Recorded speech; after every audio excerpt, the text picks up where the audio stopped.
First of all, what I'm going to do is talk about, you may as well stay to that camera because I'm a peripatetic lecturer. No, I move it, yeah. Peripatetic means like to walk like Aristotle or whoever he was who used to walk and lecture and talk. So what I'm going to do is talk about the body a little bit. How it functions is, people think the blood is the most important system in the whole body. It isn't.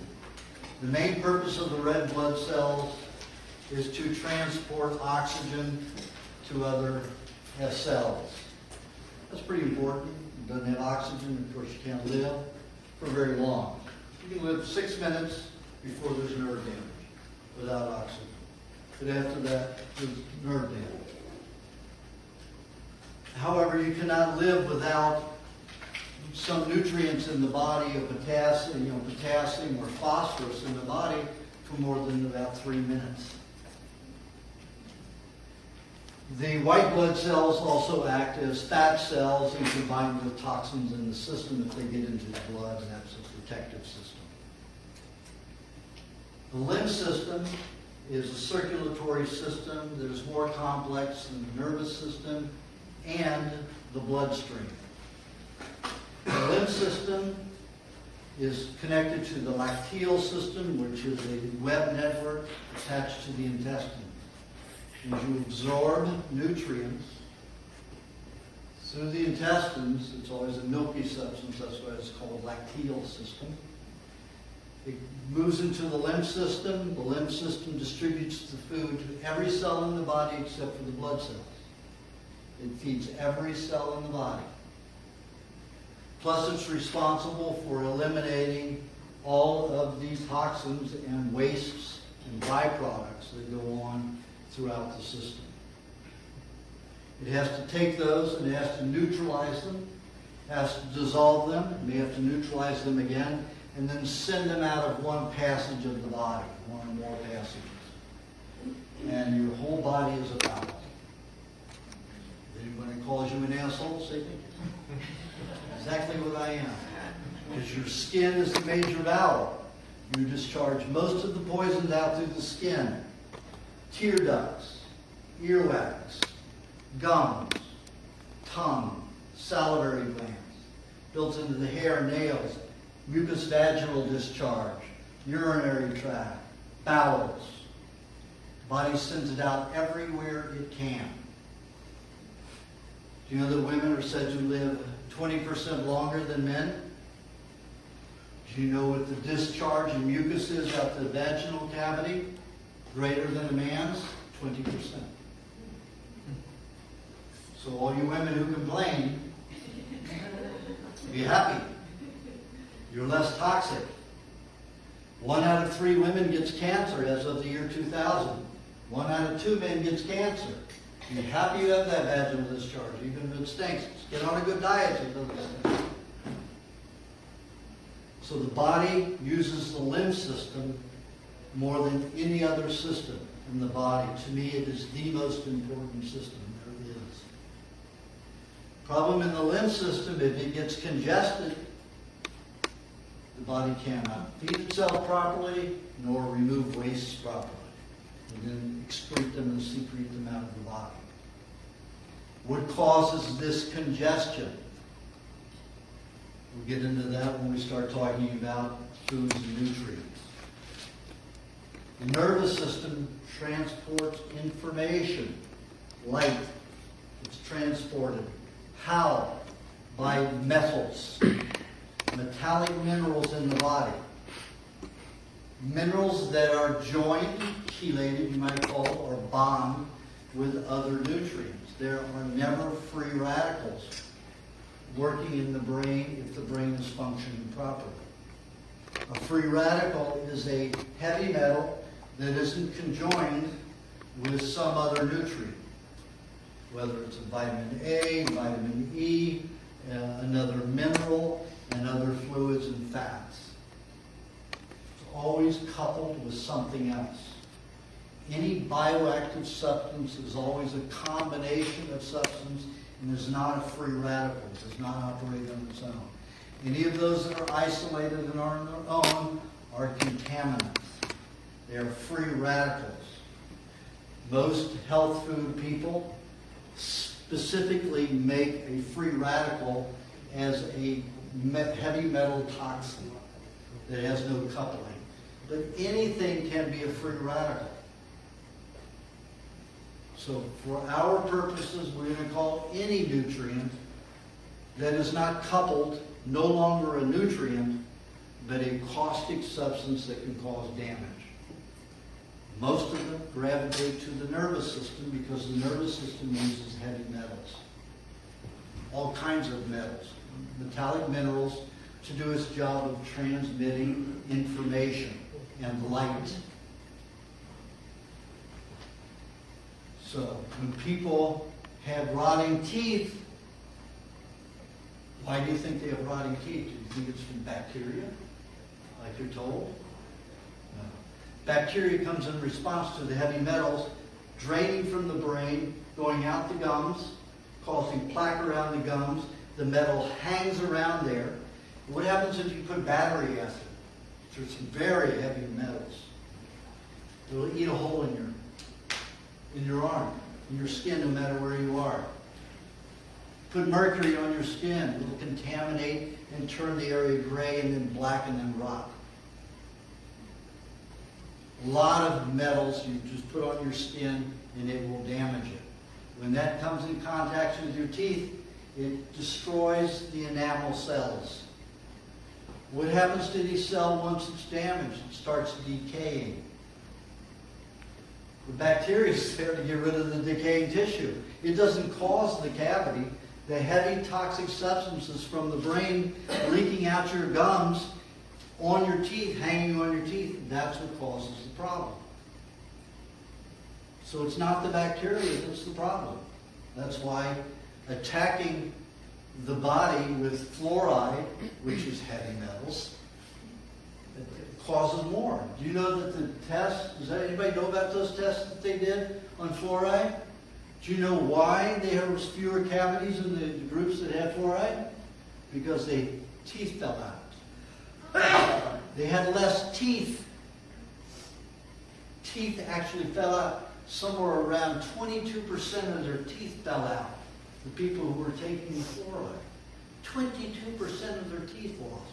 Certainly they have less cavities. They don't say they also had less teeth. So you've got to watch these, these people are out to sell fluoride.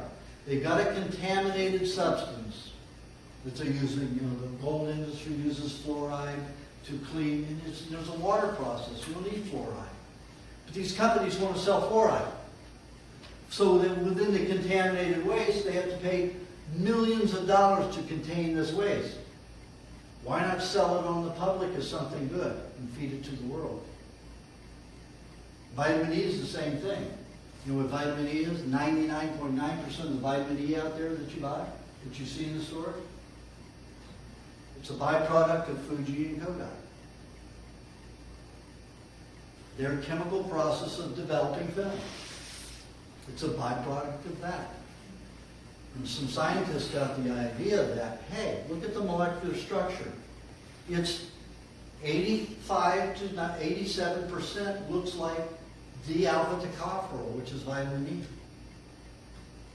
So they got somebody to say, got a bunch of scientists to say that worked for Kodak and Fuji back in those days, a long time ago, in the 60s and late 50s. This is really vitamin E. See how the structure is so much identical? And they call it vitamin E, and everybody's eating this byproduct of developing film. No research showing anywhere that it acts like vitamin E and is helpful. It's a solvent. Of course people's skin is going to get thinner. Of course it's going to take away scar tissue because it's a solvent. Vitamin E acts as a solvent when necessary in the body, but it's not a pure solvent like this byproduct is. Diane Cannon, when I worked at Antilles Health Food Store in Beverly Hills, she would come in and buy a whole bottle a week of vitamin E. And after about 10 years of that, She ended up in an institution because her brain, everything got so thin, she went crazy. Got into addictions, just went nuts. I kept warning her, don't do it. And she went from this flushed, full-bodied, lovely woman into this skinny, thin-skinned maniac. And people don't realize it, you know, because they look good temporarily. What's going to happen in the long run? So you've got to watch what people are selling you because they're out to make money. They don't give a shit what happens to you. They really don't. If it harms you, that's just collateral damage in the business world. And if you don't think it is that brutal out there in that corporate world, you're in la-la land. Take a look at the tobacco industry. They put substances in there to cause addiction. They deny that it causes cancer and lung cancer and esophageal cancer and all of that. They deny that there's anything to it. Because these people are interested in making money, and that's that. Period. So only you can be knowledgeable and observant enough to take care of yourselves. And that's what we're talking about today. Taking care of yourselves to the best of your ability amongst all the pollution. And if somebody really ridicules because you're carrying your cooler, and I'm carrying my cooler with all my food, you let them ridicule. All they want is they break down and get sicker and more disease. Because they'll be the ones who suffer. You won't be suffering, but they will. That's what you want. Let them suffer. Those who want to suffer, let them suffer. You just take care of yourself so you don't. So the neurological system has the attraction to almost all the heavy metals that there is in the body. About 80% of the heavy metals that are consumed in the body in a day go to the brain. Next, they go to the bones, or to some of the glands that are high in fat. Liver's not terribly high in fat; it's concentrated in protein. But your pancreas, gallbladder, spleen, very high in fat. Brain's exceedingly high in fat. So most of your metals stored in those areas, in the prostate gland, the gonads, the ovaries, all those places are reservoirs for toxins because of the high fat level. Now, where do these toxins come from? Do you know that herbal teas, you can get it from herbal teas. You know why? Because there's heavy metals in all of food. You've got iron, you've got lead, you've got all the minerals that are in the earth in every food that you eat. When you cook them, you break the link. Then they become free radicals. And if your pancreas in your system isn't extremely resourceful to be able to leach nutrients from your body to recouple them while they're still in the digestive tract, guess what's going to be running around in your body? Free radicals, damaging everything and everywhere. That's why people get old and decrepit. There should be no synonymy with aging and deterioration. In the Andes mountains, they eat a tremendous amount of raw meat, and when they cook something, sometimes it's very light.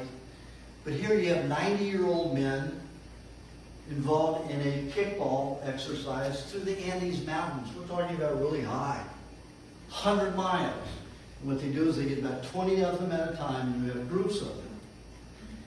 And one will come up and kick the ball, fall back behind, and they just keep rotating like that for 100 miles, kicking that ball. And you may have 50 to 60 of those 20 people groups. Every year they do this. 90-year-old men get up there and do that. Do you know the people in this country who do it? I know a few of them. They're active buddies of mine. One of them would consume two bottles of aspirin in the 100-mile race. 2 bottles of aspirin to be able to make it. He probably wouldn't make, but regular, marathon, 26 miles, and that's it. He would never make it if he didn't have his drug, the aspirin. But you know what happens to him when it's over? He has to isolate himself completely in a room for 20 days. You know why? Aspirin stops blood clotting. So his skin gets like tissue paper. If I went like this to him, I'd rip the skin right off of his leg. Just doing that. The skin would just peel right off, just like tissue paper. So he has to isolate himself, eat tremendous amounts of protein, just to be able to rebuild and re-heal. So he can go out, and it's a year before his skin is better, and then he does another one. Hello? And what I say, what does it prove? Oh, it feels really good to do it. I say, wait a minute, it takes you a year to recover, and you say, it feels really good? What, while you're running? You know, then you're isolated for 20 days in a room. Oh, it feels good. It's okay. Where's it?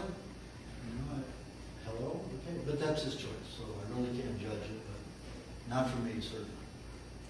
And get perspective on what you're really going through, and you might change your mind about what you do, too, and what you eat. Yes? What do the guys and the Andes do? They don't chew on anything. So they're just fine. Yeah, they're fine. And I mean, they may pick up a leaf to eat on the way or something like that. But most of them, they don't eat anything during that whole 100 miles. They don't even drink water. You know, but just chew on some leaves to get a little bit of moisture. Sometimes they do it. Some pine needles sometimes. Pine needles are full of oils and fats. So, you know, you can do a lot to keep your mouth lubricated if you do that. They don't really, you know, they'll chew on them and break them, but not really chew them to eat them. They just squeeze the juice out of it. A little bit of oil. Wow.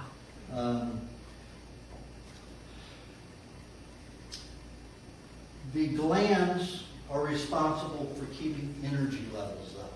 They produce hormones to keep certain levels of functionality going.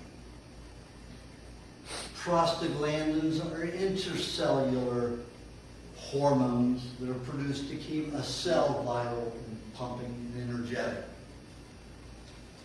If any of these systems break down, then chronic fatigue will settle in a gland or the whole body. Many glands or the whole body, the whole system.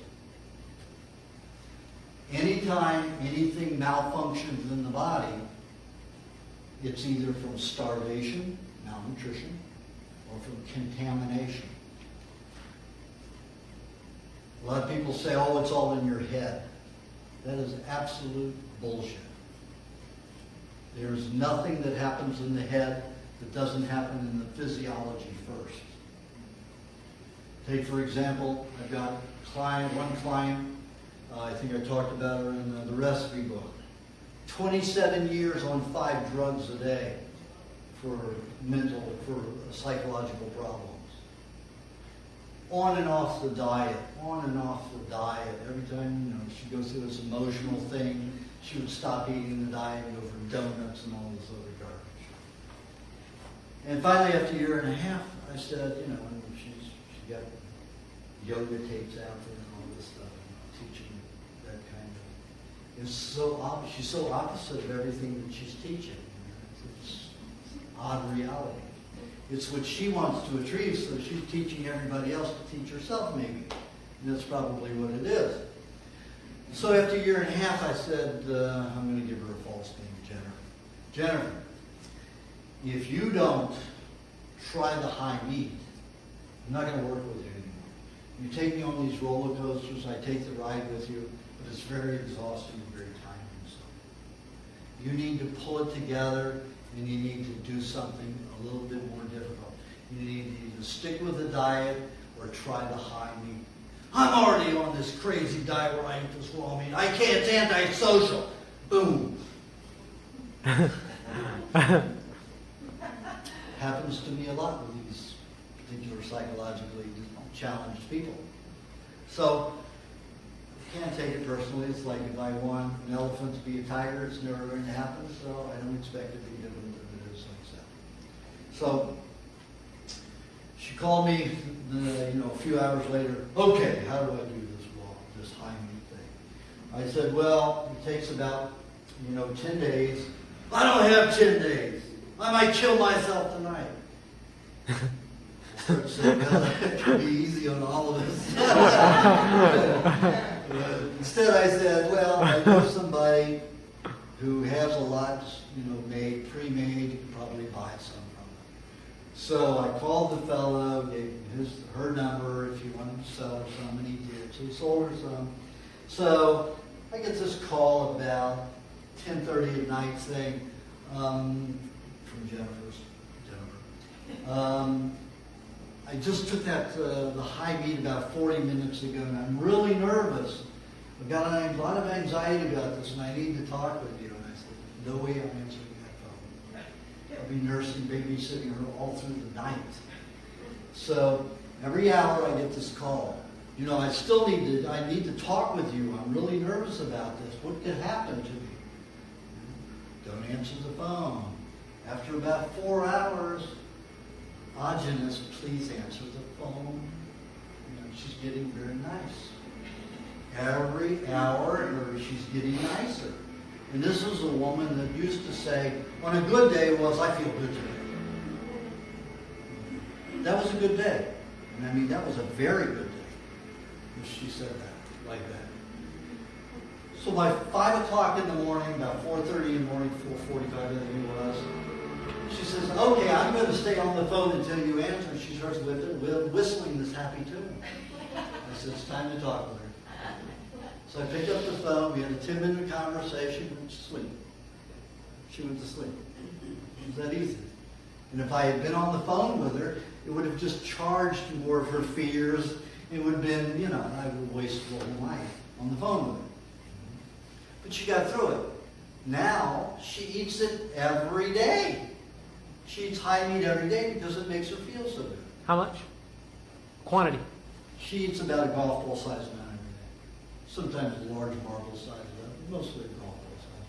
I have one guy that suffered it for 40 years. Depression for 40 years. He only eats high meat. He doesn't eat any, and he eats 2 pounds a day. If it doesn't stink and it isn't rotting, he won't eat it. And he is the nicest, most delightful guy. And he's a landscaper. Heavy duty work, And he's out there doing it with all this energy and as happy as can be now. For 40 years he was depressed. So, and people talk, that will kill you. You're going to get flus, parasites, bacteria. It's going to kill you. It's going to rot your brain. It is not true. And every doctor that opens his mouth, and every person that opens their mouth to you and says something about it, say, show me any case where it's happened. And I've said this to 100 doctors. And at Yale, too, when I gave a lecture there. I said, show me one case where that's provable. Now, don't you feel stupid? And that's just what I asked him. He said, don't you feel stupid? You're out there postulating something you don't know shit about. How do you feel about that? What if it makes people feel really good and it changes their entire lives to better, and you're here knocking it down and you don't know? And you're just parroting something because it sounds good. It sounds like it probably exists. But it has nothing to do with reality. So how do you get the body working properly? It's what you feed it, yes. High meat is when you take meat and you encourage bacteria to grow on it. Fermented, yeah, that's only the bacteria that breeds alcohol. But there are many different bacteria that will break down the proteins and the fats. Just like in milk, you have acidophilus, which breaks down the sugars, the bulgaricus, which breaks down the fat, and glycosaminoglycanus, which breaks down the protein. So you have a variety. Those are just 3 of the main ones that operate in milk to help it break down. And if you encourage the acidophilus over the bulgaricus and glycosaminoglycanus, it'll be sweeter fermented milk, like kefir and yogurt, rather than a very heavy, bitter, nasty-tasting one where the bulgaricus and glycosaminoglycanus is predominant. But if you want to get well quicker, you have bitter, nasty tasting. I've got a quick question. Yes. And this is so that I can continue to pay attention to what you're saying. I've been following the diet, the raw meat diet, for about 4 months. And I've been focused at getting my meat at Whole Foods, organic meat. Right? And so far I've heard you say you've retrieved fish out of the trash. You've eaten raw in restaurant, which was that you didn't say whether that was organic or Wasn't. So sometimes if I'm hungry, Whole Foods isn't open and I don't have raw meat. What about getting raw meat from the Safeway or Albertsons or something like that? I ate mad cow for 3.5 years when I lived in Paris. I don't have raw meat. Thank you. I did. I ate mad cow for 3.5 years. It was only a month at a time, but it was 3 months out of a year for 3.5 years. And my girlfriend who lived in Paris said, "You're not going to marry me, it's over." So it was over. So I was finished with my mad cow experiment. But I didn't know it was mad cow until she said, "That's it, it's over." I got on the plane and I look at a magazine and it tells me that Carrefour supermarkets had been selling and utilizing the mad cow meat for 10 years. Well, for the last 3 years, 3.5 years, when I was in Paris, that's where I got my meat, from Carrefour supermarkets. So I've been eating the mad cow for that many years. Just remember, if something is raw, the animal has going to have taken care of a lot of those toxins in its body and put them in a way and composed it in such a combination in the system where it wouldn't hurt them. So when you eat it, those toxins, your body doesn't have to digest them. It'll just pass it through undigested. How do I know that? Because what I did some experiments. Took some animals who weren't quite well. This wasn't the same group of animals. They weren't real strong, real healthy.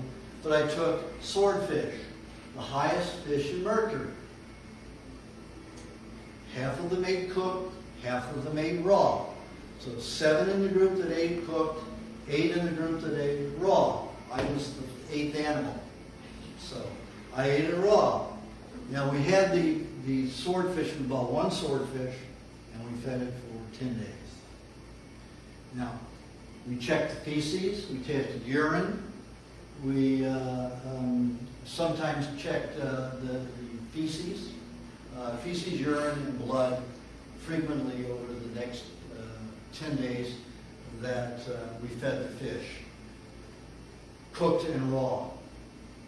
In the animals that ate it raw, 98% of that mercury passed out in those fluids, urine and feces. The other 2% probably went out to the skin, or the tongue or somewhere else, salivary gland, teared up somewhere else. In the animals that ate it cooked, 8% passed out of the body. 8% passed out. That means 92%, or a little less than that, stored in the system. Just remember, if you eat it raw, you're not likely to store, digest, and absorb it. In the feces of those that ate it raw, including mine, the fat molecules that have surrounded the mercury have been relatively unetched by digestive juices and enzymes. When the body is smart and intelligent and not flooded with cooked substances, the body knows and identifies. It can take the time to discern, well, we want this and we don't want that. But then you inundate it with something cooked, and you're just filling it with toxicity. It's got to make too many decisions with little nutrients. So yeah, go into a restaurant sometimes and eat with your friends. I used to do it frequently. I don't do it as much right now because I'm working all the time. But I used to visit restaurants 3 days a week. Had my raw steak, cold on a cold plate. California, it's wonderful because we have a law to protect us. Any restaurant refuses me in California, I keep the law in my glove compartment, take it into the restaurant with me, and I say, cold steak on a cold plate. whether it's fish or, salmon or swordfish or whatever it is. Cold steak and a cold leg or sirloin, whatever. So we can't do that. The law is you have to cook everything. I said, no, it isn't. In the law it says everything has to be well done unless the patron asks for it raw. Wow. Or you put on the menu or have it posted in the restaurant that it's less than well done cooked. Because if it didn't, there would be no sushi bars, there would be no steak tartare, there would be no Caesar salad, because Caesar salad has raw egg in it. So I've got the law, so I handed it to them. I said, if you don't want to serve me, I'll own the restaurant. Jokingly, I say that they get it, and I've never been refused in California. Not at all. I was refused once in Seattle, Washington, at an Irish restaurant. So I finally got the manager to let me eat the hamburger on top of it. I just wanted the hamburger, but they wouldn't serve me the hamburger on the salad without the salad with it. So I signed on a napkin. If I get bacterial food poisoning in response of eating this raw hamburger, it's my responsibility, not this restaurant. The name of the restaurant. Signed it, gave it to it. So I got my... And one time I went In-N-Out Burger. And they're the only ones that don't freeze their meat. But I was bicycling, across country. This is in 1980 something. And, I was starving. And I was in this little 2-horse town. It was the only place open. So I went to In-N-Out Burger. I said, I don't want your bun, I just want your meat patty, and that's it. Raw. And this kid says, are you crazy? No. He said, well, I can't serve it to you without the bun. I said, well, give me the frickin' bun with it then. I just throw away the bun and eat the hamburger. That's what I did. He said, you want to coke with that? Yeah, give me a chemical drink. Yeah, so, it's always preferable. You get more nutrients in good grass-fed, all-grazed beef and animals. The better, the better the meat is, the healthier you're going to get from it. But sometimes it's just not possible. And your body will do better than it would. Before it cooked, it sets all those poisons free. Okay, so I'm going to reserve all questions till the end because then we'll really get sidetracked. So, if you have a question, write it down. And then we'll ask it at the Q&A period, which is at the end. Okay? All right, so we covered how the body responds, how it works. We talked about the glands creating energy for the body. Now, people have different levels of glandular activity, different hormone levels. I can tell through what I call worry circles in the eye. Other odontologists call stress rings. I don't like to call stress rings because most people think they have no power over stress. All it means is I really should call them, but I want to get a point across that can lead to ill symptoms. It's how much hormones, how much physical activity fluids you produce in the body. People who have from 7 to 11 are all athletes. They have to exercise and work out and stay active 7 to 10 hours a day. Or they're construction workers, some dead ditch diggers, some kind of activity that keeps them moving all day long. The fewer you have, the less activity, the less exercise you have to do. People who have no worry circles like me, this is the exercise. Cary Grant used to say, how about your exercise? And this is what he would say. This is my exercise. On my computer, that's what I do. In my mouth. So that's my exercise, because I have no worry circles in my eye. So I have, and I used to have all this overactive sex life. Thank God that's calmed down.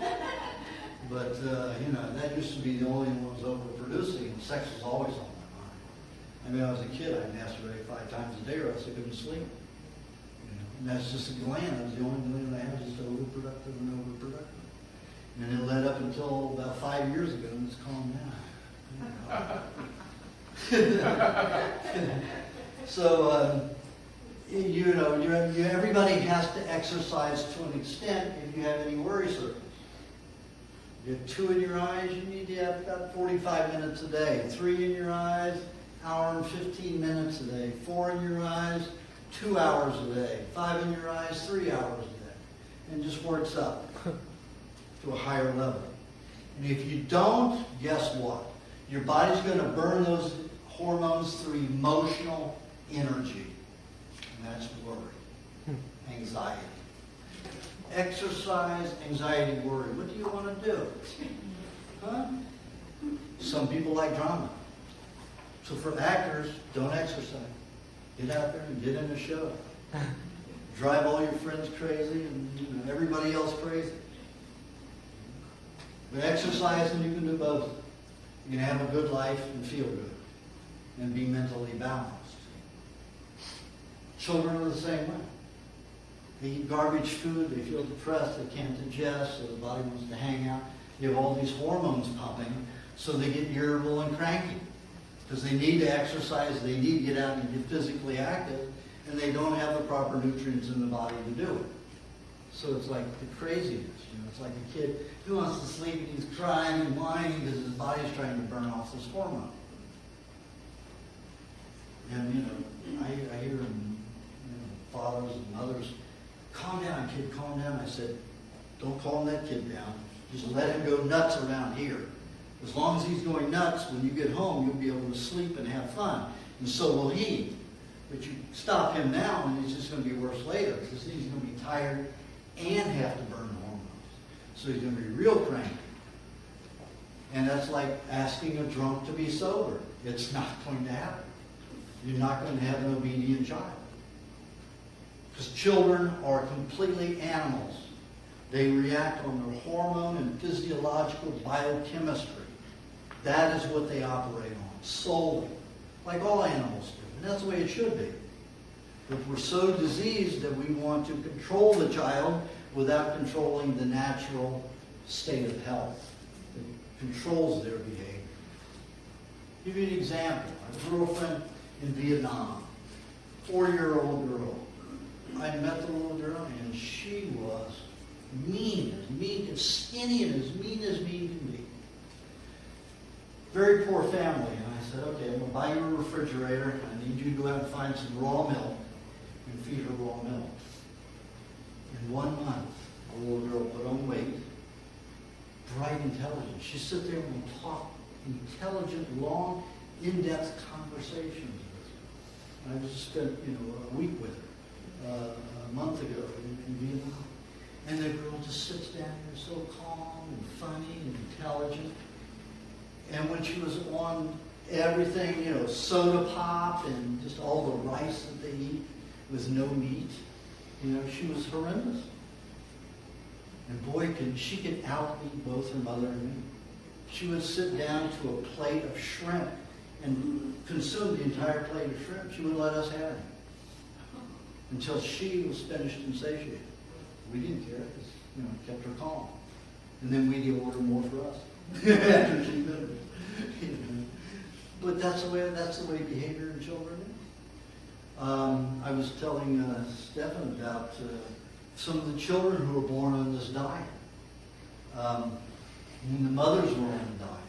We've got one kid named Forrest who before this year, when he was 1.5 years, I was in New Jersey giving a seminar, and I stay with the family whenever I'm in New Jersey doing the seminars there. They presented at their Kung Fu Academy. And little Forrest was a little over 1.5 years.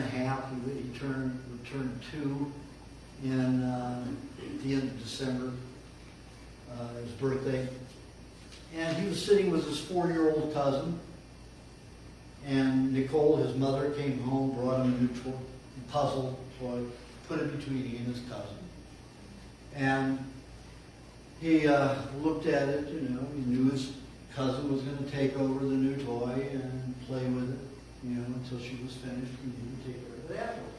That's how patient this kid was. So and all this kid ate from the time that his mother stopped breastfeeding him, which was, I think, about 4 months old, because he kept having colic from her milk, just a little bit. So I suggested that she just feed him raw cow's milk. The cow's been on a raw diet all of its life. She's only been on a raw diet for about 8, 9 months. So of course she's going to have contaminants in her body that are going to get into the milk. So she resisted, and it's not natural. I said, it's not natural to feed the baby toxic milk if you can feed them good, healthy raw milk from a cow. So she said, but the cow's milk won't help the baby grow as intelligent as a human. I said, we'll see about that. So he liked the milk, it was okay, but he had an affinity toward buffalo liver. So we blend him half buffalo liver and half milk. And that's what he had in his bottle for still drinks. He'll be 4 years old in December. But this was a little over a year and a half, sat there, watched his cousin. Now what this puzzle was, it was a wooden board cut out with the indentations of the alphabet. And then the alphabet to put it into proper shape, like a round, like a square object in a square peg, a square peg in a square hole, like this. So it was the alphabet. And the cousin didn't, in 7 minutes, 7.5 minutes, she didn't get one in its proper place. 4.5-year-old. Little Forrest, we had no idea what went on in him, because we just talked about little things. He goes P, S, A, all of them, without missing a beat, put everyone in. 2 minutes. The whole thing. And Nicole and Ray and I are looking at each other. This kid's pretty special. And Nicole says, his mother says, okay, sing the alphabet song. We had no idea. Without a beat, he sings the whole alphabet song. I said, okay, sing it backwards. Without it missing a beat, he sang the whole alphabet song backwards. Whoa. At 3 years old, he was reading 8th grade material to his preschool classmates. Wow. Now, his sister came 18 months later. Now she's 18 months old and showing the same signs. So the whole family knows now it isn't just a fluke of that one child. It really has to do with their diet. And that family is strict on the diet. And those kids are immaculate. Got another family who has 5 children. 2 of them born with the mother on the diet. They were born with eyes open and seeing. So was Forrest and his sister. A consciousness, holding their heads up at birth. Completely able to hold their own heads up at birth. Childbirth, 2 contractions. Can you imagine having a childbirth? 2 contractions? 2 contractions. And both of them, Nicole and Sherry, both.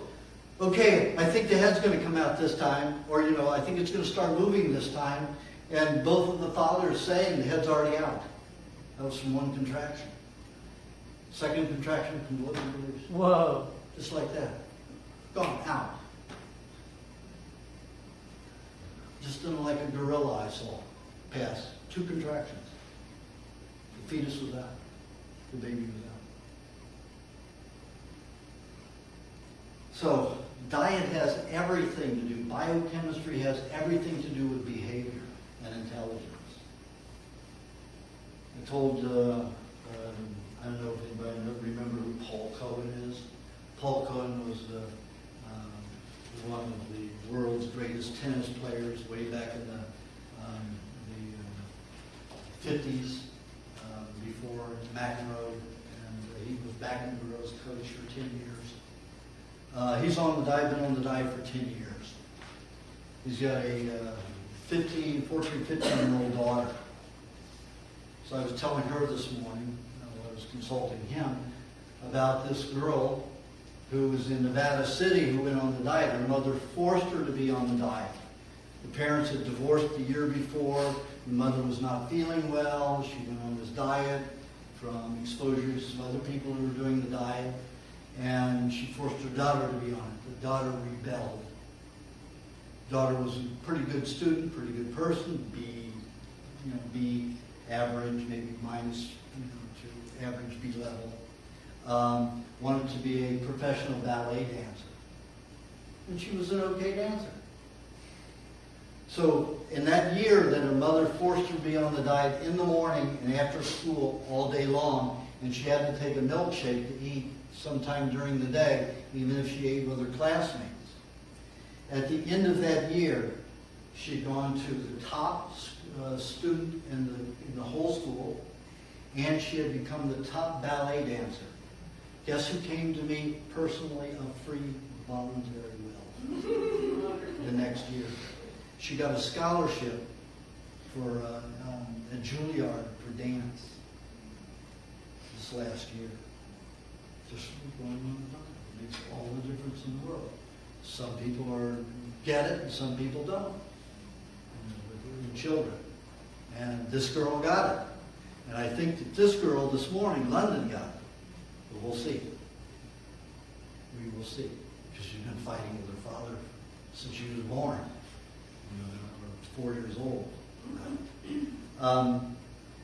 So behavior has a lot to do with what you're, in fact, about everything you have to do if you're a child. It's all dietary. When you're an adult, you've learned to, be comfortably numb, to fight everything, to adjust, to do all these mental gyrations. And we shouldn't have to go through all that to be happy. Being happy should be as natural as breathing. And it can if you're on a good diet long enough. Some people get happy right away. Some people are so toxic it takes them longer. You just have to be patient. So, and there was nobody that wanted to end their life, more than I did. I was never successful. One time I had an answer of how to kill myself. I had the answer. I knew it. Stayed up for days without sleeping. I wrote all these letters to everybody I had been mean to, just to take up the time to stay awake, to say I'm sorry, but you deserved it. I felt like it happened. Just want to say that I wish you everything good. Even at that time, you deserve what you got. I wish you everything good now. So that's what I went on for days writing things like that. My parents, my brothers, ex-girlfriends, ex-everybody, teachers, everybody keep my mind active so I could stay awake. So on the third day, I taped used duct tape, taped my arms together, took a large plastic bag, 10 mil thick, garbage bag, put over my head with this rubber band that was an inch wide and about 1/8 of an inch thick. Put that around my neck, got down, put my legs through my arms, so my arms were behind my back, and went to sleep. I woke up with my body flailing like a fish out of water and passed out. When I awakened, somehow the plastic, I had it down to here, had worked its way all the way up to where I could breathe. So not even that worked. Because I wouldn't use gas and it would shoot myself because that's contaminating the earth. So I had to do it naturally. That didn't work. And for some reason, it got rid of my depression. That was after the poison mushroom. He crossed every day for 3.5 years. And I did that, and it stopped. And I realized, wait a minute, maybe we're getting too much oxygen. Maybe we need to be needing more carbon dioxide. So, people breathe to get rid of high anxiety, hyperthermia. They just go into breathe into the bag, and they're rebreathing their own carbon dioxide. Hey, it works. So again, it's a chemistry thing. And it can change depression. But it's not permanent, long-lasting like Hy-Vee. It's just after some stinky stuff.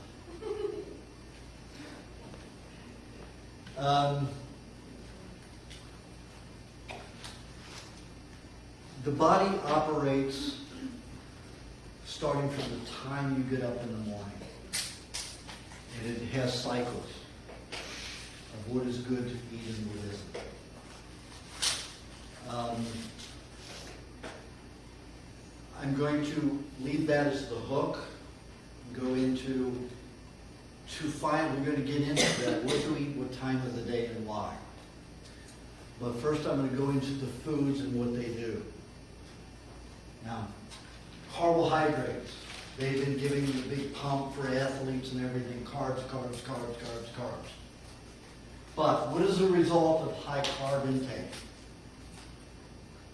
Advanced glycation end products, acrylamides, all kinds of byproducts.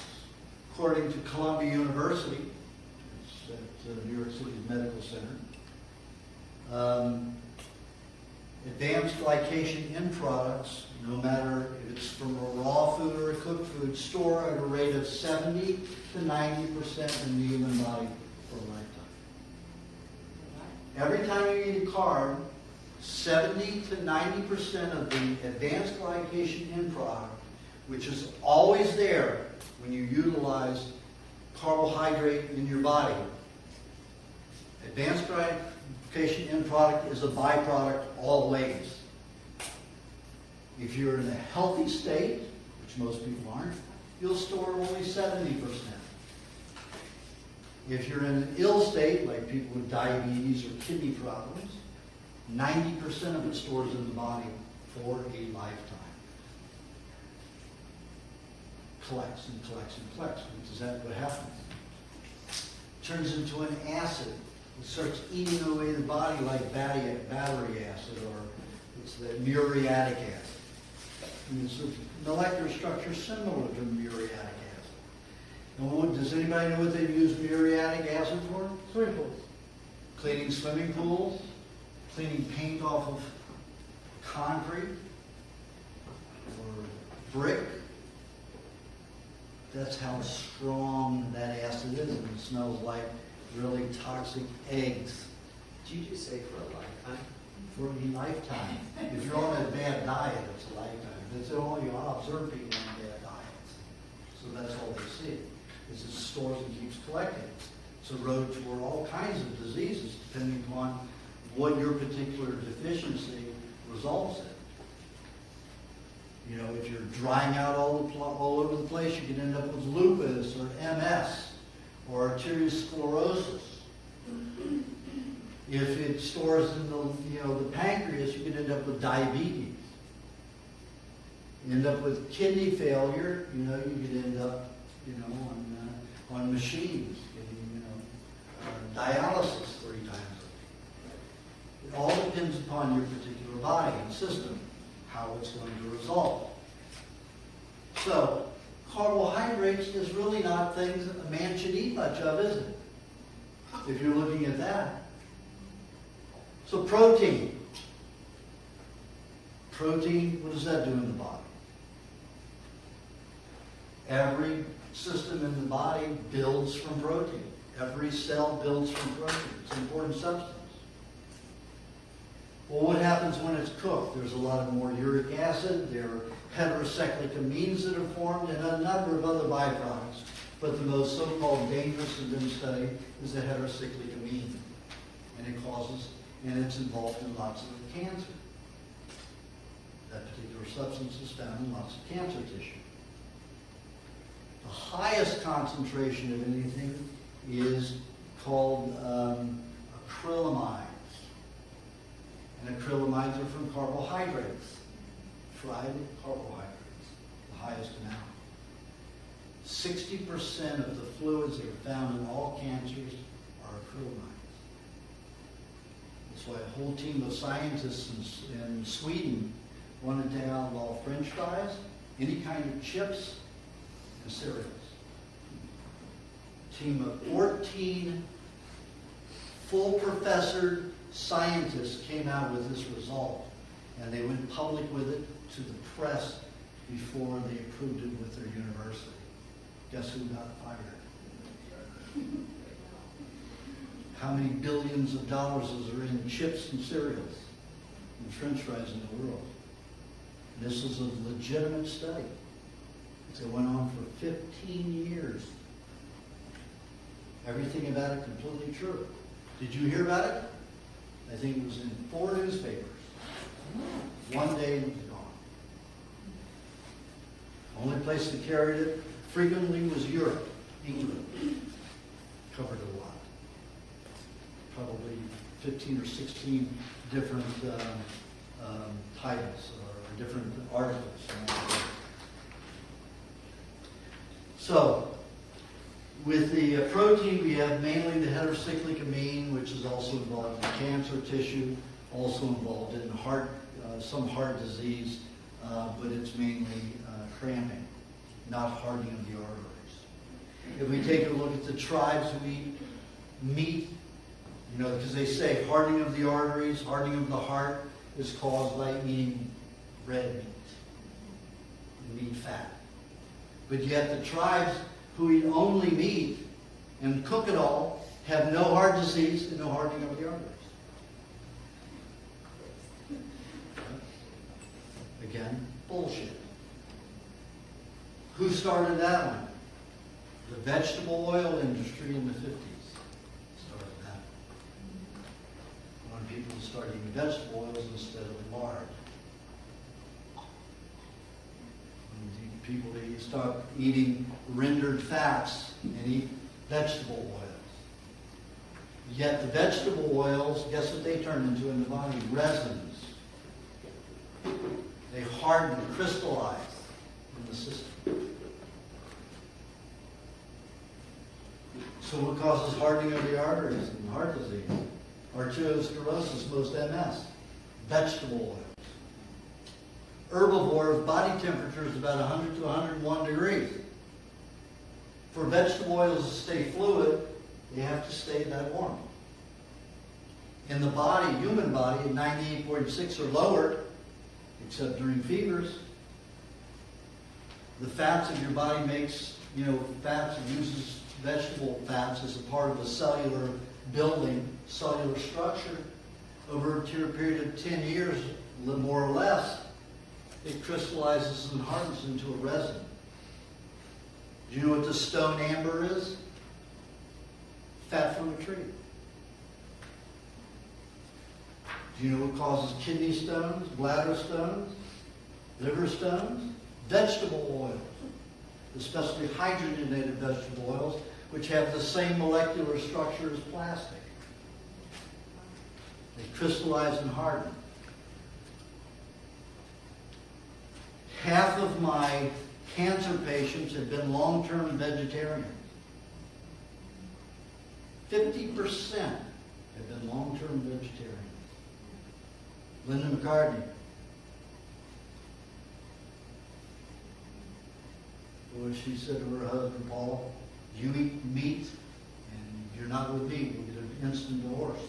So he used to have to go off to hamburger joints and stuff when he was on tour and she was away and sneak in his hamburger or his meat. And what did she die of? She said, I will never have cancer because I'm a vegetarian. Anybody know what she died of? Very aggressive breast cancer. It was very painful and took her very quickly. We have all this propaganda out there and no clear science. Keeps people confused and doing the wrong thing.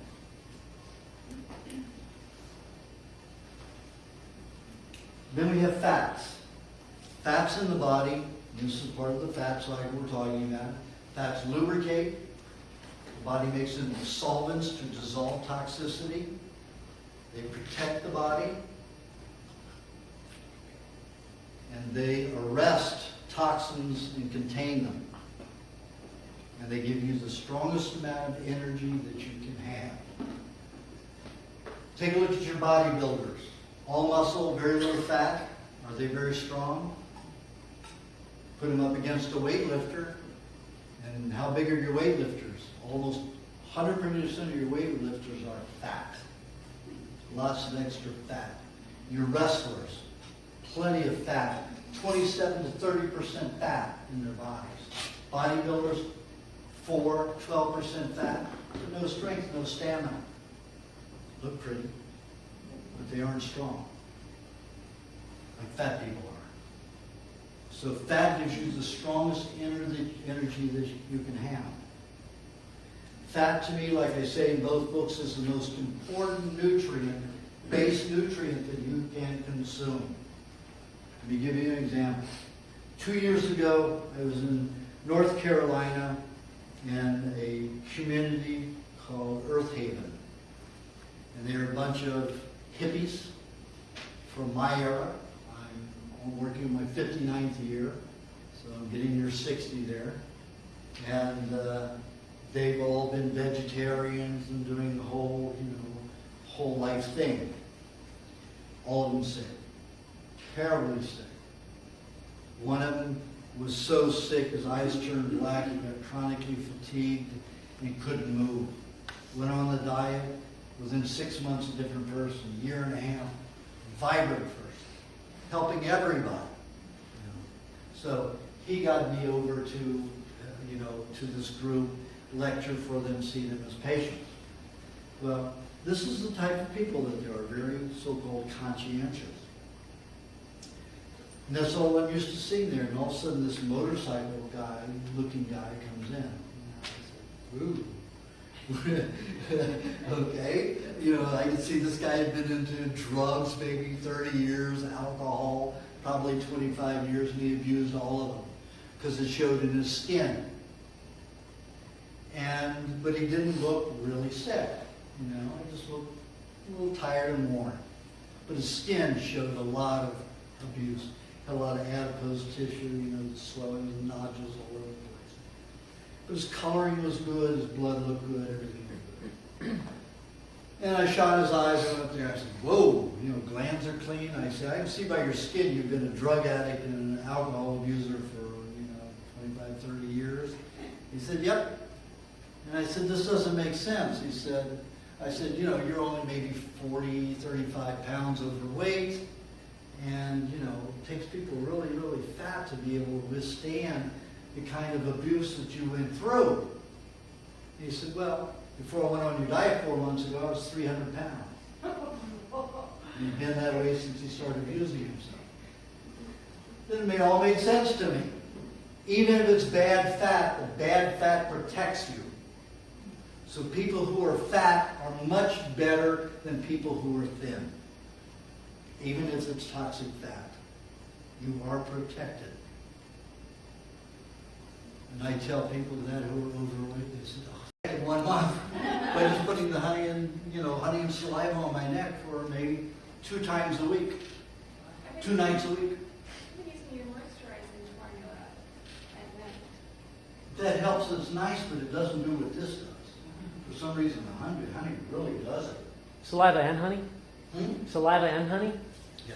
Put the saliva on first, and then put the honey on top of that. Huh. Can you sleep with it? Absolutely. You gotta smell better than that fast stuff. And that's if you have moles and gross. You need the.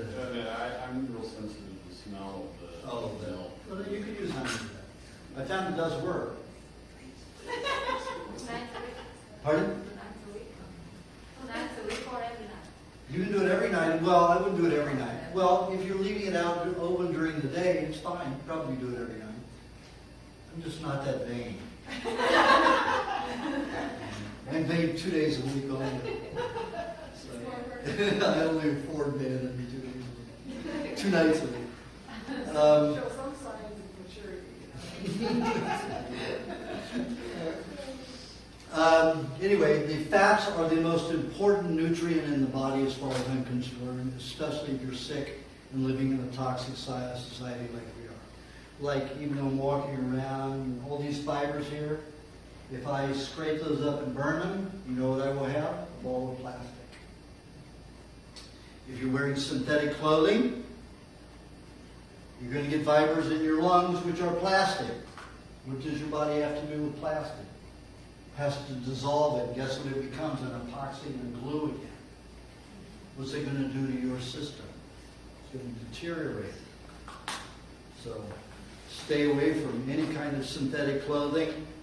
Carpets, either get rid of them, put down tile or wood, or put down wool cotton carpets, wool cotton silk. Contaminate your life, decontaminate your life as much as possible.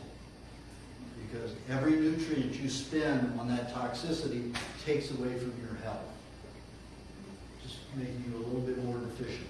And if you're looking for the best quality of health, do everything you can to make it easy. That's why you don't see me kicking around down here. I'm stepping. You notice I step, so I don't knock the fibers all over the place. Maybe I should start carrying a carpet, a cotton carpet with me. Lay it down. That's a good idea. I do that. So fat is the most important in the body. That's why I talk about it so much in both books. Protein builds every cell in the body.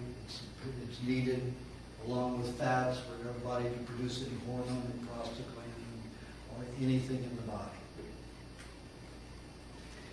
The tribes who eat raw meat and raw milk have no disease, degenerative disease at all. Maasai tribe eats about 60% milk, raw dairy products, 40% meat.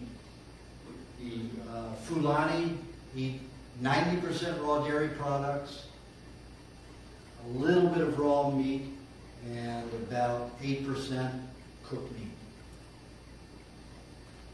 The Fulani have no degenerative disease, but they have some emotional problems. Also, they have splotchy skin, but they still have no degenerative disease. They've got an interesting little thing that goes on in their society. If there's an argument between adults, the children get together and they mimic the argument that evening in a play. They make fun of it. So it eases the tension. That's great. It's a good way to get rid of it. But if they get rid of their cooked meat, then they probably would get rid of that added uric acid and or caustic uric acid and the heterocyclic amines that are causing that emotional stress. The Samburu, they eat about 1/3 raw meat and 2/3 raw dairy. Now the Maasai are considered the strongest, tallest, smartest tribe in the world, happiest tribe in the world. I mean, they're ultra skinny. But they've been eating raw meat and raw dairy their whole lives. They aren't toxic, so they don't need a lot of fat on their bodies. They're like 7 to 10% fat. But they're, like 7'10", 7'11". Average height is about 7'1". And they're extremely bright, and nobody can ever beat them in fights. They are warriors, uncompromised. And though they eat the highest amount of raw animal fat, except for the Eskimo. Eskimo, because it lives in such a difficult environment, has a lot of fat, which is just the opposite from the Maasai. But the Eskimo, the wild Eskimo that still lives out in the wild, eats 90% meat and fat, lard. They're fat and they're considered the jolliest of all the tribes. Can you imagine putting your baby in an igloo, crawling around naked on ice in an igloo? Aren't you worried about a cold, Mom? Dad? You are a healthy kid. Crawl around on the ice igloo floor. No heat. Crawling around butt naked. If we put our people, all of you, and the rest of everybody, in Alaska, 1 year, you'd be dead through 1 winter. Probably 90% of you would be dead. How many people, if the heat goes out, how many people do we have die in one night? 230 the last year. One night. No heat. 230 people died in one night, in one city. No heat. And that's not that cold. In Alaska, be different. So we can glean a lot from these tribes, but nobody gives them the discourse or attention at all.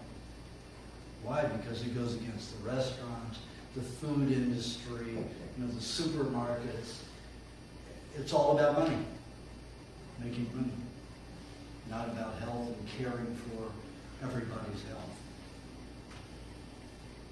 Sure, we'll get rid of a hell of a lot of population in the next 20 years, though, because we can expect a hell of an epidemic. This is like in England and in Ireland and all their main cities. The Black Plague.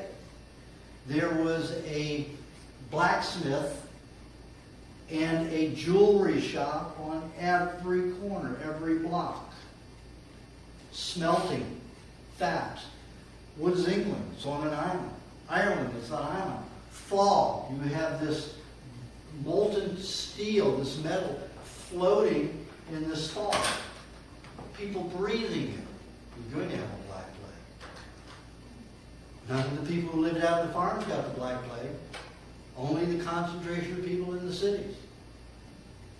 And some of those that migrated from the cities finally, that grew up and spent their whole lives in the city and went out to the farms, those were the only ones who got the Black Plague. Disease comes from toxicity, malnourishment. Get rid of the toxicity as much as you can in your system, in your bodies, and feed yourself the healthiest nutrients. I'm not saying mad cow was a good thing for me to eat, the best thing for me to eat, but it's the only thing I was able to get while I was in Paris. When I was traveling around throughout France, I could go to butcher shops, I could get good meat from the farmers out there. It was everywhere. But in Paris, there was nothing. There was no raw milk. I had to travel 60 miles to get raw milk and raw cream. But after my 3.5 years there, I had every health food store carrying raw butter, raw milk, and raw cream by the time I left in '96. You can go to France and you can get it in any health food store. Raw milk, raw cream, and raw milk. Huh. They continued it. Can you come to Stockton? All right. Can you come to Stockton? Well, I got it legal here in California. As I was telling Stephen this morning, Our raw milk here comes from Stockton. You're Yes. kidding. Fresno. Fresno. Yeah.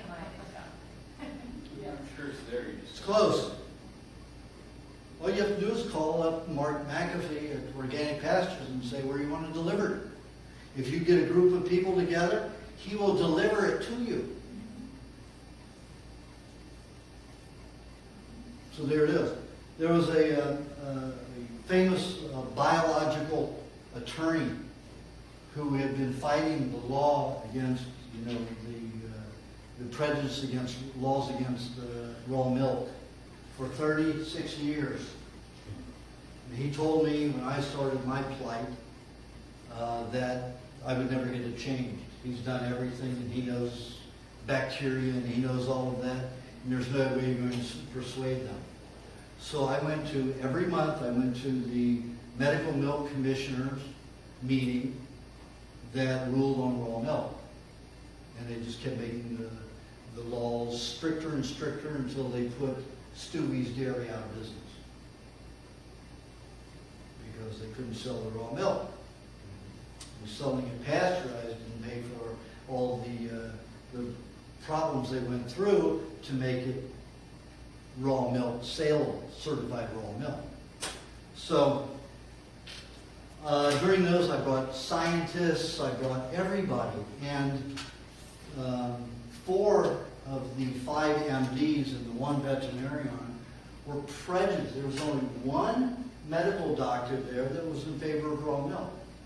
And here they're overseeing raw milk, and the law stated the medical commissioners are not to block, they're to protect the health and make sure that the raw milk is safe. But they were out to ruin it. In fact, Dr. John Leadham, who was a one of the head MDs at USC publicly stated he was going to have raw milk banned in California. That was his plight as a medical milk commissioner. So right away, this attorney filed suit, went to, tried to get the government to take action against this man. They never did a thing to him.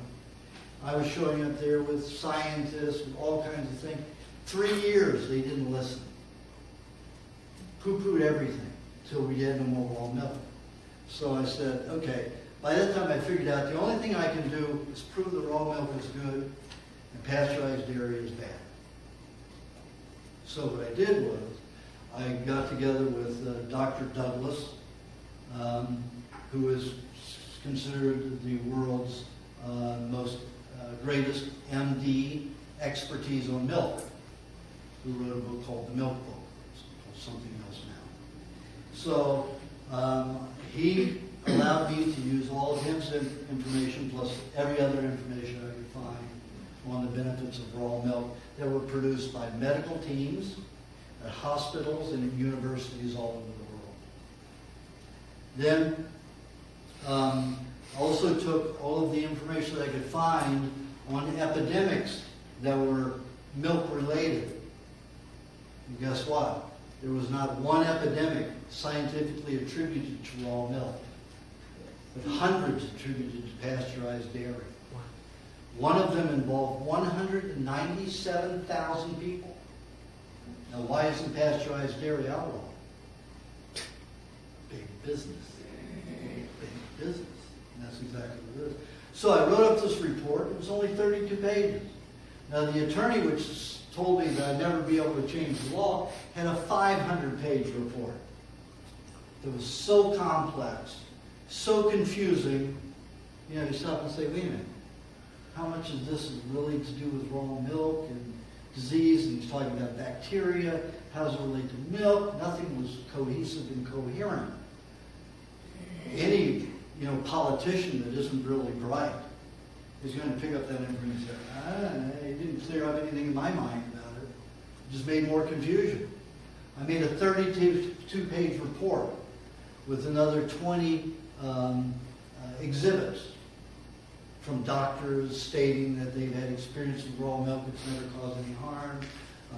Dr. Paul Fleiss, famous childhood doctor, you probably know his daughter, Heidi Fleiss. And I have a lot of doctors. Dr. Privatera, is also a famous doctor who beat the American medical profession. They tried to take him to task for not practicing the regular medical therapies. He beat him in court. So he won. So he was one of those that gave me a letter. And I had a letter from a mother, that talked about how her daughter reacted on pasteurized milk and how she reacted on raw milk and actual incidences. So I had all of that in it. And the Los Angeles County Health Department had issued this report to the Board of Supervisors saying that there were 5 incidences of death and disease caused by raw milk. One of those involved a 12-year-old or 10-year-old girl. And the 10-year-old girl, guess what? She drowned. And when they did an autopsy on her, they found a large amount of salmonella in her stomach. So they went to the family, and do you know what the surveys say from the health department? Does anybody in your family eat raw food? Any raw milk? The family drank raw milk. So they put down the girl died of raw milk contamination. Jesus. No scientific anything behind it. So Dr. Douglas went and asked the family about it. And they said, well, she didn't like raw milk. She was the only family that didn't even drink the milk. So I put the truth of the incidents on that girl and all of the other ones they claimed, no scientific evidence. It was by survey that it was blamed on raw milk. It had nothing to do with truth or science. So guess who got fired that next week? The head of the Los Angeles County Health Department got fired. Because I came through with a report that absolutely said every bit of that was a piece of garbage and a lie. And then I gave them my 32-page report with exhibits, so it came out 52 pages altogether. And the board of supervisors said, okay, what do you got to contest about all this information? Not one comment. So it was Finally. true. We now have It's raw milk. amazing.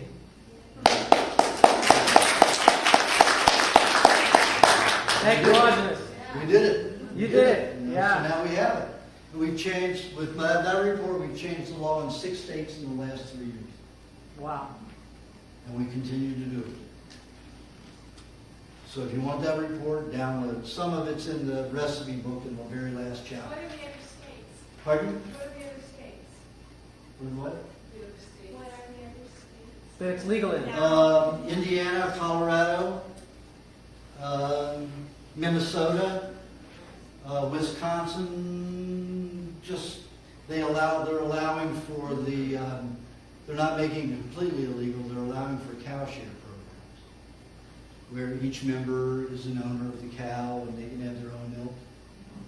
So it's a little manipulation there. I wrote the laws for that. How generous. Pardon? Yes. Yeah. If you're a part owner of the cow, you can have your raw milk. But it works, That's what we did in Indiana. In Indiana, the governor stepped in and said, "Get off of their backs, let them do it." So we had the governor come in and do it. So, but that report goes a long way. And then there was another fellow that wrote a report on the medical use of milk, Andrew Bernstein, and he is a cum laude graduate of Johns Hopkins. He put a small report in there. It's not published, but if you email me, I can email it to you. But he put up this report on how children in hospitals were fed bacteria that counted in the millions of bacteria per liter. And children were getting well from it. So with that kind of information in there, we give that too. So they're bombarded in the health departments. They are just bullshit artists. They aren't even good researchers. So they can't even contest anything. They keep coming up with the same rhetoric or the same incidences, even the CDC. And the CDC, the Central Disease Control, federal government in Atlanta, Georgia, they were at the meeting against me, and the state of California's health department were against us at that board meeting. But none of them could show any kind of data or information against my report. So they lost. And they keep operating that way, out of intimidation and lies. Yep. Is there any further resistance? Is there any resistance to trying to bring you back the other way? Or now that it's in place? Is Well, they called in the federal government. So the federal government, FDA and USDA, issued a letter to all states asking them to outlaw raw milk because it's a hazard to health. Whoa. That's all it said, yeah. That's all it said. And the CDC has a pamphlet saying the same thing with no evidence. Right. They Yeah, do it they're by trying to protect. propaganda. They're trying to protect big business. Absolutely. Yeah. Absolutely. But all you have to do is condition people to like sour milk, spoiled milk, and then it's fine. You don't lose your product. Everybody will eat it in whatever condition it's in. Yeah. But no, they're going about it. They just want easier to handle food that isn't going to explode in a bottle when it's too old than it is. It's easier to pasteurize. I'm not even worried about it. Okay, so fat, protein, carbohydrates. Now, how much carbohydrates do we use? There was an MD that did quite a bit of research back in the 30s that showed that the human body only requires 5% of its diet to be carbohydrates. And he showed that there was enough carbohydrate in meat and some vegetable juice to handle that easily. And the citric acid cycle of the body. And that means burning of fats, utilization of fats for energy. That's where that carbohydrate is needed. Now, of course, if you're eating a high carbohydrate diet, your body's going to turn a lot of that carbohydrate into an acetone, which is a fat, a quick burning, high waste byproduct, toxic byproduct with heterocyclic amines, lipid peroxides, full of lipid peroxides. And it's not a good fat to burn. Getting fat from fatty sources like coconut, cream, butter, milk, olive oil. Olive oil is not a vegetable oil, it's a fruit oil. Avocados. Those are all fat. Eggs. Those are all fats that are very easy and stable and don't create any lipid peroxides in their use and digestion. When you cook them, they do. They do create those byproduct toxins. But when they're raw, there is none of that. And you do need a little bit of carbohydrate to burn them. But you've got carbohydrates in almost every food there is. Piece of fruit once a day, plenty. With lots of fat. So it doesn't sugar out the system. Vegetable juice contains, a little carbohydrate. The mixtures that I give don't have but maybe a fraction of it. There is the amount of carbohydrates that's in celery is not enough to even digest the celery. So if you add, like the parsley in it, which is very concentrated in some carbohydrates, it's enough to digest both of those, but not enough to give you much other carbohydrate. Now we're getting into what the body does at different times of the day. Now the body runs very well on low carbs, which is just the opposite of what you're told. It doesn't need much carbs if the carbs are good quality carbs made from protein. So this glycogen that is made from protein is made from pyruvate, which is a protein sugar. The body takes pyruvate, makes the glycogen. The byproduct of advanced glycation end products from the utilization of glycogen from the pyruvate is only 7 to 8%. When the glycogen is made from carbs,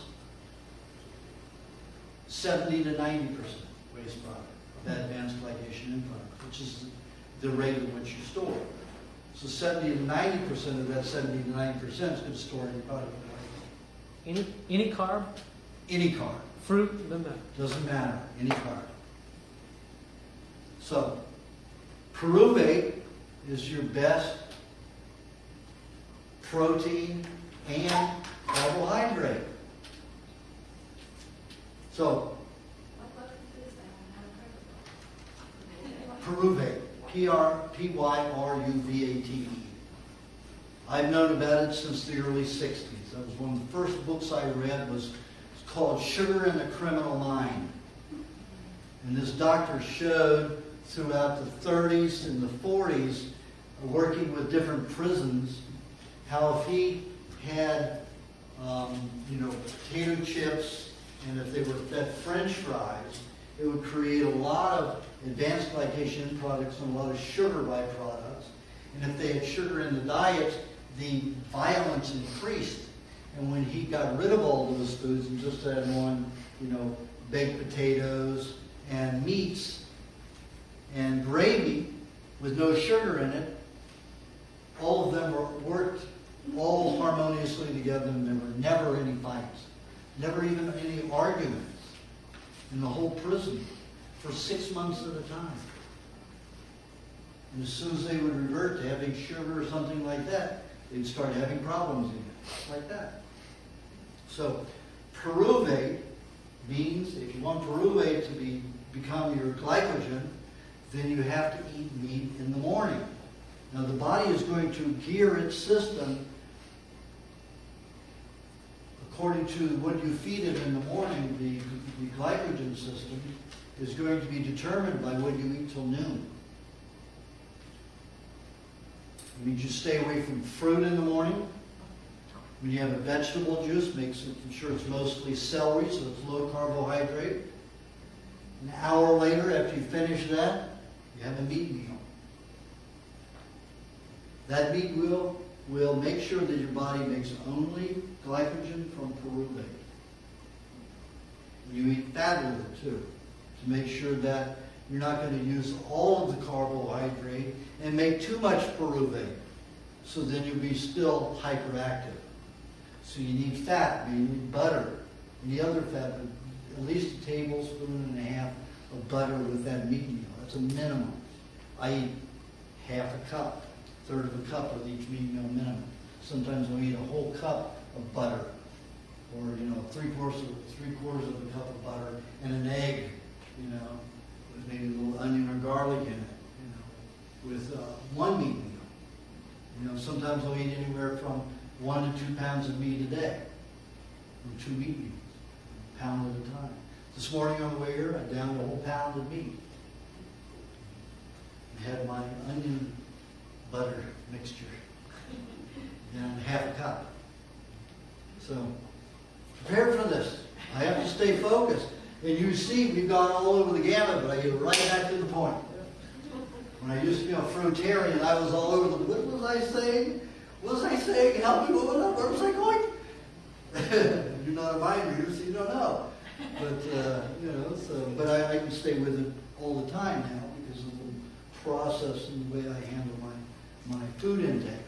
So, after that, you usually eat some digestive enzymes because nobody's very healthy, so always have your honey. You have a couple of 1, 2 tablespoons after a meat meal. Honey, unheated honey. Again, this is early in the morning, so you still got to get to noon before you can eat any carbohydrate. So, let's say you have a milkshake, which calms the body down and rests, makes the nerves settle. So milkshake, let's say you have 2 to 4 ounces of milk, 1 to 2 to 3, even 4 eggs, depending on how large a person you are. So you could have 4 or 5 eggs with your height. I have usually 3 eggs in mine, and maybe a tablespoon of butter and 3 to 4 tablespoons of dairy cream, 1 to 2 tablespoons of honey blended together, and drink that over, maybe a half an hour period. Then you're getting around noon, and you have another vegetable juice, so you're still not putting the carbs in your body. So honey's not the carb. You don't call honey the carb. Yeah, like I say in the recipe book, it's mainly when the bees collect the nectar, they swallow it. And they have an enzyme, and they change the molecular structure of the honey. They have enzymes which go into it to alter it into enzymes for digesting mainly protein and some fats. It breaks fats down. So it's mainly a digestive enzyme. So it's your digestive enzyme supplement. When the bees get back to the hive, they vomit. So that's what honey is. It's bee vomit. Let's call I had a punk rock group which wrote a song called, they called it, I Like Bee Vomit Flower Pussy Juice. And that was the name of the song. Punk rock group, and they did it. It was a good song. It was about honey, but it described what it was. Anyway, so you don't have to worry about carbs. However, in some people, it causes a discharge of enzymes that are coupled with concentrations of sugar and sugar byproducts in the pancreas. And when that discharges, it creates a lethargy, a tiredness, or an anxiety. So it makes them feel like they're having a sugar reaction from the honey, but it's not from the honey. Because every time I've tested the blood, or it causes some people to vomit, check the vomit, it is not anything in the honey. In fact, it causes some chemicals to come out of the system. and they vomit the chemicals. And the bacteria and the honey has nothing to do with it. Very little quantity of it in there. In relationships that couldn't cause that problem. But the concentration of some deadly chemicals, yes. And I had one fellow, Jeff Slay, Skin and Bones. If you go to www.wewantTolive.com, but the we want to live, 2 is a numeral 2. Right up there, they had his before and after. His Skin and Bones looks like he came right out of Auschwitz. Next picture is a year later. He was that way in 5 months. He waited a year to take the picture. And you see it's like night and day. His girlfriend, he was in a disease state and he couldn't figure out what the disease was. He was wasting away. He was 15 pounds lighter than that picture, so you can imagine already. He looked like he just came out of Auschwitz, man, eaten a year. So he's even 15 pounds lighter than what you see on the website. I allowed that person to post a lot of my articles and a lot of information that I've written and interviews of me that nobody else has on that website. It's available. Also, all of my books will be on sale there in downloadable form in a few months, and you'll be able to search, you'll be able to subscribe to it. So it's probably going to be something like $80, $90 a year. And you go in and search everything on that I've written. And the interviews and anything that I've said about anything will pop up. So you can search. You can't even do that with my books, But you'll be able to do that with my books, with any article, anything that I've written on that website in several months. So I'll send out emails letting everybody know. So it's an easy way to research anything that I've said about pop it up right away. That's wewantTolive.com. But the 2 from We Want To is a numeral 2. Okay, we're going to take a break now. About 10-minute break. Well, maybe 15 minutes if there's a lot of people who have to go to the restroom. You have a juice somewhere around noon, vegetable juice. Again, it's still low in carbohydrates. If you're a person who's on the thin side, you should probably always put a tablespoon of cream in your juice. A little bit of carbohydrate in there will help you slow down the process of enzymes getting through digestion into your system. And you want to slow everything down when you're thin, high metabolism. And then we have the fruit somewhere between 1:30 and 4:30. You always have it with some fat. Now, everybody's full of metal toxicity. So it would be a good idea to have some berries with cream. Now, we didn't talk specifically about any fat, but your coconut cream and your coconut oil are the best solvent fats that you can have for metal. If I took this lid here on this metal and you put coconut cream, or coconut oil in it, especially coconut cream, it would turn black in about an hour. It starts ripping it up that quickly. I've used olive oil or flax oil, the other kind of oil on it. It could take a day to turn black. Wow. The coconut cream starts working within an hour. Coconut oil, it's a little slower. May take 12 hours. Coconut cream rips it up quickly. Pulls metals out. Huh? Pulls metals out. Dissolves metals and helps pull them out of the system. Wow. So that's the best chelation therapy there is. But you also need some other fat, some animal fat along with it to help bind with those toxins so that they don't store in the system. So I recommend that, let's say you have anywhere from 3 tablespoons to 6 tablespoons of coconut cream with 1 to 1.5 tablespoons of butter, 1 tablespoon of dairy cream, 1-2 tablespoons of honey. Now, if you have a terrible sugar reaction when you have the honey, like I say, it's the pancreas cleaning itself. Sometimes it's the liver cleaning out old toxic sugars that are stored in it, or carbohydrates that are stored in it, and it's not from the honey. So you may need to regulate the amount of honey that you use until your system stops dumping so much. But in that quantity with the fats, it should slow that reaction. If you eat the honey alone, you might have more of that reaction. Now, the darker berries help get rid of the heavy metals quicker. And like raspberries will get rid of aluminum, the lighter metals, and iodine, aluminum and iodine. The strawberries will decontaminate the skin and collagen. But because they're so overbred, they're not the same way as the wild one, which are very small and not appetizing at all unless you have sugar or cream with it. Now, with the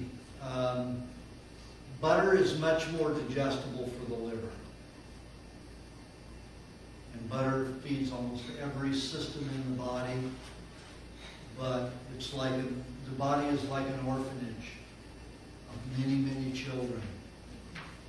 The children are going to gobble it up, and some children back in the back are not going to get much. And that's what happens with the skin and the connective tissue and the tissue around the lymph, and even in some in the bone marrow, in the joints. It's all going to be absorbed before it ever gets to those areas.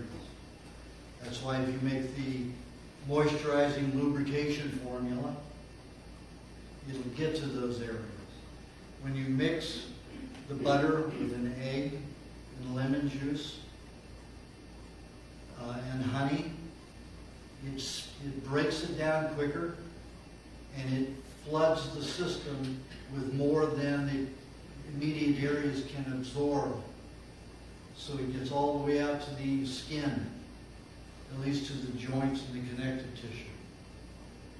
Because the skin secretes and excretes more toxins than any other organ of the body, the skin will always be the last to be mended and healed.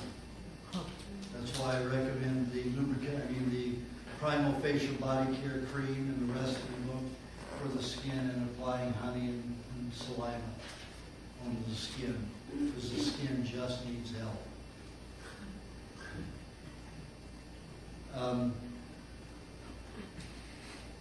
The cream is the best for the nervous system. It lubricates and stabilizes and relaxes the nervous system where no other fat can do that. However, it's more difficult for the liver to digest because the liver has to basically use a tremendous amount of enzymes to make it into a substance like butter and to discharge it into the system. So if you have a slow liver, you want to have enough cream to keep your nervous system relaxed, but not enough to cause yourself pain, and you just have to rely on more butter, especially the lubrication moisturizing formula. Now I call it the lubrication moisturizing formula because for women the sound of moisturizing is very pleasant. For men, they like lubing. But it's the same thing.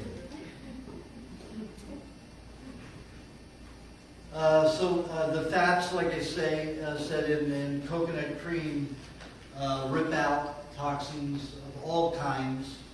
Arterial hardening helps get rid of old resins, other oil resins like the vegetable oils. Peanut oils that have been hydrogenated are basically plastic. They turn into a resin and a hard substance in the system. Also cause kidney and bladder stones, liver stones, even gallbladder stones. So in order to eliminate that, the coconut cream is pretty good for that. In order to get them out entirely, it's good once you've been on the diet a while and stabilized on the diet maybe 6 months to 2 years. And I do recommend that people don't do anything that causes detoxification for a 2-year period on the diet so you get strong and healthy. Those are usually very thin people. People who have more weight, they can go into this forced detoxification a little earlier. And one way that'll be in the next book that I'll produce will be about detoxification, how you can speed detoxification. Now, I don't often recommend it, but there are a lot of people who are overly anxious. So they take supplements and they do all kinds of things. They do things like coffee enemas that beat the hell out of the colon and strip it of the E. coli. And the E. coli, if you rip that out of the system, it takes a minimum of 45 days to bring the colony up to a point where you're digesting proteins okay. And 60 days to bring it back to a point where it's flourishing, where it naturally should be. Each enema and colonics are the worst. Colonics can destroy it permanently, unless you eat shit to replace it, or meat that you've taken some buffalo dung on and rubbed it on the meat and let it grow in there, and then eat that. You have to actually replace it. So colonics are one of the worst things you can do. Chelation therapy is the worst thing you can do. Because what it does is it pulls the metal out of the softer tissue like glands, and then it just deposits it in the connective tissue, the lymph system, the bones, and the skin. So it's like me, let's say it's like me having 30 boxes, and you can carry 3 or 4 at a time. And I keep giving you 30 boxes at a time. You're only going to be able to carry 3 or 4 out at a time. So all these boxes are going to pile up all around you. And that's what happens in the system. So it causes mass contamination of the lymph, connective tissue, bones, and bone marrow. And it leads to bone cancer and bone deterioration. So that's the worst. The second worst is colonics. The third worst are, vitamin E supplements, and the next would be vitamin D supplements, which is vegetable oil exposed to radiation. Isn't that appetizing? Irradiating vegetable oil, that's your vitamin D. Anytime they put it in milk, any food, that's exactly what it is. Irradiated vegetable oil. Very appetizing. Sounds really healthy, doesn't it? I want that vitamin D. Vitamin A, they produce by taking carotene and mixing it with fat. You call it vitamin D. Vitamin A. None of that's good stuff. None of it's real. It's just chemistry that they make you believe it's something good, but it isn't. Some enzymes can be helpful for some people who digest poorly. Their pancreases are not working, but my recommendation is using honey. Can't get a better enzyme concentration than in honey. If you react badly to it, you can take 1/8 of a teaspoon every 15 minutes to a half an hour. It's the way to just feed it into the body slowly and gradually. Mix it with a little butter, 50-50 honey and butter. It's a good way to get it into the system, to feed it into the system slowly. You'll find the digestion of anything improves that way. And you don't need supplemental vitamins and supplements. But a lot of people aren't going to carry their honey around like I do. So they'd rather have a pill to pop. And that's an option, that's a way to do it. But there's toxicity involved in that. Because it's in a substance, it's not all enzymes, and it's adhesive together to keep it together in a pill form. And that's toxic. And it's accumulating. And it can destroy certain kinds of bacteria in the intestines. E. coli is the most important bacteria in the system because it's responsible for the final stage of protein digestion. It synthesizes all the B vitamins and the amino acids that back up the lymph system. So it could be said to be backing up your immune system. The immune system is bullshit. There's no such thing as an immune system. The body doesn't build an army to protect itself. It's always expecting that everything will be the best. So it only counteracts when it has to. White blood cells. Sometimes some people will develop a so-called immune system, and they'll have a high white cell rate, high white cell rate, and then they'll be diagnosed as anemic or leukemic. I've got leukemic patients whose counts are somewhere around 200,000 white cells, maybe 50 to 60,000 red blood cells. They're considered anemic, yet they run 7 to 13 miles a day. And they have no symptoms. I've got a gymnast, an Olympic gymnast.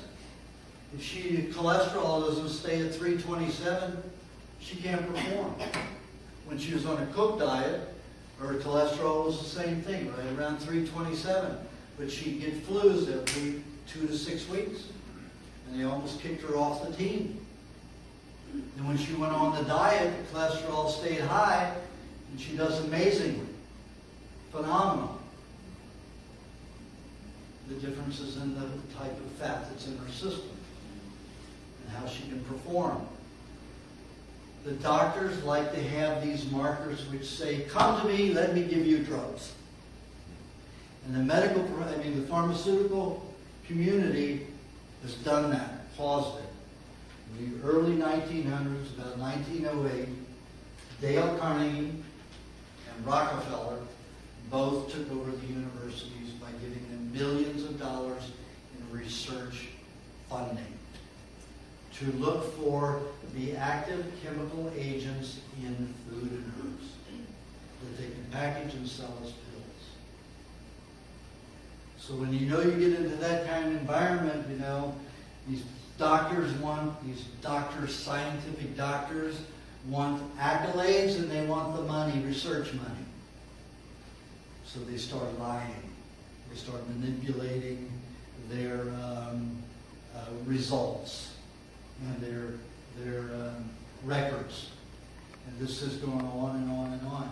Now it's so bad that doctors are hired to look over the badly written and prejudiced material and give their recommendations and review these drugs for publication.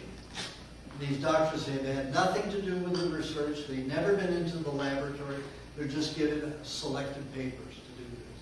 And they're paid phenomenal amounts of money. So these markers that they look for, high cholesterol, low red blood count, high white count, all of that is garbage. High blood pressure, low blood pressure. If your body has that condition, it is that condition because that's what your body is saying you need. Take somebody with hardened arteries and a hardened heart. What happens if they have low blood pressure? If you've got a hardened artery that keeps hardening and shrinking, don't you need high blood pressure to blow it out? What's going to happen if you have low blood pressure? You're going to get weaker, and more problems are going to happen, and then you have to go for a heart bypass. Why do you think that 60% of the people who go on that heart medication end up with heart bypass? Because it lowers the blood pressure, so it just keeps hardening and shrinking. Of course, I have a heart attack because there's no blood getting to the heart, or so little. It's planned that way. If your body has low blood pressure, you've got too much adrenaline, you've got other problems in the system where it needs to lower your blood pressure and slow you down till you get on a good diet.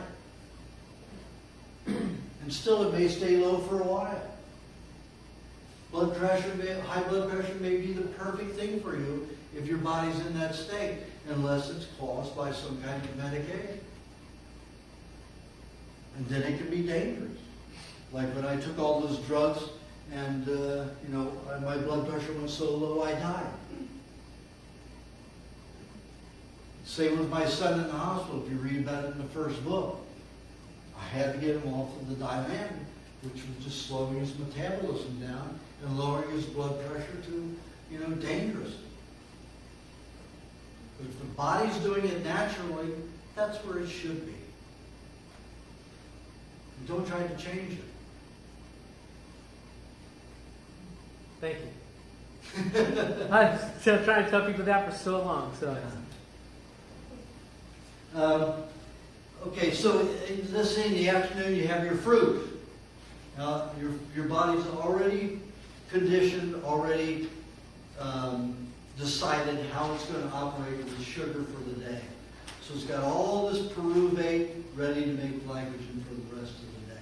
So you're eating fruit at this time isn't going to change that. Your body's not going to say, all of a sudden say, okay, I'm going to go to a lot of carbohydrate to make the glycogen. What it's going to do is going to take that fruit, make some alcohol with it, and some solvents to dissolve toxicity, help get rid of uric acid that may be stored in muscle tissue, help clean the system, help get rid of heavy metals. No matter what it is, you can alter the fruit to alter what'll clean out of the body. Papayas will help clean the spine and the digestive tract. Also help clean the pancreas.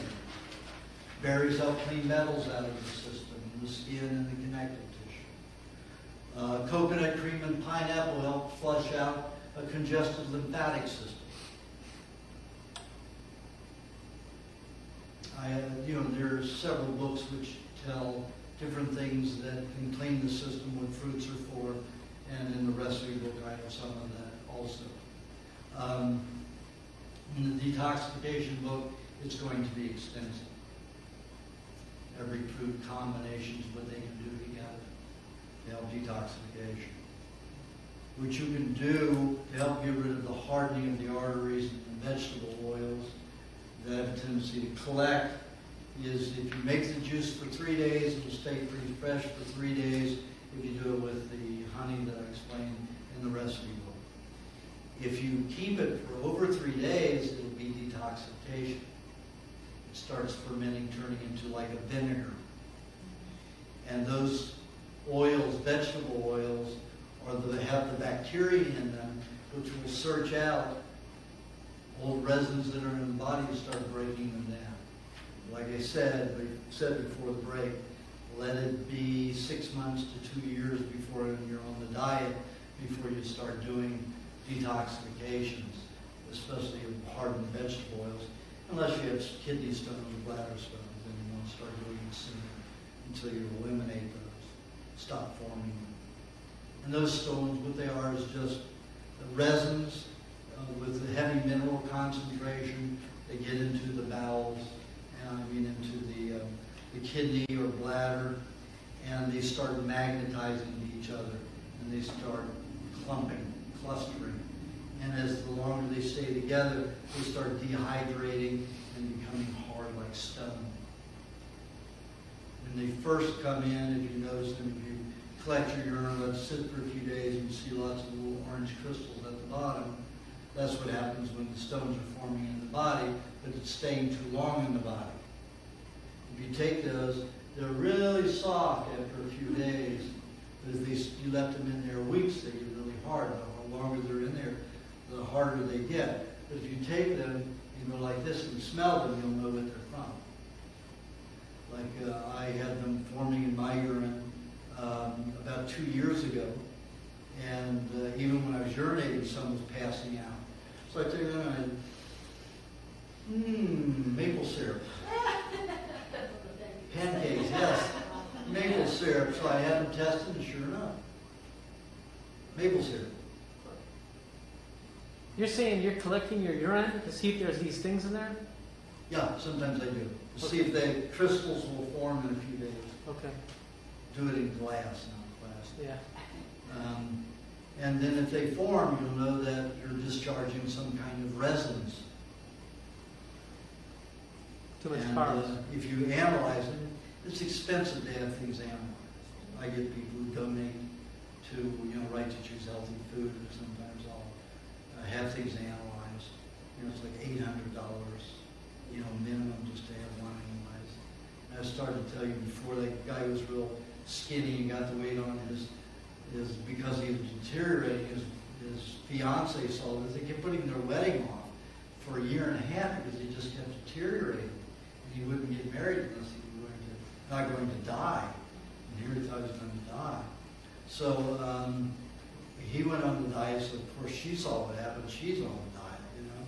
So she vomited after eating fish. And he'd eaten the same fish and he didn't vomit. So she thought it was bacteria in the fish. I said, well, Jeff, if you save the vomit, we have it analyzed in the laboratory. So he comes from a very wealthy family, so I don't think he ever works. And never worked in that I know of. He's traveling all over the world. You know, his wife works, but he doesn't work. So the guy's got quite a trust fund. Anyway, he spent $800 on this test, and, you know, a half a cup of vomit, and the drugs in it were phenomenal, chemistry in it. It even had date rape drug in it. GHB. Yeah. Even had that in it. But it was extensive. It was like a very high ratio. And of course the bacteria, the body wasn't getting rid of it because of the bacteria, it was getting rid of it because of the poisons. And that's what you have to understand. Every time I've had a laboratory test done of vomit and diarrhea, it's always high in chemicals that are not biochemistry. They are industrial chemicals. And the body will, you know, when they start mixing, you have herbicides and pesticides, preservatives mixing together, you have whole new chemistry formed. And a lot of them are, say, unidentified chemicals. Because the combinations are not understood or even utilized. So anytime your body's in vomit and diarrhea, you should cheer and react. Because you know you're getting rid of some pretty toxic poisons if that happens. I mean, on that little half a cup of vomit, it was a 52-page report. 52-page report. No, 62-page report. Now I've got a patient who has metastasized cancer, and I collected her vomit. I'm going to have that analyzed just to see what's caused her cancer. Because whatever she's vomiting, because the tumors are now dissolving and going away. And she's vomiting frequently. So I want to see what caused the tumors in the first place, what chemicals caused hers. So I'm sure that there's a lot of acrylamides in it. But I'm not going to look for those. I'm looking for industrial chemicals that are in the body that shouldn't be there. And a lot of fats, a lot of these tests, in fact, all those tests have different triglyceride compositions because the body's used those fat triglycerides and fat formations, fat molecule combinations that help dissolve these toxins and chelate with those toxins to keep them from being as damaging. So you should always expect a high rate of triglycerides to be found with those chemical compounds. And 1/2 of her vomit were triglycerides that were bound with those chemicals. And they put an enzyme in there which releases them and you can analyze the composition of those chemicals once they're released. As long as they're bound in triglycerides, they're not free to be able to analyze. So anything your body does, be happy, as long as you're feeding it properly. Now, people go through detoxifications all the time. A lot of people say, well, this diet's causing me to detox all the time. You know, I'm getting sick and I'm doing all that. I said, well, how do you know you wouldn't have that happen if you weren't on the diet? People are detoxifying all the time. You're going to vomit, colds, flus, pneumonia, every kind of disease you can imagine. They're not on the diet. How can you blame the diet? So for a 6-year period, I kept in touch with 500 people who were on the diet and got the rate of them going through detoxifications, vomit, diarrhea, how many days in a year, and how many days they suffered a cold or a flu or any kind of other obvious transient detoxification. It came out to about 12%, sometimes as low as 8% over a 6-year period. 1 year was 8%, another year was 12%, and the other years was in between those but never went under or exceeded. But in the average population out there, they're going through from 18 to 22%. So you can never say that this diet is responsible for your detoxification. So you're saying there is food poisoning, but not through a bacterial source? Right, it's from chemical contamination. Oh, okay, like the industrial chemical. Because the medical profession and health departments, which is run by medical professionals, they always look for bacteria. They look for organisms. They don't look for any chemistry. They don't look for poison, industrial poisons like I do. So they completely ignore what's causing the problem. Again, you have chemicals that come into the body that destroy tissue. It's like I go around and I have a gun and I shoot some people in the room. They're going to rot. So all of a sudden we have bacteria and worms which come and help degenerate them. The worms and the bacteria that are going to now degenerate the body didn't cause the problem.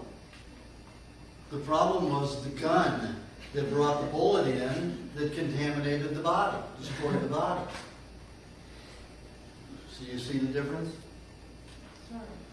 I had an experience about 6 months ago when I was in Chicago, and I had vomited in, I don't even remember how many years ago I had vomited. And I thought that I ate some bad food because we had so much food that it didn't all fit in the refrigerator when we put it outside. This is January in Chicago. Cooked food? It was cooked food, and we set it out on a fire escape because it was cold. And I had eaten some of that also. I mean, I don't know if that's why I vomited, but after a couple of days, I was up all night vomiting. I hadn't vomited since I was a little kid. Well, bacterial food poisoning can come from cooked food. Like the Jack in the Box food. Like the Jack in the Box, that was cooked food. All epidemics have come from cooked food, not raw food. Okay, I'll blame it. So not food not poisoning something. could come from cooked food. Yeah, because you've taken the cooked food, and then the bacteria that grows on it's going to be diseased. Just like we grow, like the Pottinger cats, 10 years, 900 cats. Some of them grown on cooked food, some of them grown on raw food. The raw food cats had absolutely no disease. The cooked food cats all had disease. The more processed the food, the worse the diseases. Howl with rats, same thing. Cooked food, all had diseases. Raw food, rats, no diseases. Interesting thing he did, he found that in the Pottinger tests over that 10-year period, that the cats all lived 1/3 less life than the cats that ate raw. But the rats all lived the same age. There was no decrease in longevity. So he beat this around in his head, because these rats live 3 years. So minimum for one test is a 3-year period.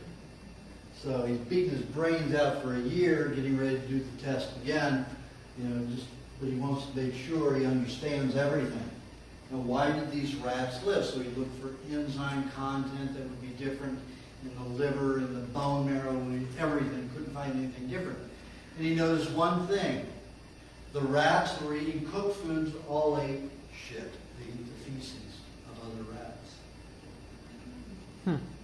So he said, this E. coli, this bacteria may be missing. So when they eat it, they gain it. Wow. So he put a screen down for the next round 3-year tests.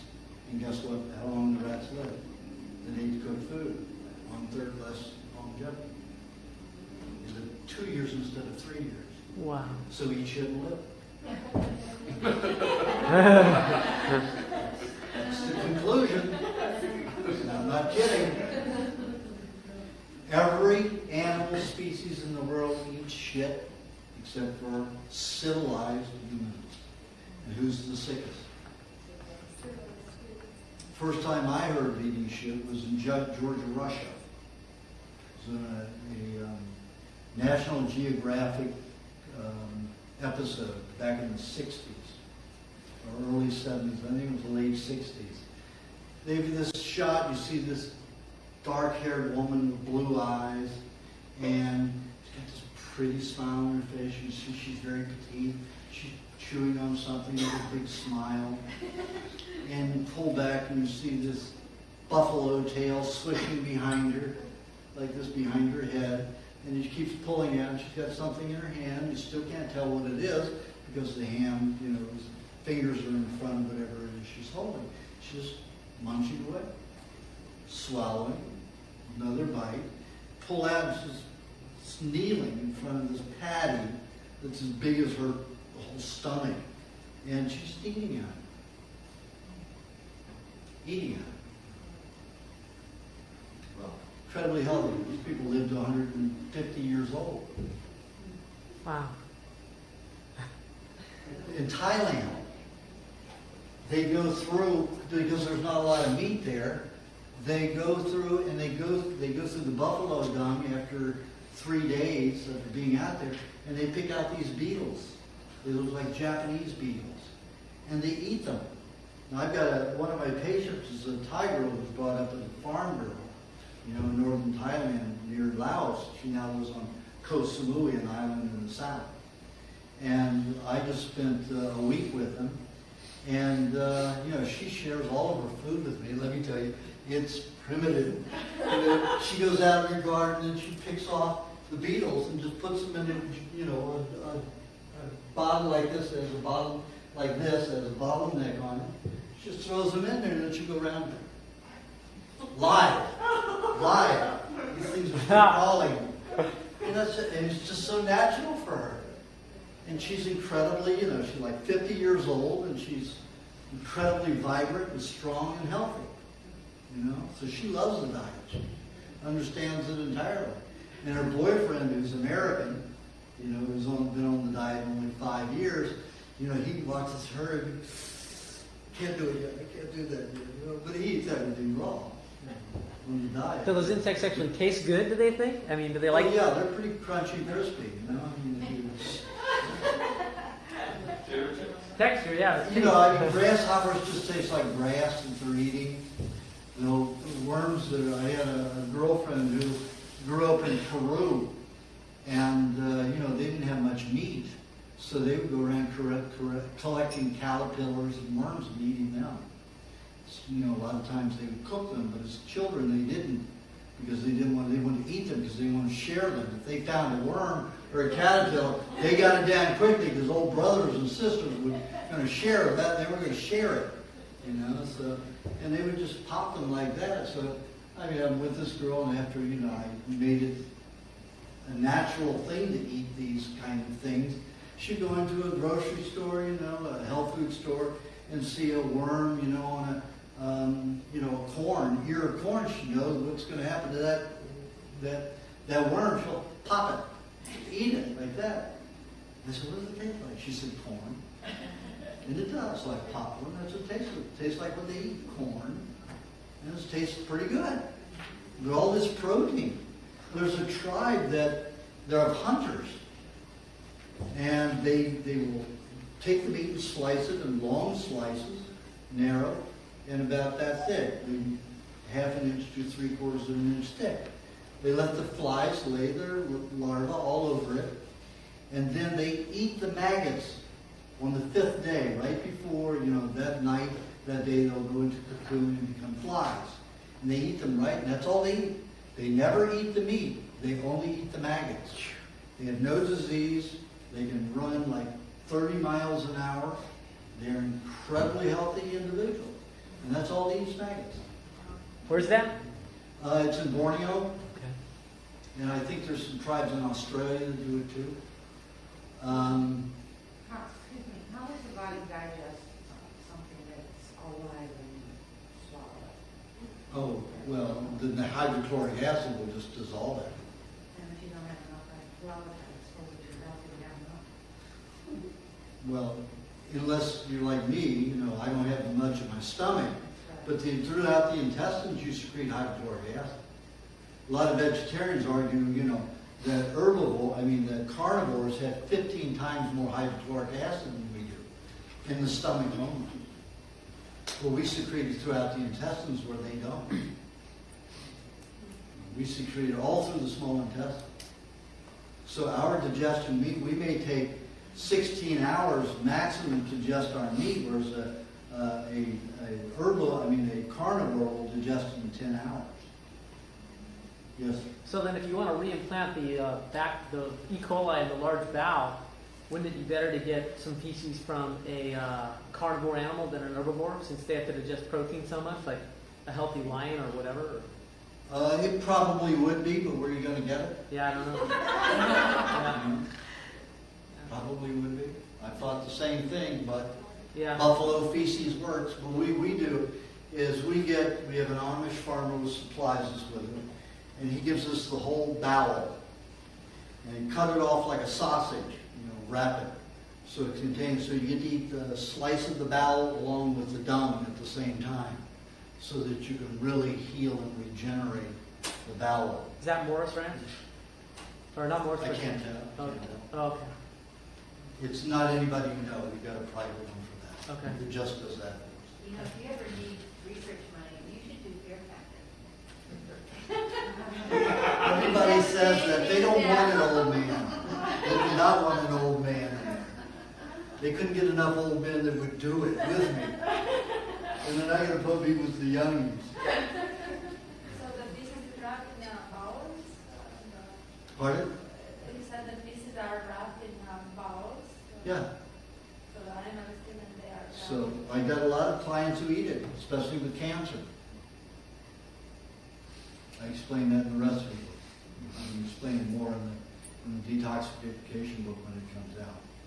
So that bacteria in the colon is very important for, you know, synthesizing B vitamins and amino acids to strengthen the system even more, so healing takes place better. 90% of healing happens in the sleep state. Some people can get into a healing state without going into the sleep state, but it usually has to be somebody who really knows how to meditate and get into an alpha state or deeper than alpha state to be able to do that. Most people just have to go to sleep. I am able to go on 1.5 hours sleep a day, 10 minutes at a time. I've done it for up to 20 days at a time. And then when I start sleeping normally, I still don't sleep more than 5 hours. When I am in an intense healing state, I still will sleep 8 to 10 hours. But that's not very often. And when I do that, I pile up on the meat. I will make sure they eat 2 to 3 pounds of meat a day. Because I want to provide all the protein necessary to regenerate as many cells as possible while I have that kind of activity happening in my body. And like I was saying earlier, this diet does not cause detoxification. It only allows your body to detoxify properly and heal properly.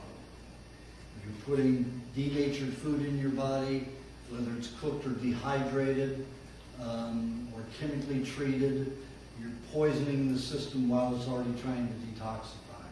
So it's going to be using a lot of the nutrients that you consume, which is very little, to help neutralize the toxins that are coming into your body and not addressing a lot of those that you're trying to detoxify with. So there's a lot more symptoms, a lot more pain if you're not doing the diet when you're detoxifying. That's why people who have a severe pneumonia on this diet can absolutely work. The only thing that can shut people down that I've seen is meningitis. These are spinal cerebral meningitis, and that's because of the headaches. Otherwise, you can function. So this diet allows most people to function during detoxification. So remember, this diet doesn't cause it, any kind of detoxification. Your body does the detoxifying. If it gets some nutrients, it says, oh, now I can do the detoxification work I want to. Now that you're eating that, indirectly the diet is causing it. But it's really not. It's just facilitating your body doing the detoxification. And the diet really is not causing the detoxification. The cause of the detoxification is the poisons that are already stored in the body that your body needs to get rid of. And that's what a lot of people don't understand and become afraid. You know, everybody's detoxing, having ill symptoms and everything. And all of a sudden they go on the diet and things get better, and all of a sudden it happens again. Oh, it's the diet. It's like, hello? It happened before. You're going through it before. Those toxins that you're discarding were in your body before the diet. You're not eating those toxins now, so why is your body flushing out those toxins? It's certainly not the diet that's putting the toxins into your system, so you can't say that it's the diet causing your toxicity, your detoxification. So you just have to keep on point and keep rational. A lot of people panic. A lot of people panic. Just can't go to that panic stage. Just have to stay focused and solid. Let it happen. Enjoy it happening. Picture all the garbage that's leaving your body that means you'll have less severity of disease. And when it's all gone, there'll be no disease. I mean, that'd be nice. I've got 18 years to go. I've only been doing this diet eating meat on a daily basis for 22 years. It takes 40 years, so I have 18 years to go. Hell, I'm almost 60. I've never felt better in my life, and I get better every day. Of course, I have some periods of detoxification. But, you know, I get healthier and stronger every day. I mean, how many people 60 years old can look and feel like this when they were dying at 21? Multiple 4 kinds of cancer, plus diabetes and heart disease. It's great. Awesome. So this can do it. You just have to not panic. And also you have to enjoy it. There's some people that need to experience disease. It may be part of their, journey in life to experience disease, and that's okay. And don't beat yourself up for it. The disease will do enough of that. And that's okay. I have no judgment about it. I mean, I chose my disease to learn what I've learned. And it's been good for me, so I took advantage of having the disease. So anybody can make good of anything. So enjoy it. Enjoy your disease or health, whichever you choose. A lot of people say, well, what if I do it 60% of the time?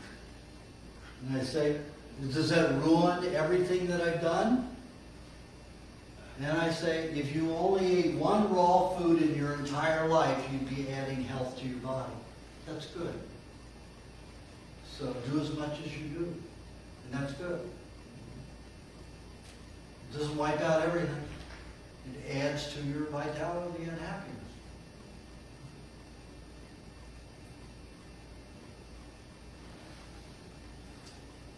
Okay. So we talked about the fats, we talked about the proteins, and we've talked about the carbs. Now enzymes. Everybody's missing enzymes.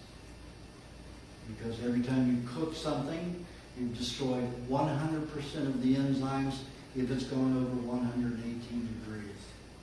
Cooked over 118 degrees. And everything's cooked over 118 degrees. Everything that you see in a supermarket, except for the produce section, everything is heated well over 118 degrees. So, how do we replace these enzymes? In the body, every time you eat something cooked, the pancreas would manufacture these enzymes, which were like a couple of thugs, mafia guys going out, and they go up to each cell and say, want some of your enzymes, want some protein, want some of your vitamins, and they just go around collecting from everybody. It's transported back to the pancreas readdresses them, sends them out into the digestive tract to digest the food that has no enzymes. Now the medical scientific community says, hey, these enzymes grow on trees. Doesn't matter if you cook food, Sally found all of them. all of a sudden they appear from nowhere. It's like money growing on trees. It's bullshit. Your body's leaching them from your body. Because if they grow on trees, you wouldn't have the disease. You wouldn't deteriorate with age. And everybody's deteriorating with their age because of these deficiencies. And it just keeps leaching more and more. So how do you reverse that leaching? How do you add to your bank account to resupply that enzymes that are in every cell in your body? Vegetable juice. Minimum of 2 a day to handle your daily needs and start resupplying the others.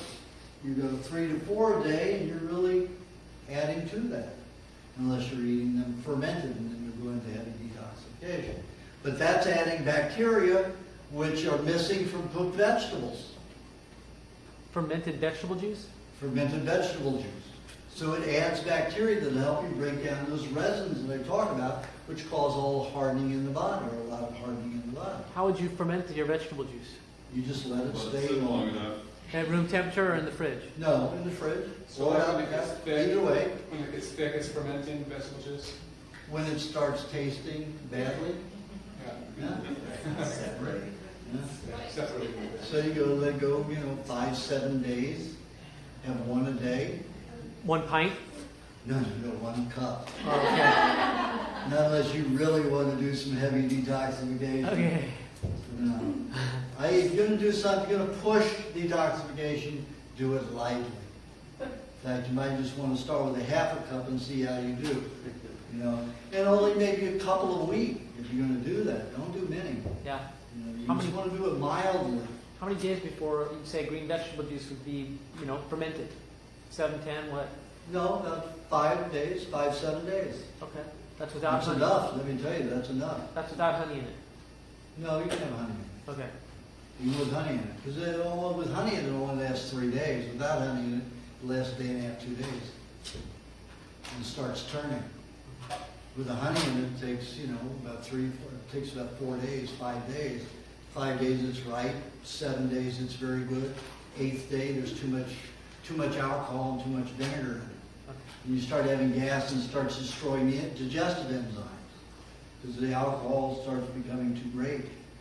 The acids become too great. And then it'll damage digestion and you start having farts. You may not smell so good. Stop digesting your eggs well. And then you really got some sulfur farts. What about when the milk goes old and it starts to, it's like a wine or an alcohol milk. Is that good or not? Well, I'll tell you a story. It's interesting you asked that. I told you to stop asking questions until it was all over. But this is last year at this time, I was in Vietnam, and there's no vegetable juice there. In Thailand and Cambodia, they have all kinds of stands where they make vegetable juice. I can get celery, cucumber juice, even on the streets. They have their machines, they plug it into some plug nearby. And, they have juice, people all over the place doing these. But in Vietnam, I couldn't find any, but they had nuc mia, which is, they have these sugar canes, these pressers, they go in and squeeze the sugar cane juice out. And I was getting mighty thirsty because I went, 3 days without any juice, and I'm looking at this nuc mia and I'm saying, it's high in sugar, this is gonna, I have a little bit.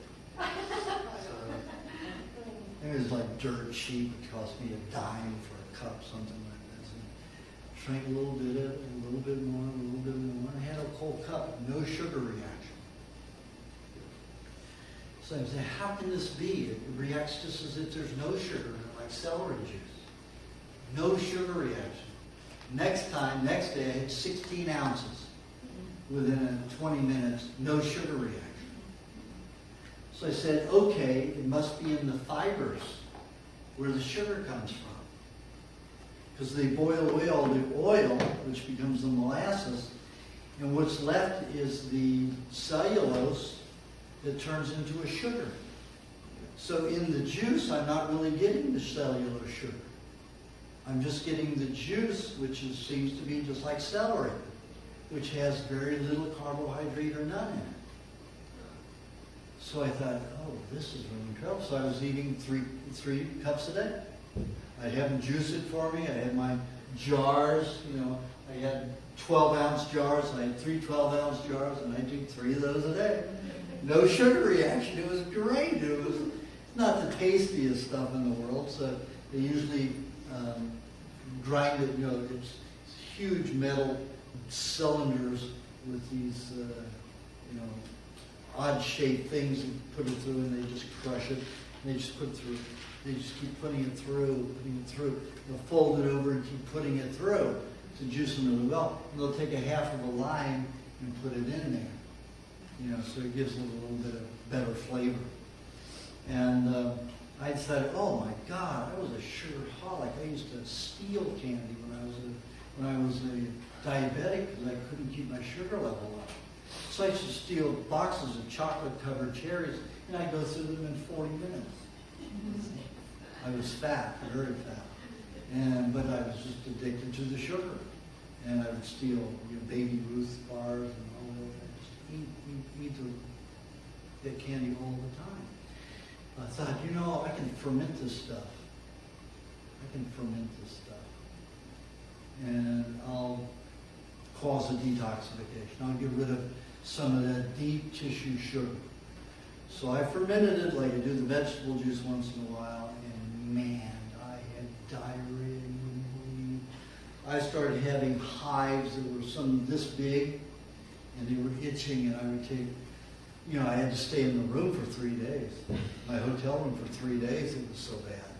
And I took tomatoes, and I'd rub tomatoes over it. I'd take the tomato and vinegar baths, and, everything to get rid of that itching. And even if I didn't scratch them, they turned into scabs. And they were just dropping off. Crazy. And that went on for weeks, about 6 weeks. But 3 days it was unbearable where I had to stay in a hotel room. But I got my first parasite. I got a tapeworm from it. And that's when I realized, wait a minute, the only tapeworms in the world are amongst usually children and adults who live only on carbohydrates, mostly grains. People who live on meats usually don't get tapeworms. It's the bloated kids eating all this cereal, that these philanthropists who say, oh, we've got to help these children, so we'll buy them garbage cereal food. And it's totally something they're not supposed to be eating, and those are the kids that all get the tapeworm. So this is the first parasite that I've been able to entertain that I know about in my lifetime. And I like parasites. They can eat the toxicity, the degenerative tissue, 5 times faster than your body can dissolve it with a virus. Because viruses are not alive. You can't kill a virus, it's not alive. And they don't self-propagate. They don't self-clone because they're not alive. The body makes solvents. It's a chemical that the body makes to help break down tissue, to dissolve tissue. So parasites work very quickly to eat that degenerative tissue. They can eat 100 times their weight in a day. Bacteria can do about 50 times their weight in a day. And the animals who had parasites on this diet, they got well faster. They kept their parasites for maybe 6 months to 9 months, and then the parasites went away. So I noticed, about 6 or 7 days after I had the fermented sugarcane juice, that I had a section of the tapeworm in my feces. Now I always check my feces. I always look to see what's going on. And I saw the section, I said, I have a parasite. I finally get help. Because after chemo and radiation, it made my body so toxic that no parasite can live in my body. It gets poisoned with any tissue that it eats. So this was a sign that I was healthy enough to have a worm. Of course, it was not an internal worm, basically, it was still in an oxidation system in the bowels, in the small intestines, in the bowel. But still, I had a parasite at first. So I was very happy. And then all of a sudden, about, it was 3 weeks later, I had this craving for an onion. So I ate almost a whole onion with a meat meal. 2 hours later, I had this diarrhea, shooting diarrhea. And here was 30 feet of that tapeworm. I said, oh no. 30 feet? 30 feet. Whoa! Oh no, I just shat him out. I just destroyed him. I killed him. He was helping me. You know, and my hives got worse. You know. So here that parasite had been eating that high carbohydrate that I was detoxifying. You know, for causing more damage. So I thought, oh darn, you know, he's gone. And then about a week later, I saw some pieces again. So he killed him. And then about 6 weeks later, I went and had a bowel movement. 40 feet of them came out, and that was the end. But all the hives had stopped. All that detoxification was over. So he was in there as long as I needed for that sugar detoxification. Because it probably would have damaged my intestines if he hadn't been there to eat it. So I was very pleased and very happy. That would have taken a long time to grow that, wouldn't it? That was just last year. So I just you got got rid of them the about infection. last December. That thing grew pretty fast. Oh yeah, oh they grow very fast if they have a lot enough to eat. Yeah. So, what I was going to say, you asked me about fermented milk. Well, I decided to do the same thing with fermented milk that I did with the vegetable juice. Let it go till it really got high in alcohol. And let me tell you, my intestines still haven't recovered. I never had gas on this diet unless I would eat too much nut butter. And after I did that, let me tell you, it destroyed my enzymes, it damaged a lot of my system. And I still get gas no matter what I eat now. But yeah, and what it did, it would have started tearing my bone system apart. So, you know, if you'd seen me a year ago, my hips, this whole area in here, were 4 inches larger than they are now. So was my chest and the whole chest cavity. So it just took my bones and it just whittled them down. What? Is that because it was doing detox or damage? Yeah, heavy detoxification. Wow. You know, obviously milks build the bones a lot. So when it just did a hell of a number on my bones, so I had weak, you know, sore bones like I was having bone cancer again. And finally I got over it a few months ago. But I still have gas that I didn't have prior to that. You let it go until it separates, and then you open the... When I opened it, the alcohol actually burned my nose. It turned my eyes red and my nose started running. That's how high the alcohol content was. Pardon? You don't let it get that high in alcohol.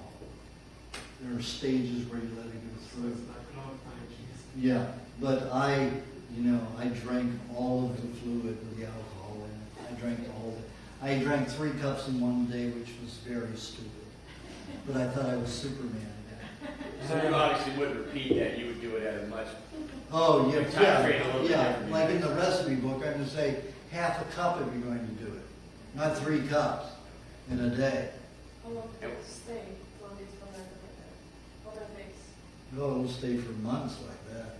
No, but after what period of time did you drink it? After Oh, it was after about 3 weeks. 3 weeks. Yeah. 3 weeks. So would you have also not fermented it quite as long to have a lower alcohol content also? So both too much and too concentrated. Yeah. Destroyed too many enzymes. Right. And digestion is still slower for me. So you can cause harm by trying to do too much detoxification. But that's part of my life. I'm experiencing it so you guys can do it easier. You know, I'm my own first guinea pig, and then I use other people. But the good thing about this is that I've learned where harm comes, so nobody's ever harmed in my experience. Not anymore. Early stages of growth. But I was too ignorant to know what I was doing. So, after you have the fruit meal, which is your one detoxification meal, then you want juice again. And really this is the last juice that you need. But if you want another before you go to bed, it might make you feel, you know, if you're not a diabetic type or have a hypoglycemia, if you're a hyperactive type and highly acid, it can make you feel even more alkaline and calm by having another one before you go to bed. It's a veggie juice? Vegetable juice. Pardon? It depends upon the individual. It could be anywhere from a half a cup to 12, 16 ounces. If you're a big person, it's a hot day, you've gone running for the day or played basketball, 16 ounces is good. In fact, I have some guy who's 6'6" and plays basketball. He'll have a whole quart after that. You know, but he needs it. Big body, lots of perspiration. I noticed that one of my latest cancer clients has been on the diet for 2 years, and her perspiration smells, because I go, take a look at her every 2 weeks, and she's bedridden. And her perspiration in her armpits, I check the swelling there, and the lymph glands are gone down 50% now, but it looks like she's metastasized to the liver. It's finished here, it's going down here, so just hoping she can survive during all of it. She kept her weight up. Because she was one of those girls that allowed herself to gain, like 50 pounds before she started going through the heavy part of it. So now that she can't eat, she's not losing too much weight, and she has enough to buffer it. So hoping that, by the time it finishes passing through her, because cancer is like a cold or a flu. It runs its course, dissolves that dead tissue, and is gone, as long as you can maintain. Pain's too severe, you can't eat. That's her problem right now. But, Alonzo, like I talked about in the first book, she would go into a vomiting spell during that period where she couldn't eat, and detoxifying, dissolving those dead cells so much that she was vomiting 11 times a day. And she'd get down to 68 pounds, skin and bone. She's only 5'2", 5'2.5". We'd get down to 63 pounds, I think, 62 pounds, I think, when she got the lightest. And I thought for sure she was going to die many times. But all of a sudden the body would stop. She would start eating like a bad person. Consume 3 times more food than I could, at a sitting. And then she'd gain all that weight, and she'd go through it again, so it would stop. And she made it through. So that's what happens to most people if they don't panic. And they just pass through it. It'll run its course no matter how severe it is. If you run to the medical profession, you can count on being there. So anyway, her body, when I check the glands on her arms or in her crotch, it smells just like celery juice. So it's because if I go to these people who come to me with advanced cancer, they reek terrible. The odor is so bad, permeates the whole house. And hers isn't doing that at all. It's a nice, fragrance. I mean, the pussing on her right nipple doesn't smell very good, but you have to get close to it to smell it. So after you have that third juice, then again about an hour later, hour and a half later, no more than 2 hours later, your second meat meal.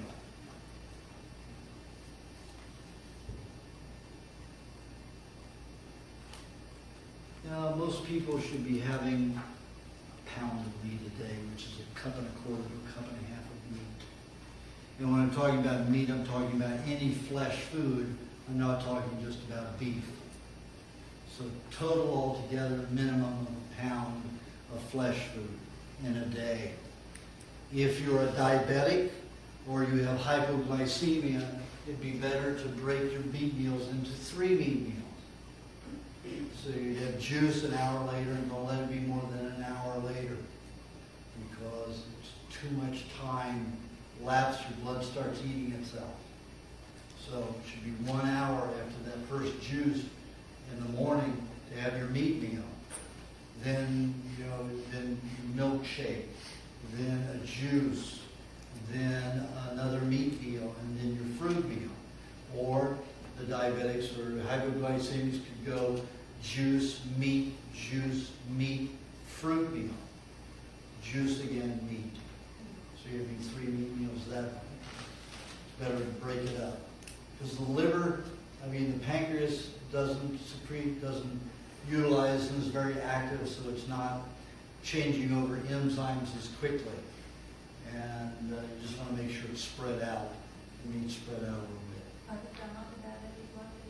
If you're diabetic or have hypoglycemia, if you have a sugar problem, you have 2 meat meals. So it's juice, meat, maybe a milkshake or milk or eggs by themselves, then a juice, then fruit meal with fat, then juice, and then meat. And in the evening, if you're a hyperactive person, you might have another vegetable juice for you have had. Anybody could have another milkshake, or milk with extra cream and honey, or down eggs, Rocky style, or Aajonus style, where you're sucking them out. And then set your alarm for 5 hours after you go to sleep. If it takes you 15 minutes to go to sleep, set your alarm for 5 hours and 15 minutes. Set your alarm for 5 hours after you sleep. So you don't sleep more than 5 hours. After 5 hours, even if you were 700 pounds, red blood cells start eating each other because the protein level drops to nil. So the red cells become cannibalistic. So what does that cause? High contamination and toxicity. So what happens, you sleep 8 to 10 hours, you wake up and go for coffee because you're too toxic. You go for some kind of stimulant. Absolutely. Well, children usually will do it anyway. Infants, you wake up every few hours. And if you're feeding a child right, they will always wake up within 5 hours.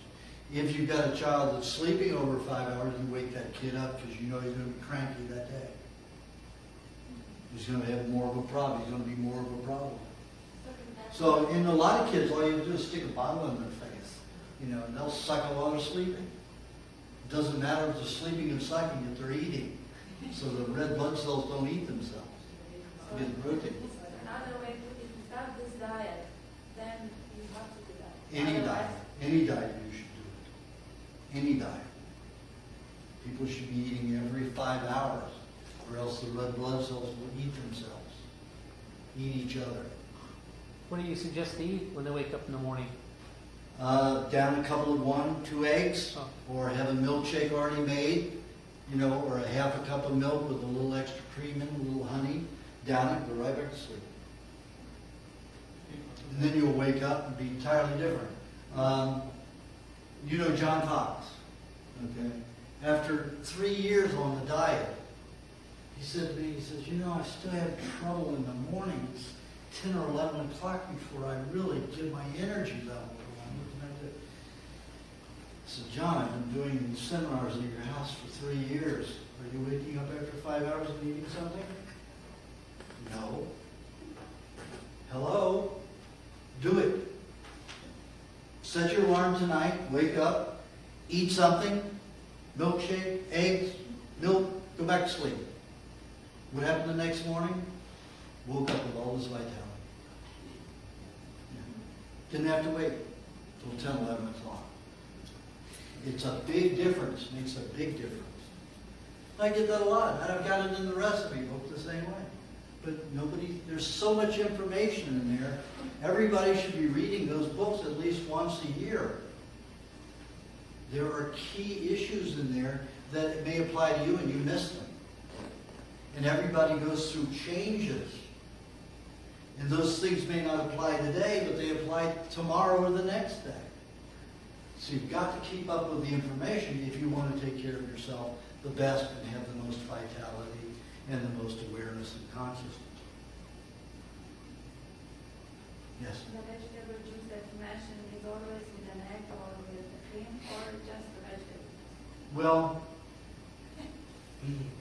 some people have gas if they mix because the egg is slightly acidic and the juice is alkaline.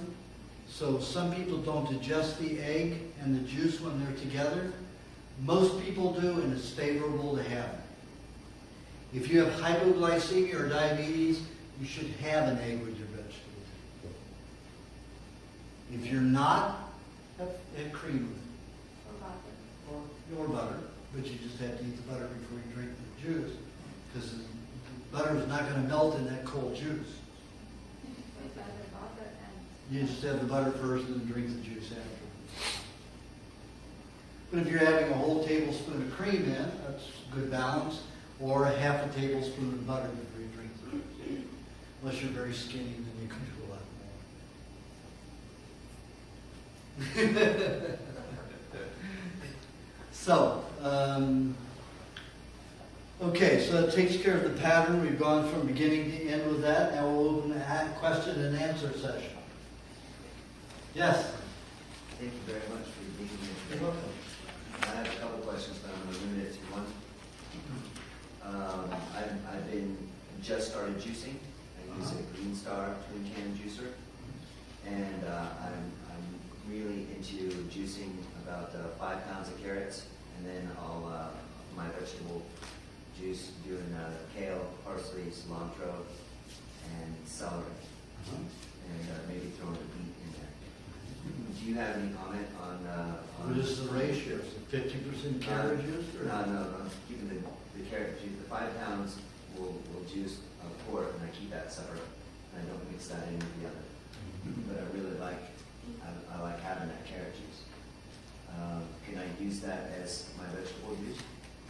If you do, it's very high carbs, so your mind won't be as clear. Use that as you're using it late in the day. Like if you use it for the last juice, it would be okay. As long as you got, if you're having 8 ounces at a time, you need 3 to 4 ounces of cream in it. Either coconut cream or cow or dairy cream. To slow that sugar down from going too fast into the system. Sometimes it can cause a heck of a liver detoxification.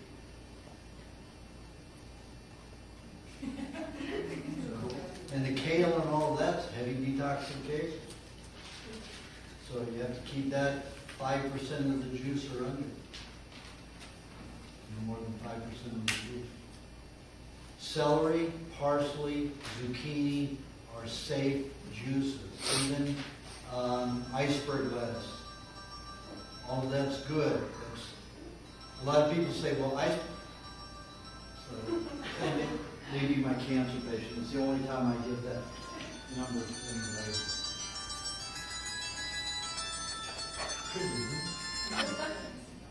Hello?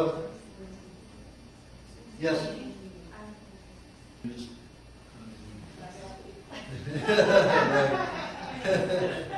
Not happy at all.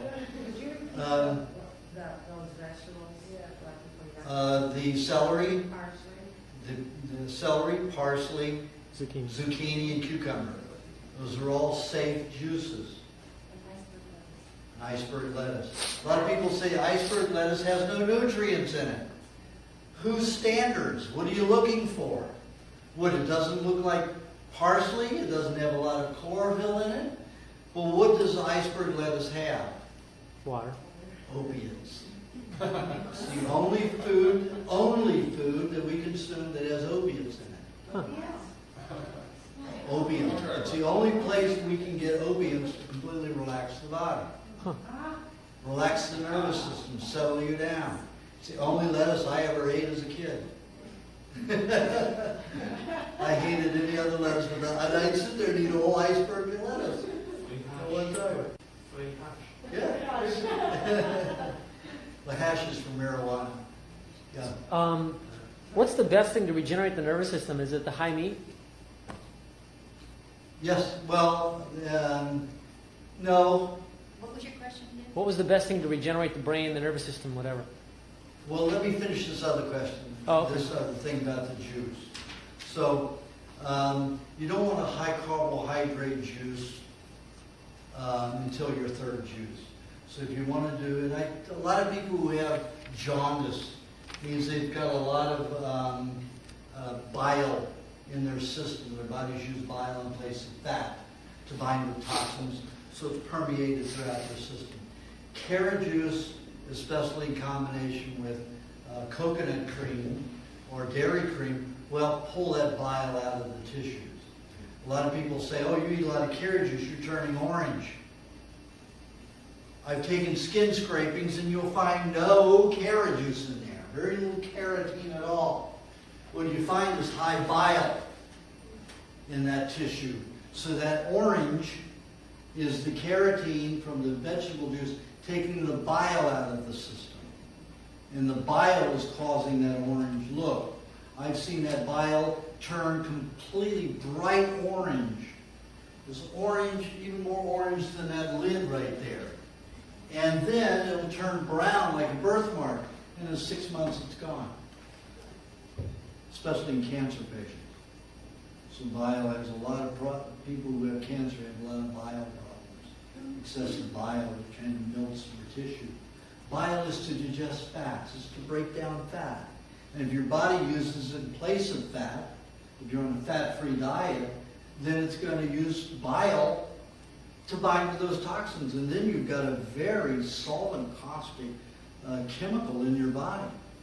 It can kill a lot of cells and cause dissolution of your body. Cause a lot of disease. It can cause lupus in one person, MS in another, cancer in another. There's all kinds of problems. What was that from? Like Excessive bile. excessive bile? Body using bile in place of fats to bind with poisons in the body. So, use your carrot juice that way. But they usually suggest that people only have it more than 2 days a week.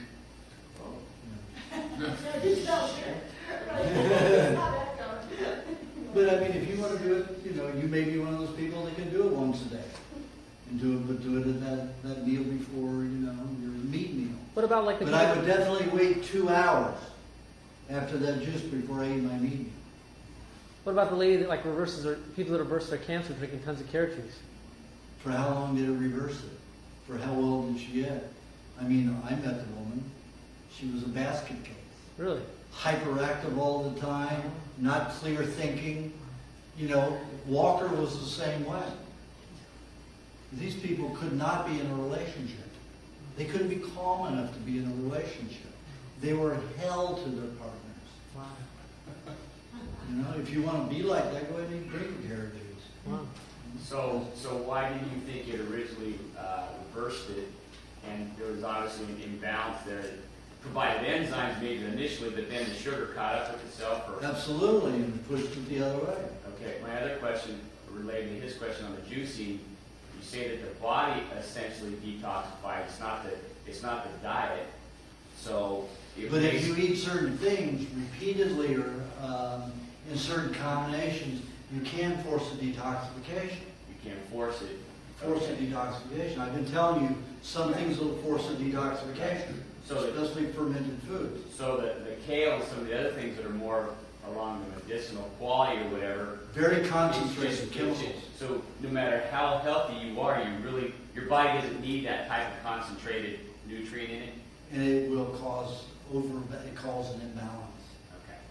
And make more symptoms. So it just you shouldn't consume it, period, no matter how you're healthy. No, you can have as long as it's under 5% of your juice. Okay, got it. The combination of anything that's astringent, whether you're doing mint juices, let's say you're juicing some peppermint or spearmint, Right. Kale, garlic. Should never, any of those all put together should never be more than 5% of the juice. Or you're asking for trouble. Yes. So you probably would not support like using things like spirulina, chlorella, grasses. Are you a fish? Not as much. A fish digestive tract is very complex like birds. We don't handle grains very well, and we don't handle those kind of organisms too, those kind of, algae. If they're dried, it's even worse because they cause so much leaching of enzymes in our system. However, they can be beneficial in place of clay because they are mineral concentrated. Because that's mainly what algae does. The algae lives on rock. It eats rock and it makes it just like other vegetables do. It makes it into a substance. It makes rock live, biologically alive, and fast motion. In a fast motion substance. Rock molecular structure is very slow. When the algae eats it, it becomes rapid. Then if a fish eats it, it becomes even more rapid. So you see the speed of things change. But a human cannot take rock and eat it. Usually an animal has to eat the algae before the human can eat it. Just like the vegetarian animal eats the vegetables and then we eat the vegetarian animal. That's our system. It's geared for eating meat, not vegetables, including algae. Because in my tests on feces and people who ate it, 92% of it passed without digestion. The only benefit that I saw that a lot of heavy metals were combined with it. So it acted like a sponge to pull toxins out of the blood, neurological system, and lymph system as those systems circulated through the stomach and intestines. It was like a magnet, just like I suggest people use clay to do the same thing, or cheese without honey. It'll absorb the poisons. It'll pull them out of those systems as it goes through the digestive tract and the stomachs. We really have two stomachs, the stomach and then the duodenum. Herbivore has 2 to 4 stomachs. We have 2. Basically, we call it 1, but they're really 2 stomachs. Hydrochloric acid dumps in one, bile dumps in the other. So, yes? So that question about what's the most effective way to regenerate the nervous system? Okay, eating red meat with white meat together. Like in my book when my son went through the brain damage, I didn't feed him beef alone. I blended or ground the beef with fish. But white meat fish, not like salmon. Salmon's white meat. Salmon? Any fowl and seafood and fish are all white meat. Okay. Even ostrich. Ostrich meat is darker than liver, or as dark as liver, Yeah. but I still consider it white meat. It wasn't a good choice that I chose to call it white and red meat, but it's what I called it. So, Okay. fish and beef is a little bit better for the brain. So high meat, what's the role that high meat plays? Is it accelerated repair of the body, or? Well, it all depends. Now, the bacteria, a lot of people think, well, bacteria causes detoxification. It isn't the bacteria that causes detoxification because the bacteria that feeds on meat does not pass through the digestive tract. It remains in the digestive tract. Bacteria doesn't pass through stomach walls. That bacteria is there to break down the meat, to pre-digest the meat. So when meat is pre-digested, you have more available proteins. So the body may use them to detoxify or to heal. It depends. For some reason, it has affinity to the nervous system and the brain. The brain has no nerves in it. It has neurons, axons, ganglions, things like that. But you can do brain surgery on somebody without anesthetic because there are no nerves in the brain. But it helps rebuild the brain and nervous system better. High meats, because I would have to assume that, come to that conclusion, because everybody who has psychological problems disappears. Problems disappear with high meat. I mean, let's say 9 out of 10 cases, even more than that, probably. Always works. Always works. 1 out of 20, it may not work all the time. Could that be too because of the increase in the B vitamin production, since that's so. B vitamin and, Yeah. and amino acid availability. That's so important, obviously, to the nervous Yeah, system. right, absolutely. Yes. So when the people experience, when somebody goes through a period of being nauseated to the point of vomiting, is that happening particularly on like fish when they eat that? Like you talked about fish being a trigger for people vomiting more often than other types of meats, and I'm just curious if fish. And then too, the second question on that is Well, when give me half of it first. Okay, go ahead. Okay. I have seen that people vomit more often with salmon. But it's salmon that's not ocean wild caught. It's either farmed or caught in a lake. Like I said in the recipe book, the lakes are all at least 35% polluted. The ocean is only about 4% polluted. What's your choice? Because if I get any kind of fish, and I would say half of my patients go through the same thing. If they eat wild, lake-caught salmon, they go into vomiting or diarrhea or both. I'll go into it immediately. If I eat the wild ocean caught, I can eat it every day, all day long, and never have a problem. So then that would mean that the fish they're eating is actually toxic, and it's not just detox from the body; it's just toxic fish. Yes. Okay. Right. The fish doesn't even have enough of its own fat to bind with the amount of poisons that it's getting in the lake. Okay. Then the other thing I wanted to know is when I get to the point where I've eaten raw meat for so long and nothing cooked, and then there's less and less of an appetite for it, like I just find it less and less palatable.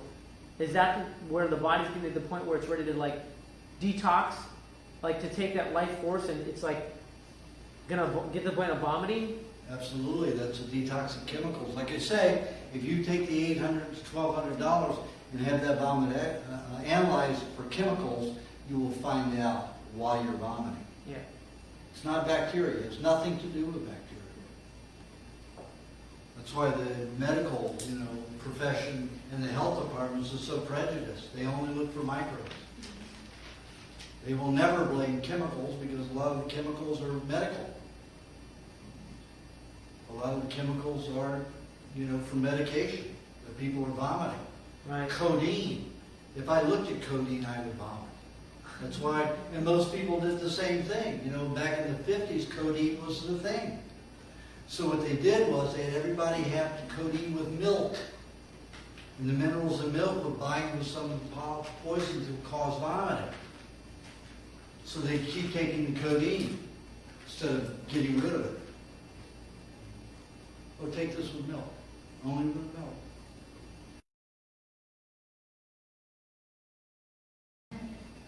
Okay. Okay. So water. They say drink 8 glasses a day minimum. How many is 8 glasses? 2 quarts.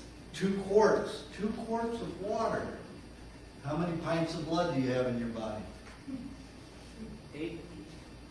Hmm? I don't know. 8. I don't know. Most people have 3.5 pints in their body.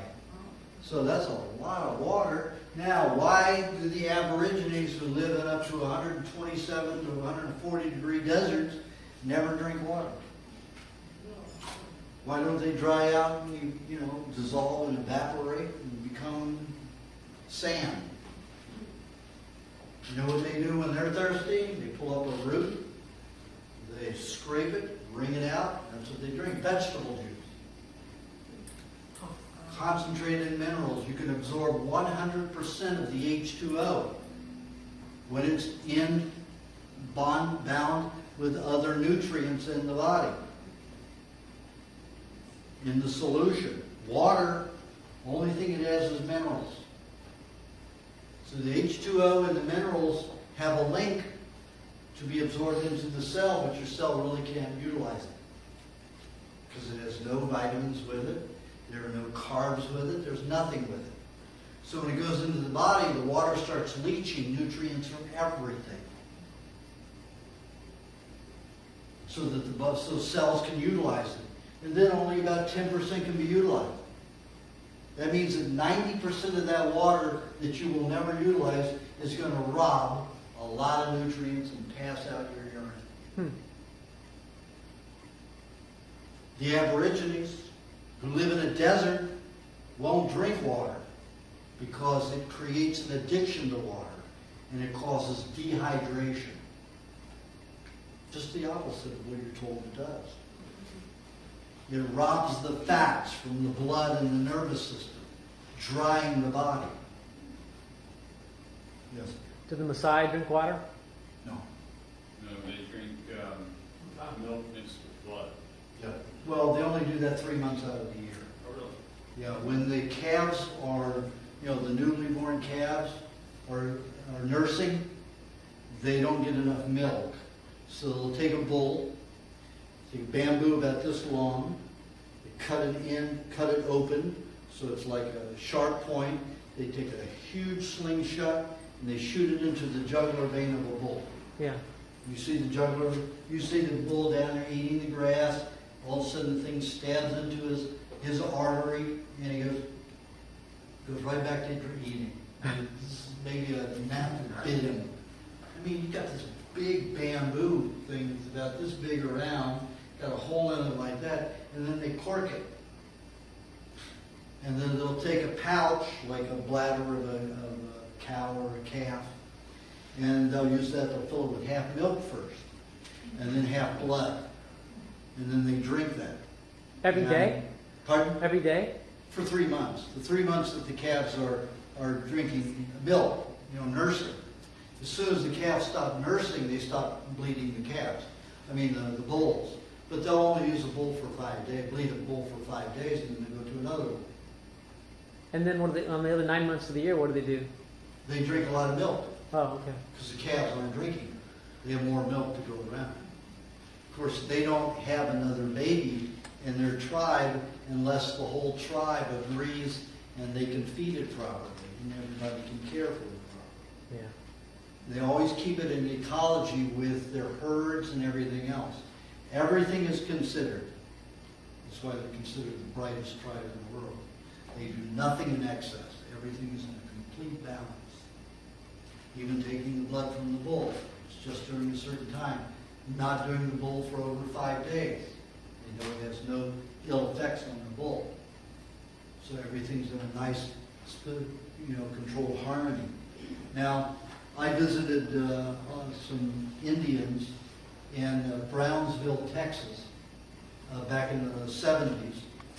And they would bleed a goat the same way they'd hang a goat and bleed it into their goat milk. But they wouldn't let me share it. So I've been refused sharing that for many, many years. And 3 years ago, I was with a community who was on my diet in Hawaii, a whole thing diet. And so we had a celebration when I was there. We had a goat. We had a ceremony where we had drumming and we put the goat to sleep, hypnotized it to sleep. Hung it upside down. I slit its jugular vein. We had 2 gallons, 2-gallon jars with a half-gallon of milk in each one, goat's milk, and we bled a half-gallon of blood from this goat. This goat had had a whole gallon of blood in it. So it filled, filled the other half of the gallon jars with the blood, with the milk, and we had about of the 15 people that were there. 4 were from neighboring communities that were vegetarian. But they had heard about it and they wanted to come over and see this whole ritual. So we passed the blood and the milk around for everyone to imbibe. And you see the vegetarian. I thought they just outright refused it, because they were vegetarians. But they got so worked up in the whole thing because we had done the whole ritual. Made the harness to hang it from the tree, to spin the goat around until it went to sleep. We cut it, so drumming and chanting, the whole thing, just to have fun with it. And so when it came around, nobody refused. So that you could see, vegetarians going up. Even I did it because I'd eaten blood before, and blood coagulates. It tastes like metal. Not the most delightful thing in the world. It sure gives you a lot of energy, but not very delightful. It coagulates quickly. But with the milk, it doesn't coagulate. So you see these mouths, faces contorting, getting ready for this bad taste. And all of a sudden you see eyes open up. And you see people guzzling. And just guzzling. It tastes like ice cream. Melted ice cream. Huh. It tastes such a change when you mix the milk. It makes it rich and tasty, like it's creamy and sweet. Oh my God, we downed the whole 2 gallons in 40 minutes. Kept passing them around. Nobody just stopped. We just guzzled and guzzled. It was great. And then for another 4 days we ate the meat. Wow. Aajonus, how toxic are things from cooking? Like, if I have to cook, I cook for my family every day, and I stand around with cooking fumes. And also, in addition to that, I have a gas stove. Is this better? Is electric better over gas? Would you recommend more? Electric is better than gas because gas has a lot of fumes. How toxic are the fumes from cooking itself? Pretty toxic. Depends on what you're cooking. If you're frying, you're really getting some toxicity in the air. Doesn't matter which oil, what oil or anything. And all of them have those carbon vapors. That's why you see chefs always fat, always fat. They're inhaling those fats all the time. And then they overeat to try to clear that out of their system. But your raw food, chefs don't have that problem. You say to eat 1 pound or 2 pounds of meat a day. That's not appetizing to you to just, because you know you Wash can't it down just with force milk. yourself to eat it. Wash it down with milk. About 30 of my healthiest female clients hate the meat.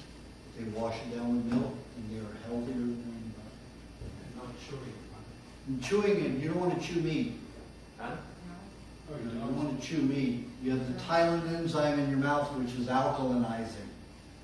It's for carbs. We have it like horses because we've tried to become vegetarians too many times and eating high carbohydrates like grains and potatoes. And it's not natural. Cavemen didn't have the Tylenol enzymes. We do. So if you're chewing your meat, you're going to put the Tylenol enzyme in with the meat, and it's not going to digest as well. Eskimos take huge bites, and be the size of a golf ball. Sometimes, a little bit smaller size of a tennis ball. A ping pong ball. And they'll chew 2 times just to crush it, to swallow it. None of the tribes who eat meat, even if it's cooked, do not chew. None of them chew.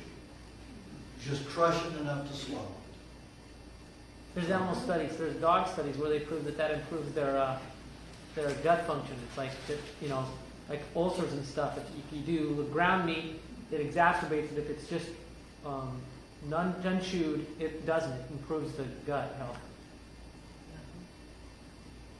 I'm sorry I didn't. It's just that it's like if you don't chew the meat as much, there's an improvement in the stomach health and everything. Right. From what I remember, some article a long time ago. Yeah, that's why I don't grind. I don't have my stores grind meat, and I usually don't buy ground meat unless I'm going to fix. Where I have to eat it fast and get it and eat it fast. When I get it, I get my meat and I cut it up and put it in my food processor to grind it. If you put it into a high pressure grinder like they have in the stores, they put it 2 to 3 times, it homogenizes the fat, which means it splits the fat molecule. The fat molecule starts absorbing all the protein. The longer it sits, your protein then is not utilizable for regeneration. It will mainly be used to make pyruvate to burn as fuel or for detoxification. So it won't help you regenerate cells and as well. So I put it in a food processor where there's no high pressure to split the fat molecules, fat cells. Yes. If the meat grind, it becomes like paste with the butter. Is it okay, or it's? Yeah, that's fine. It's not under high pressure, so you're not going to split that fat molecule. It won't split unless it's under high pressure grinding. And that's what all the stores have is high pressure grinders.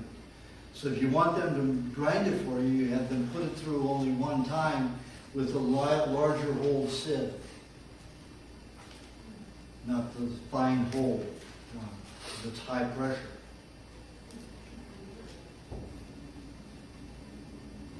Yes, Would you have a recommendation for hot flashes? pardon? Would you have a recommendation for hot flashes? Ice.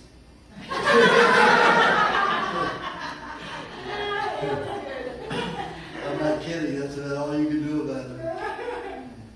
Hot flash, yes, what can I do about hot flashes? Or what would I do about hot flashes? I know you don't do anything about it. All I have hot flashes is just looking at women that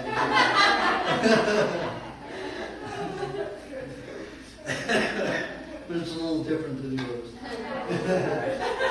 Sometimes you can create that amount of perspiration though. It really all you can do about that, it's a hormonal discharge and a changing of the hormonal system. And usually there's a lot of heavy metals involved in that discharge. I've tried everything to mitigate them, and the only thing that I found that works 50% of the time or reduces 50% of the sensation is cucumber. It has to be peeled. Peeled cucumber. Eating a filled cucumber. Peeled cucumber. Eating it, not juicing it. Eating a peeled cucumber. At the time or all the time? Once a day.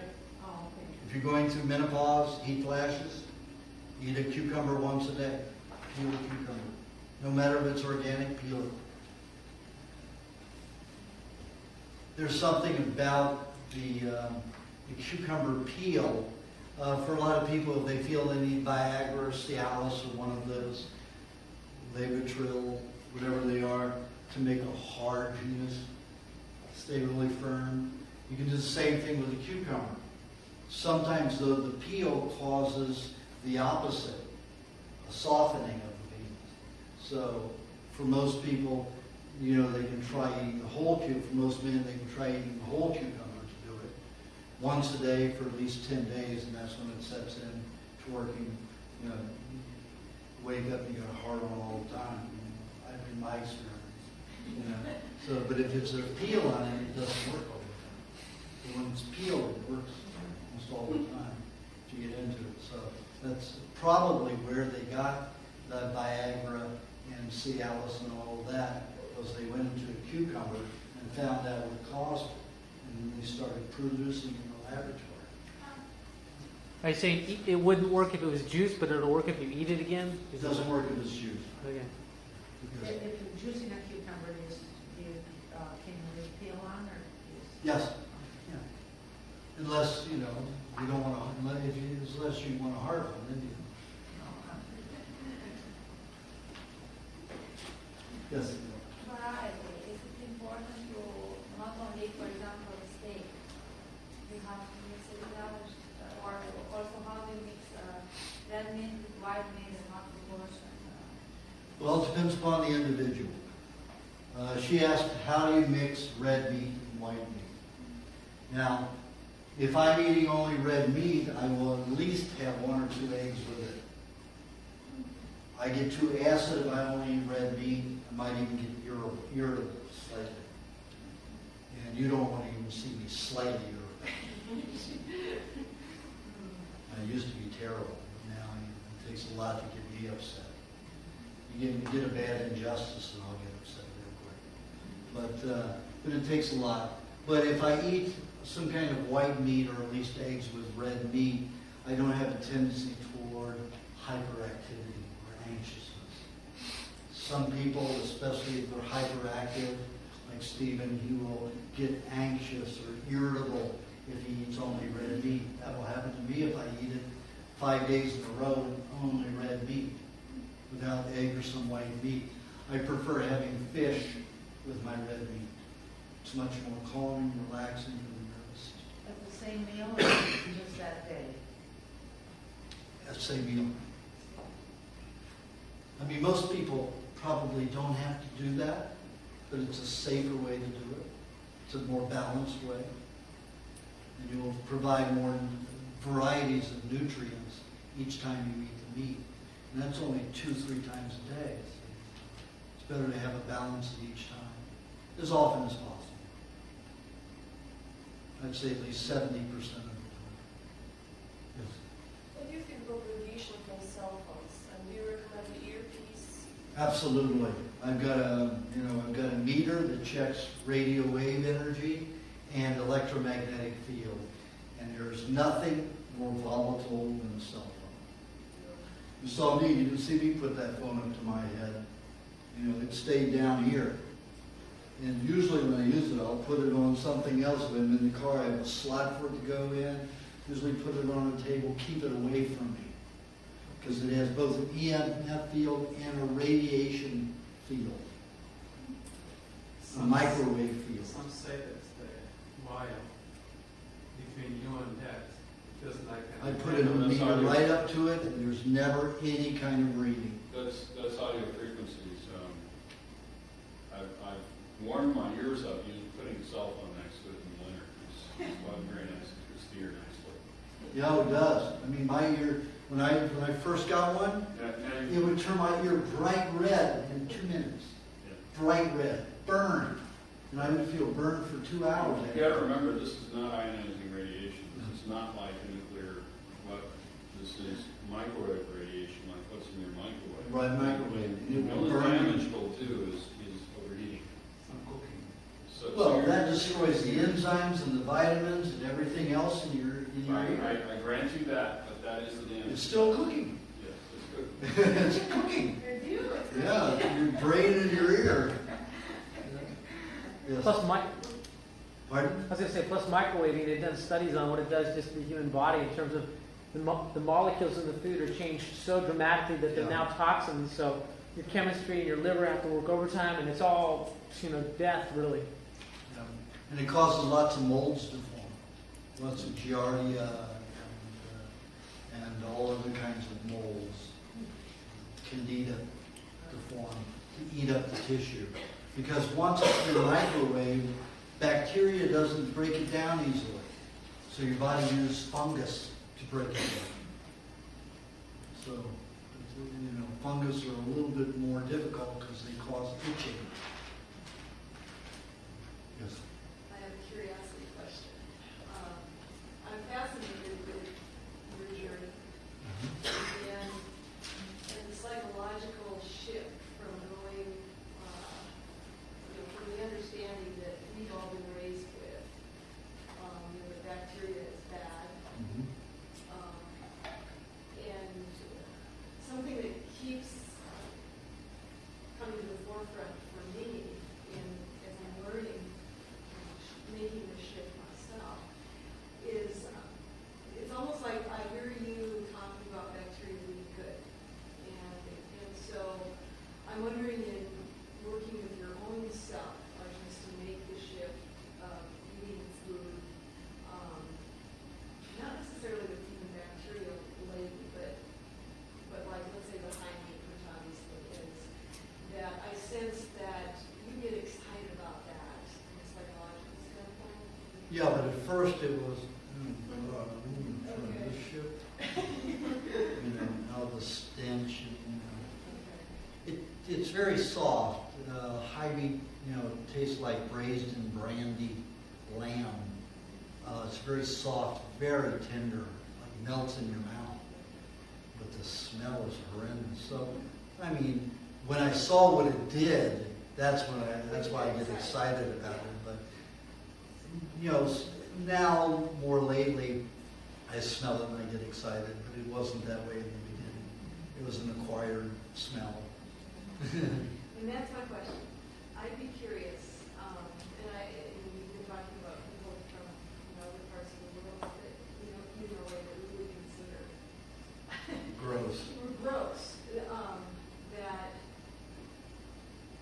That like if we were raised with the understandings that you're sharing, that we would probably be excited about the fragrance or the. Yeah, when I was with the Eskimo, when I first ate the high meat, every year during, in the fall, usually September, they pull the high meat out of the ground, and they take, caribou, whatever it is, and they dry it a little bit, and they beat it and mix it with either seal or whale blubber, and let it sit in the sun. Then they bury it, rapidly bury it in the ground to start molding and filling with bacteria. And they only put it between 6 inches and 4 inches and 10 inches under the ground. So that it goes any lower, the bacteria won't grow, just the molds will grow, fungus will grow. So they put it at a stage where everything will grow.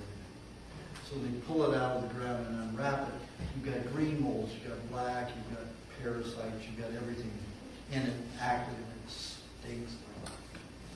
And because it was green and blue and all this, I didn't know that meat turned those colors. So I thought it was some kind of herbal mixture, that they were giving everybody. But it stunk terribly, gave me a headache. And the kids, they're just jumping around, they're all excited, and you see all the adults, they're happy, they're content, but the kids are jumping up and down like this is some kind of candy, like jelly beans or something. Like cotton candy they're going to go after. And I couldn't understand it. It was so foreign to me, so bizarre. And, I had to stick cotton balls with musk oil, real bull balls, in my nose to be able to get close to it because I wanted to instantly puke smelling it. I got a headache, especially on the right side, right lobe. And, I ate it. And, I was, this was a time at the end of near my end of my 2.5 years, right before I went to the desert to die. And again, I thought it was an herbal mixture that I was eating, and I ate about a golf ball size amount. And I didn't get as cold because when it got down to 50 degrees, I was crippled in pain at that point. That's why I wanted to die. If it were 50 degrees, I was in so much pain, I was crippled, I couldn't move. That's why it took me 2 hours in the sleeping bag for the sun to beat on the sleeping bag for me to heat up till I was out of pain enough to be able to move.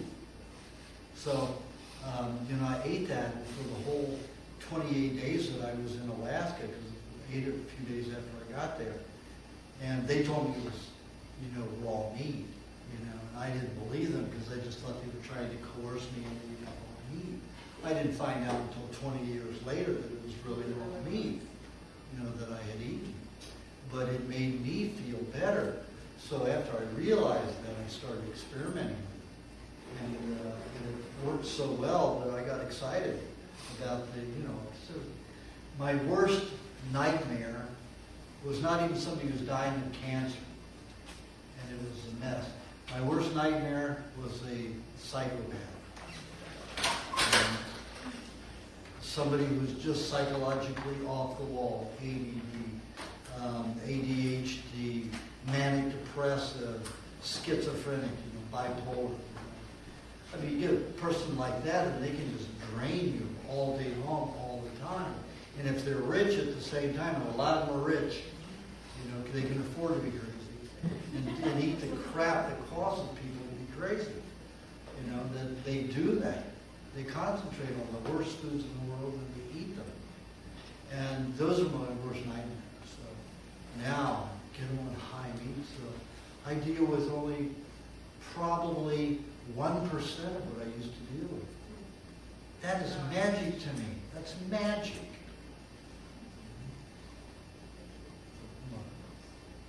How do you eat this high meat to be best? First of all, there are 2 questions actually. How do you eat so you can eat it because of how stinky You have to put a swimmer's nose clip on your nose. and just and eat swallow it. it, Yeah, not bunch of them. It's so soft, it'll just go down. With water or something, or with milk. Well, never with milk. Never. Shouldn't do it with milk, because milk has lactic acids and will destroy some of the bacteria.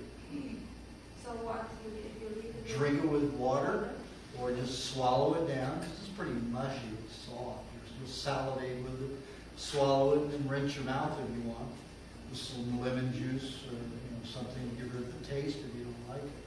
But usually the aftertaste people like. It's the initial stench. If you close your nose before you smell it, you'll never know if it's foul. And this is on empty Always 15 minutes before a meat meal. Because you want that bacteria to feed on some other meat that's coming in. Eat it 15 minutes before a meat meal, you said? 15 minutes before a meat meal. So, yeah, wouldn't that be a source of E. coli reinoculation so you don't have to do the feces? There's no E. coli in that. In Only beef? way you can get E. coli is, from slapping some bile, some feces on the meat. Wow. And I've done that. Yeah. Definitely have done that. Buffalo feces, put a little bit on there. You have to understand that people used to go around, and still go around, in Asian countries and everywhere, they don't use toilet paper. They use their hand and wash their hand or don't wash their hand. Just go like this, or in the dirt. So you've always got that E. coli and shit in your pores. And then they handle their food. We've done it forever. And all of a sudden they want you to use these antiseptics and all these poisons. This Clorox that's causing everybody to damage their lungs. I mean, you go into these health food stores or any supermarket in the meat department, and all you smell is chloroform. Because they're putting bleach down on everything, on tabletops, everything. And it's on everything. And these poor people who are working in that environment are going to get emphysema. Damage their lungs very badly. And now they're even having antiseptics they're spraying on meat before they wrap it and package it.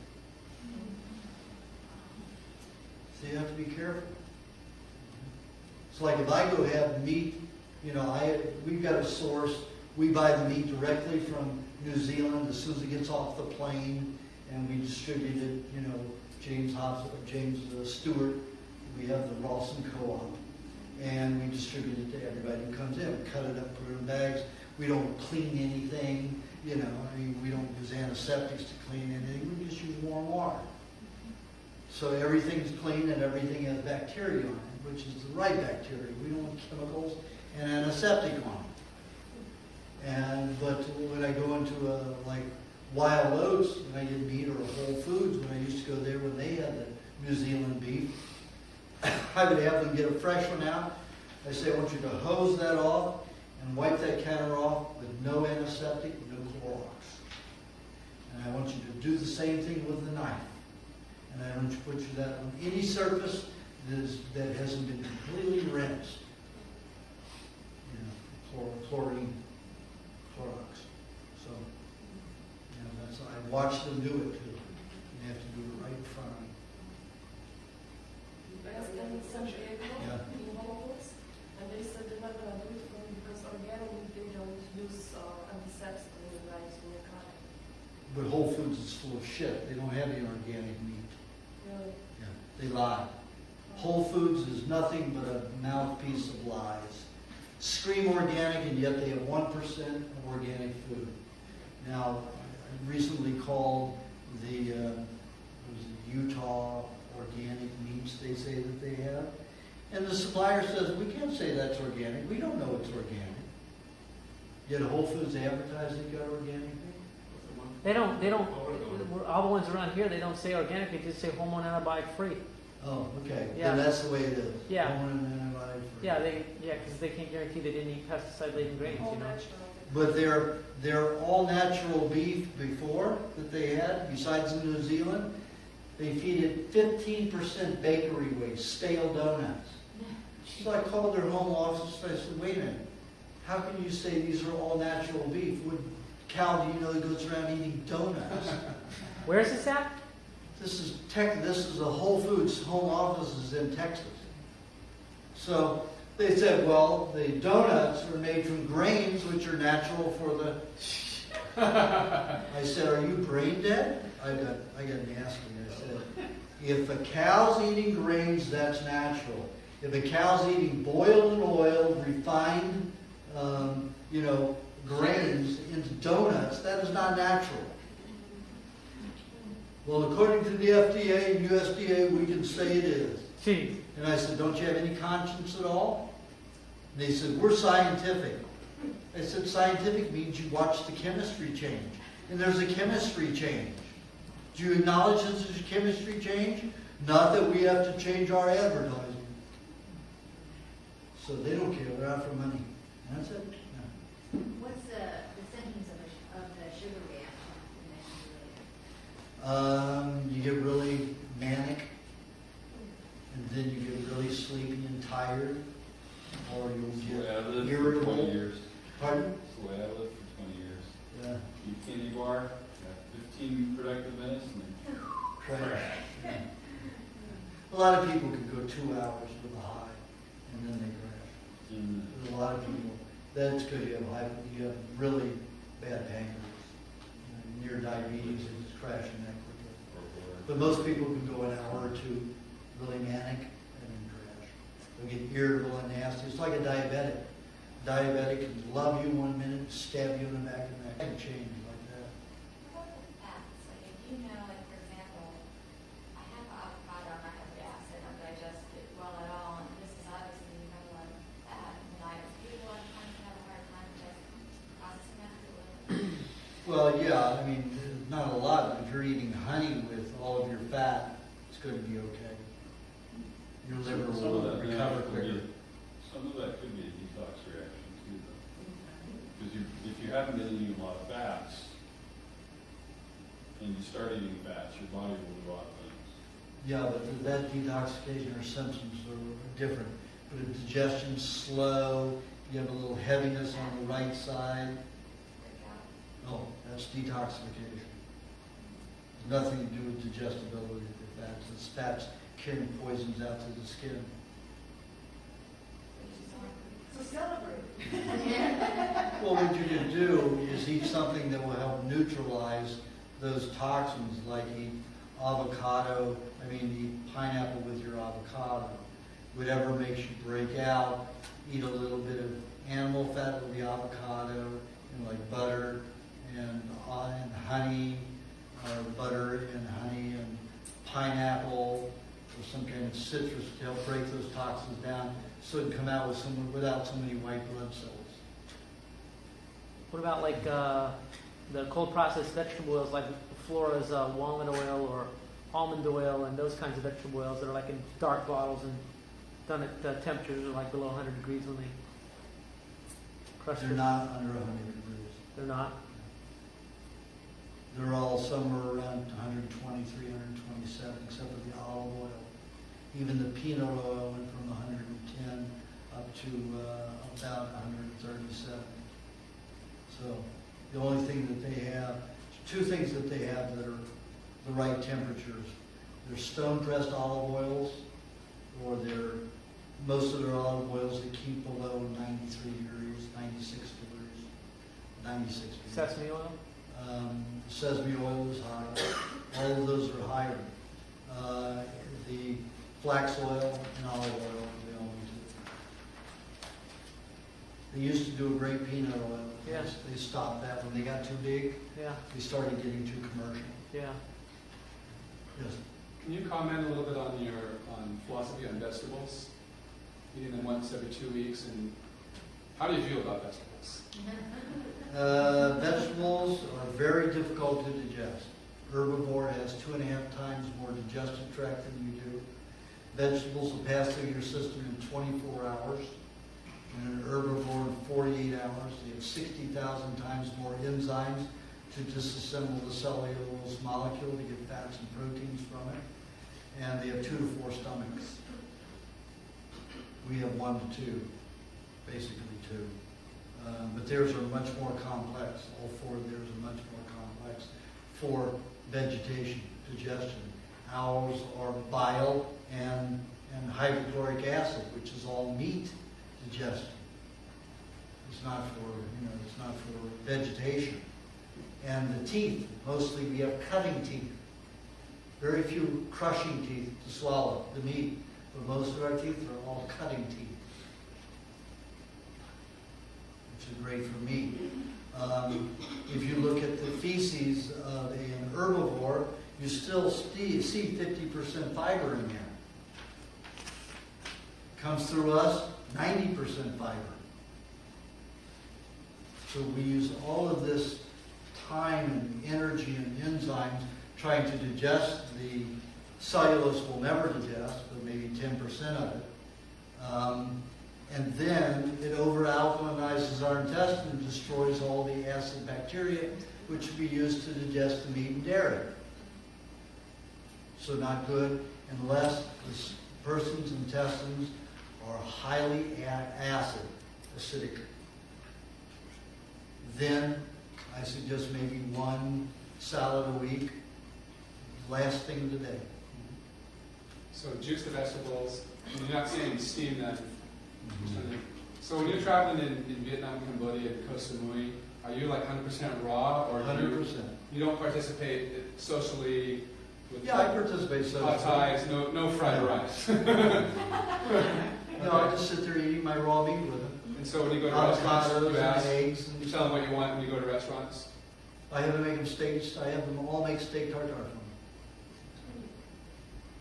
So they all, and we'll chop it, like in Bali, I did the same thing. I had a problem in Bali when I was there.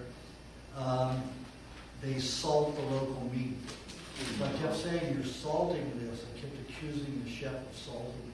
They preserve the salt. Yeah, and they preserve the salt, so it has to be washed before they do it. So I was getting a headache from it. And then I went to this one restaurant where they had in the packages displayed.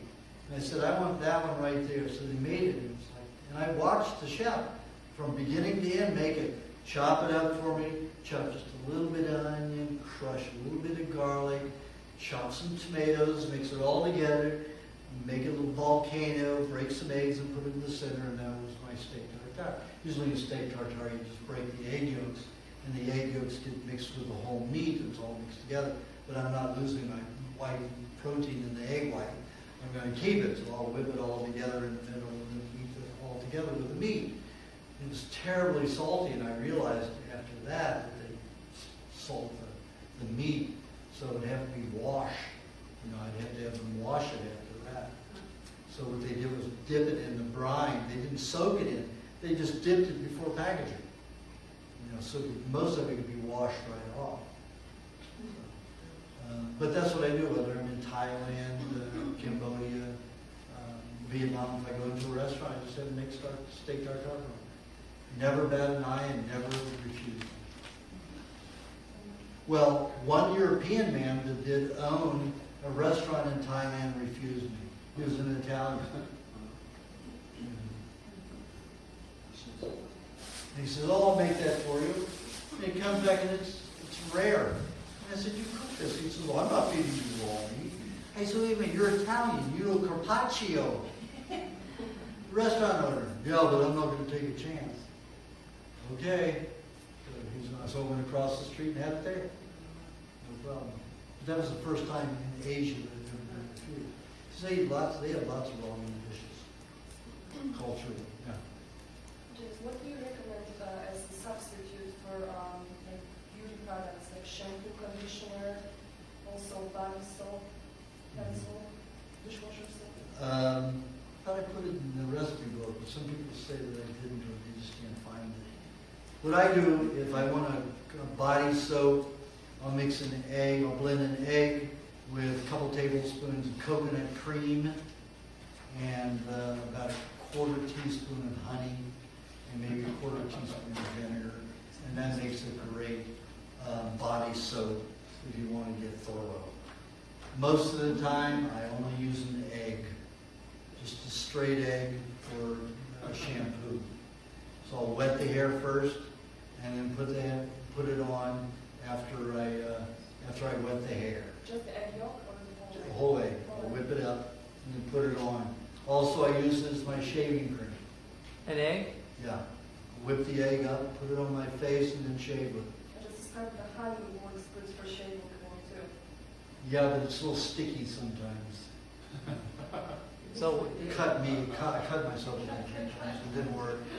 But kefir does. Kefir works really nicely as a shaving cream, especially if you leave it on for 10 minutes. Or my 2 minutes. electric machine, Pardon? I don't use electric machine. For some reason, the electric razor just catches my skin. Can't stand it. yeah, rips it up. How Oh, about yeah. dishwasher soap?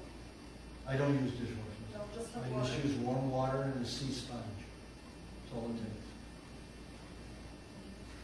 Only if you're cooking. You need some high solvent to break up all that carbon, clumping. And then you would recommend some of the BioClean products, if you have to wash the... When I wash my clothes, I use BioClean degreaser.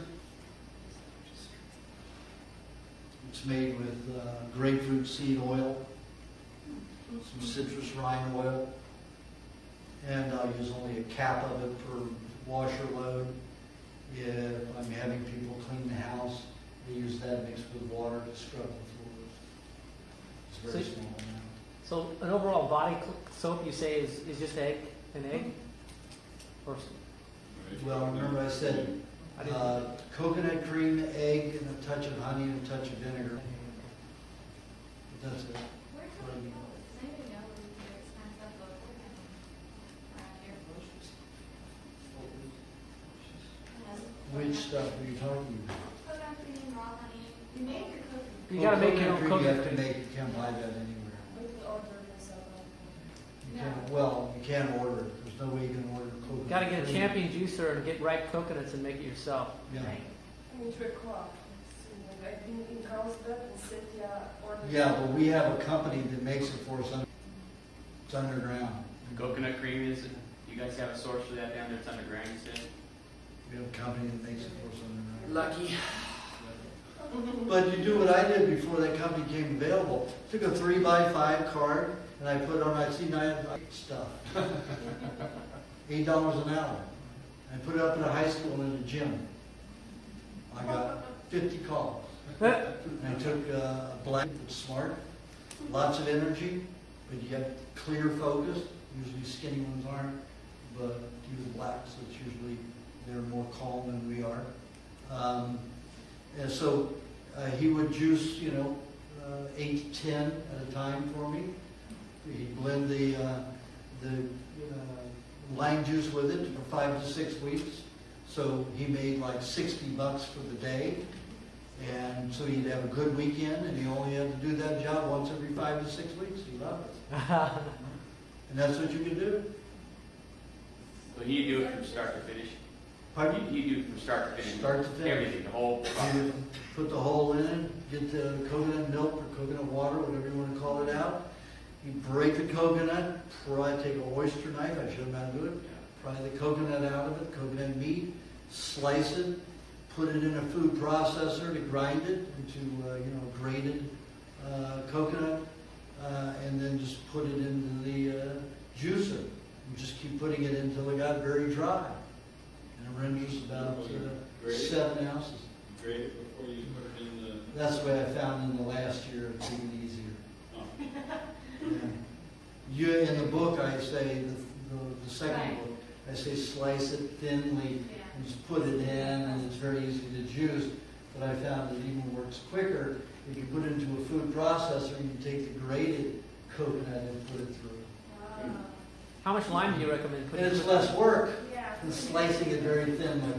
Does it give you more Just cream? don't know if you can crush it. The green star will process it. Oh, okay. Yeah. Whatever works. John Fox suggests to put in hot water to elevate the temperature. Yeah. Then the amounts coming out is much. You don't have to be Well, some people say refrigerating will do that. And some people say, yeah, it works. I've done it. I put it in refrigeration.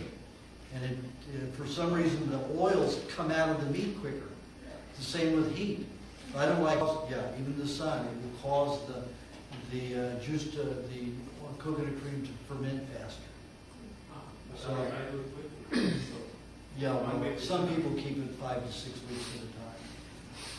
That's too long if you've done it by the sun. Warm it by the sun. How do you preserve this cream? I just said you put lime juice in it. How much? Tablespoon to 2 tablespoons per 8 ounces, or 7 ounces.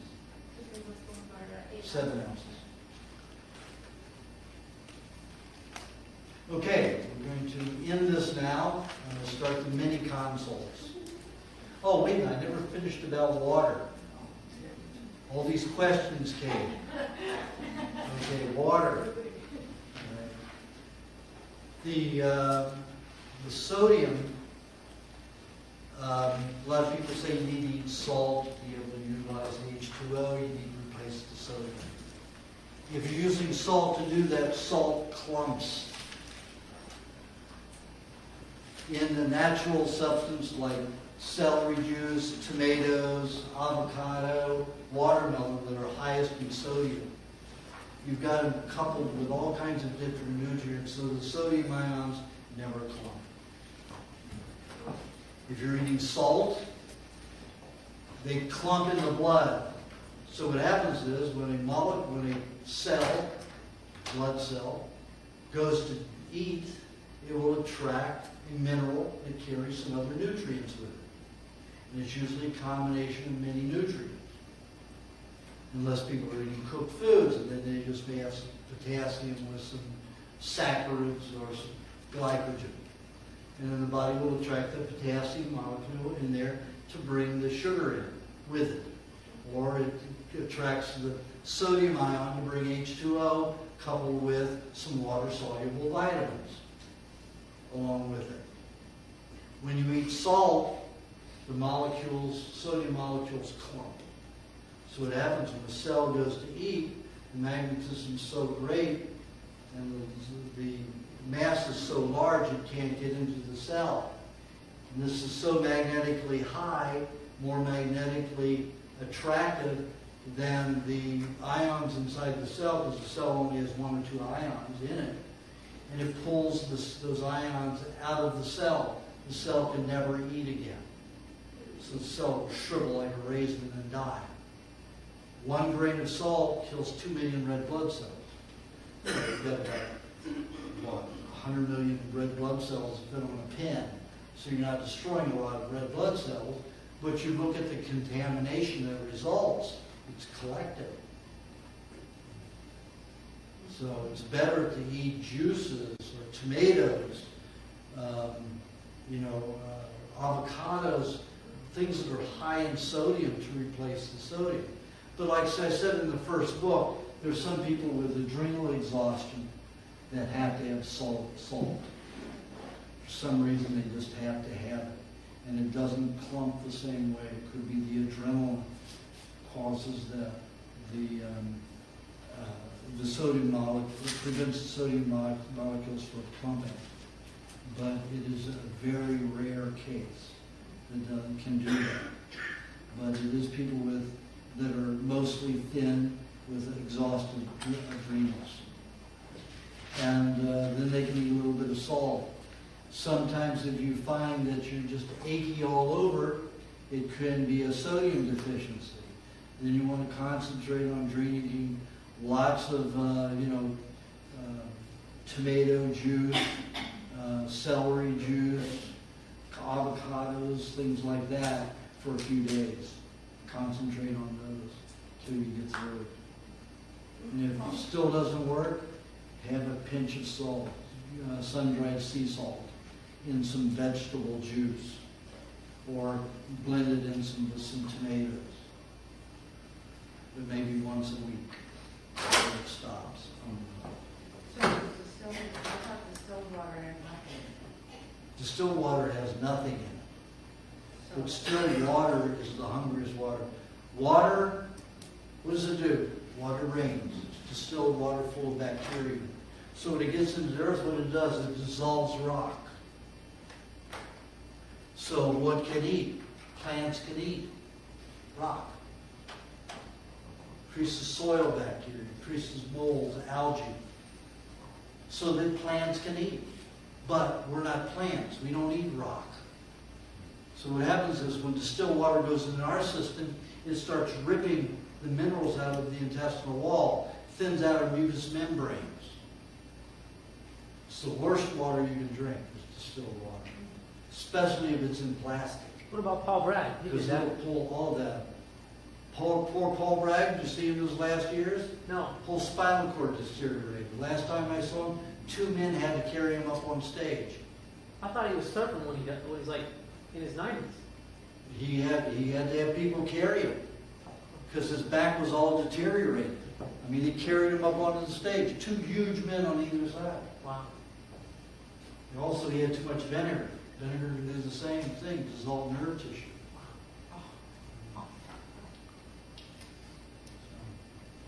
But he was one of those people who grew up in a time with raw milk and a lot of raw food. So he had a good constitution. He could abuse himself a little bit worse. He could tolerate more of that stuff. But in the end, it caught up with him. Started dissolving his spinal cord and his spine. Wow. Oh, How old did you see him? Like, how old was he when you saw him? 89. What year was that? Pardon me? What year was that? I don't remember. It must have been mid-80s, early 80s. I would love to do that.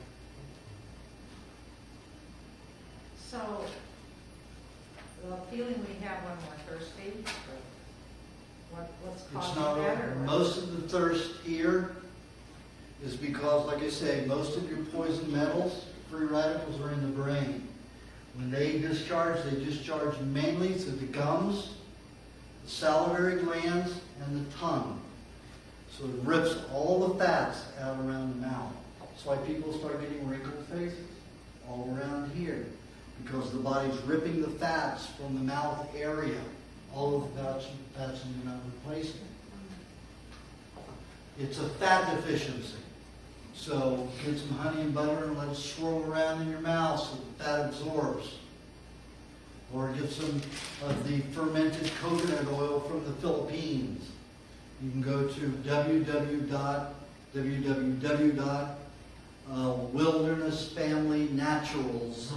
www.wildernessfamilynaturals.com. We carry that. You carry the Wilderness fermented... Family Naturals product, yeah. No, but it's got to be the fermented Philippine oil. Oh, no, we just carry the coconut fat. Because they just started making it, I got them to make it proper, under 96 degrees, 4 months ago. No, and it's a fermented, Philippine coconut oil. okay. Yeah, oh, yeah, I think I just got some of that. It has to be the Philippine fermented coconut oil.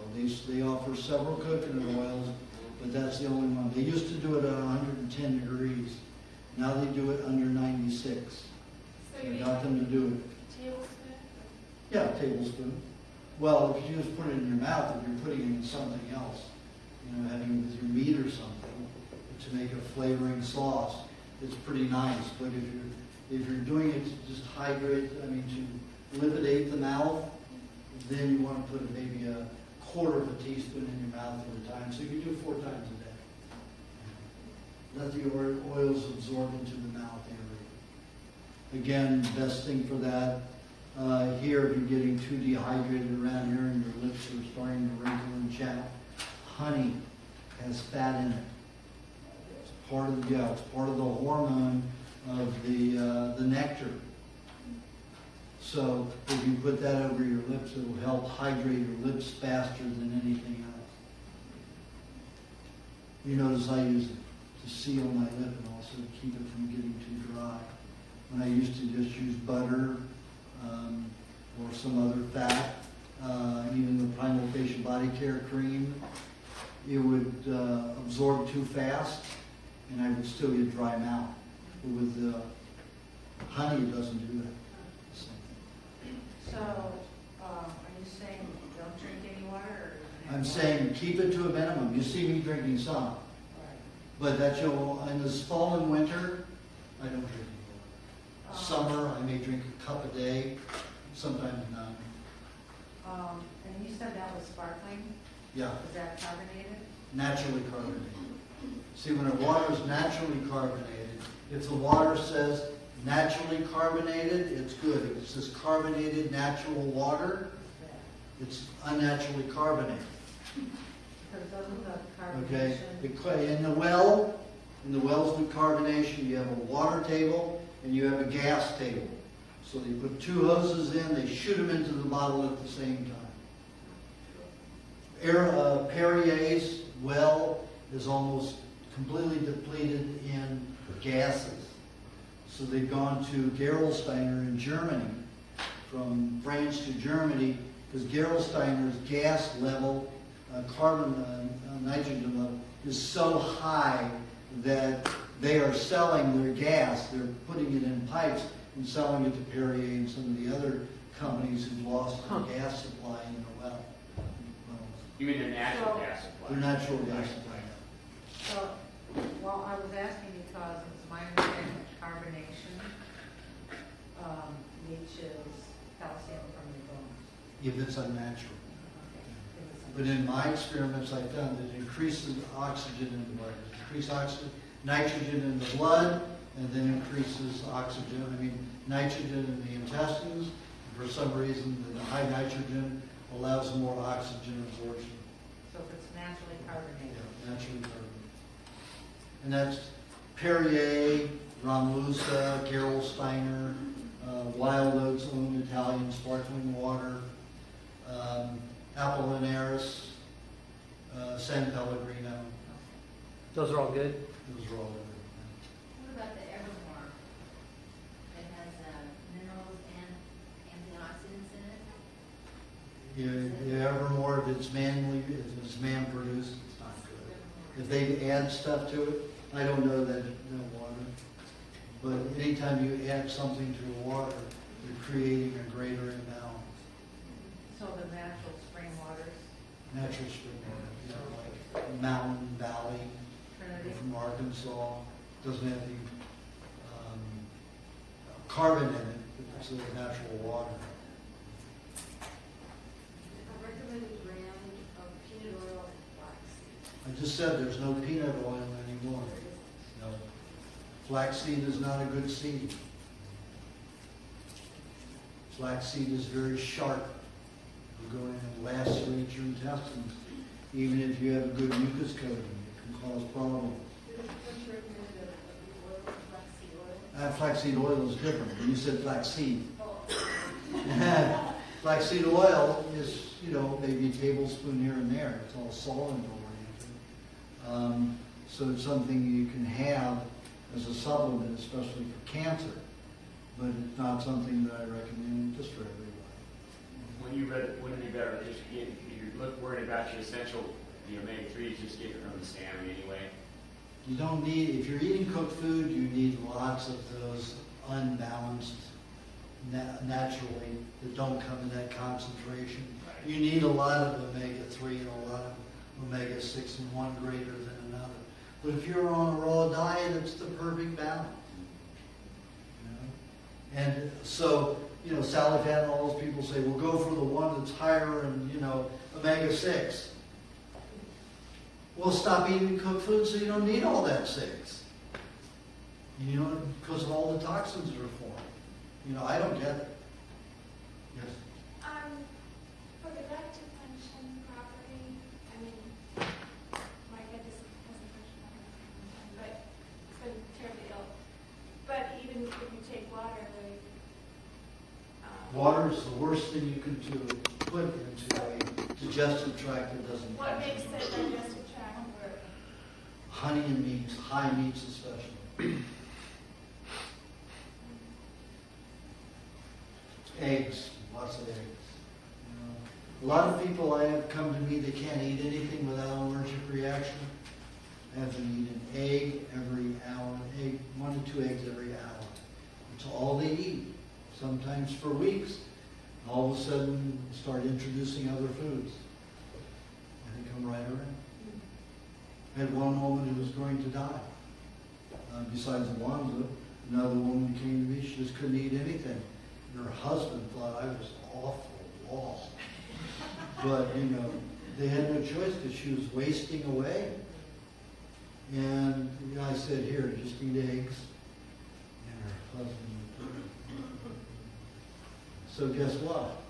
It worked. And guess what diet he's on? And he comes to me every 6 months just for a checkup. Because he saw his wife only diet, and she tried everything for like 5 years. Nothing worked. And then right away, whatever I told her worked.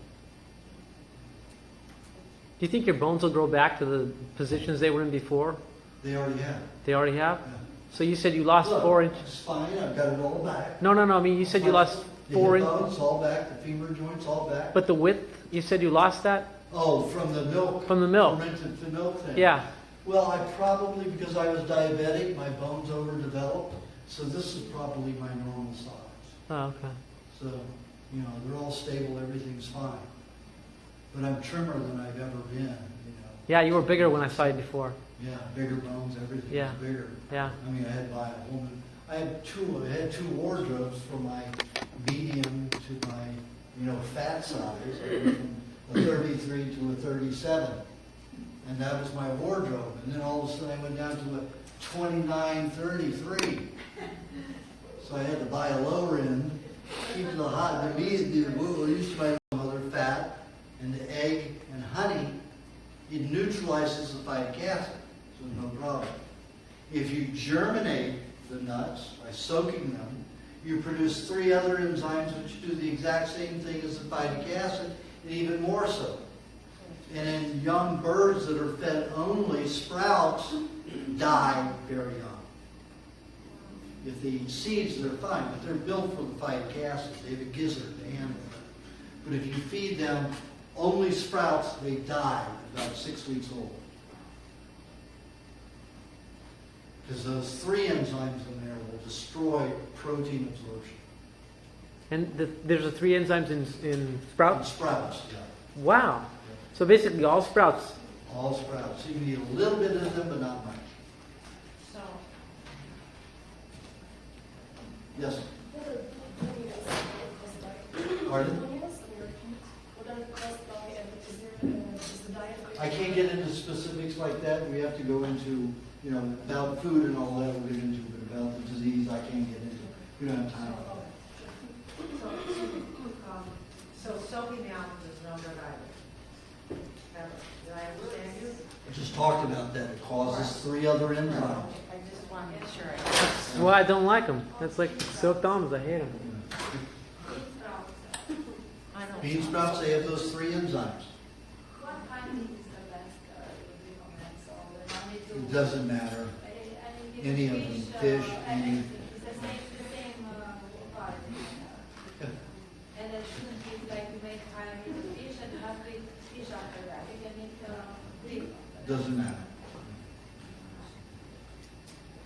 But probably the bacteria that feeds on fish would be better to eat a fish meal afterward, because that's as intended to you. But I found that if I mixed them, you know, they did great. They seemed to cross over and eat meat no matter what kind it was. No problem. And coyotes is the only meat they fight over. Which is what? Yeah, the high meat. If I can throw, you know, steaks out there, shavings of steaks and all kinds of meat out there, and they're very considerate. They'll let the skinniest one eat, but if I throw high meat out there, they just go crazy. They'll fight over it. Wow. So they actually are conserved, they actually let the thinner animal eat And first? unless you put the high, unless I put the high meat out there, then everybody becomes selfish. Wow. What is the quantity that is too much high meat per day? I have one guy that only eats high meat 2 pounds a day. That's meat. That's, yeah. So I said it's not. You're saying it's better to be a little overweight, like I am now. Yes. I'm getting older. Yeah, you're perfect. To get healthier, people who put on that kind of weight get healthier faster. Okay, and then once we're at a so-called healthy stage, will we naturally lose weight? Yes, usually women at your age should do it 6 to 8 years before they on a healthy diet. Keep that weight, keep it going, but lose it after 2.5 years and gain it after you've lost it.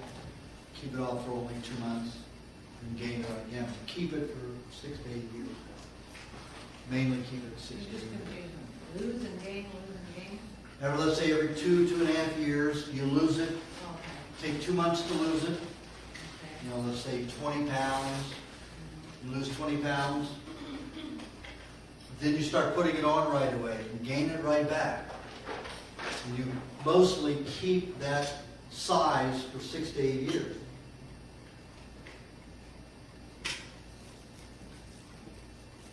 Do you want to do the 30-minute or the mini consults Well, let's gonna take a break first. This will Okay. be the last break, and then we're gonna do the mini consults. How many mini consults do we have? We have five. Five, Okay. okay. Registered. So we're talking about 50 minutes, so we have another hour. Okay, now, the left adrenal gland is in pretty good shape, but it's cold. A lot of your system is not getting good circulation. The left side of the pancreas is probably 35%, maybe 40% hardened, but it's functioning okay. The left thyroid is okay, but again, very cold. Must have a protein deficiency here. Lots of bile spread throughout the system. The parathyroid's okay, underfunctional though. The tonsil area looks very poor. Did you have your tonsils removed? It's not functioning very well at all. I can see this tonsil is still here, but not very big anymore. This one over here is fine. See how now it's large and full? So this whole tonsil, the right tonsil and adenoid are very good. The right ovary is in good shape. This one's functioning very well. Right adrenal gland is functioning very well and in good shape. Right side of the pancreas is a little hardened, maybe 20%, but it's okay. Right thyroid is also low. Parathyroid's okay. Your lymphatics, you have lymphatic congestion everywhere. That's why you're so cold. It's all the splotching everywhere. Yeah. Lymphatic congestion, so you need to melt that. The way you melt it is you take a hot bath anywhere from 102 to 105 degrees. I suggested using city water, that you put 2 cups minimum of raw milk in it, 2 tablespoons of sun-dried sea salt,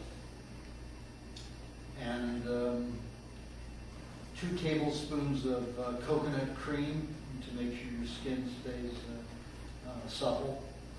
And then what I do, I fill the tub halfway with scalding only hot water, let it heat up for 10 minutes, so the whole tub all the way around heats up, so it's not going to cool the water down quickly. And then I put the rest lukewarm water in, and then I put the ingredients in when it doesn't burn my hand. Then I get in after it's been sitting in there about 7 minutes. And then every 20 minutes I'll let out about 2 inches of water, and then put scalding water in there, but I keep it moving so it doesn't scald the ingredients or scald me. And I don't have to put any more ingredients in it, and that'll work. You should stay in it 45 minutes to an hour and a half. Because most of the blocking is vegetable oils that have hardened in the system. Like I said before, they don't get liquid until it's about 101, 102 degrees. So you have to stay hot about 101, 102 degrees or higher for a good 45 minutes before it gets deep enough into the lymph system to thin, become liquid so you can start moving it. And what you do before you get into the tub, or right when you get in it, is have about, for your size, about 3/4 of a cup of hard green pineapple, as hard as green as you can find it. So it's white inside, not yellow, not too ripe. And fruit should be unripe, less sugar, more enzymes.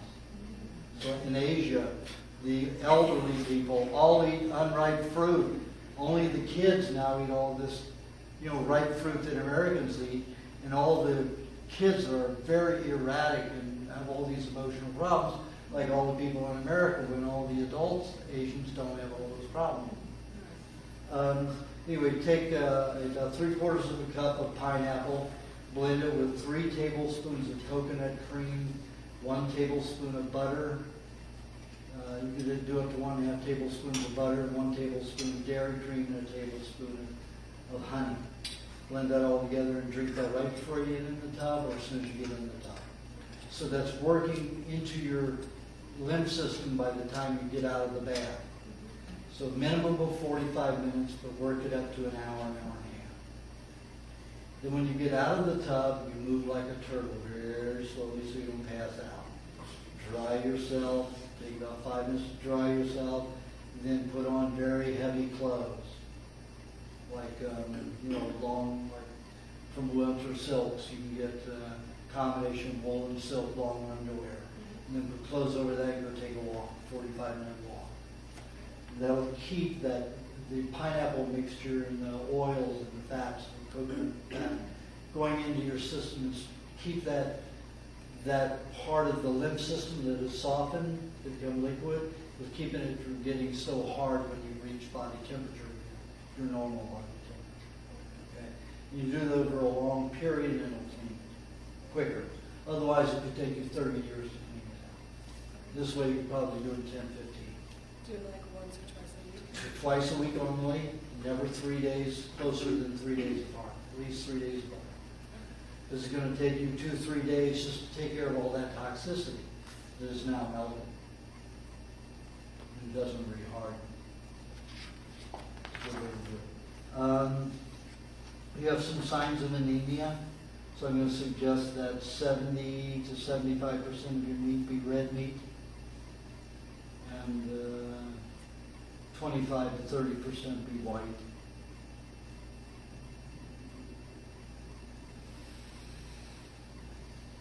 You need lots of butter. You need lots of honey, juice. I'm going to suggest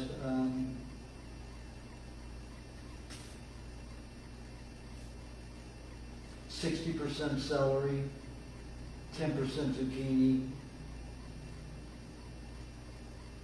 10% parsley, 10% carrot. And when you can get it, 10% head lettuce.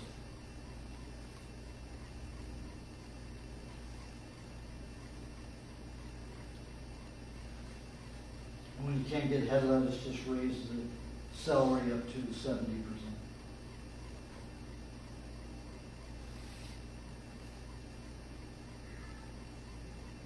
Fruits that would be good for you would be pineapple when you're doing the baths only, papaya, custard, there's papaya in it, custard's made with papaya. The green papayas you can get it.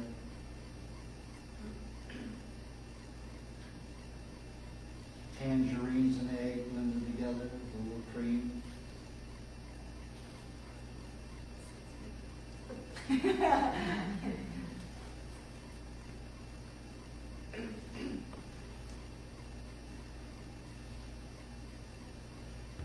Once a week you could do 10 ounces of carrot juice with 4 ounces of cream. That has to be after your fruit meal. Once a week. Okay? Next.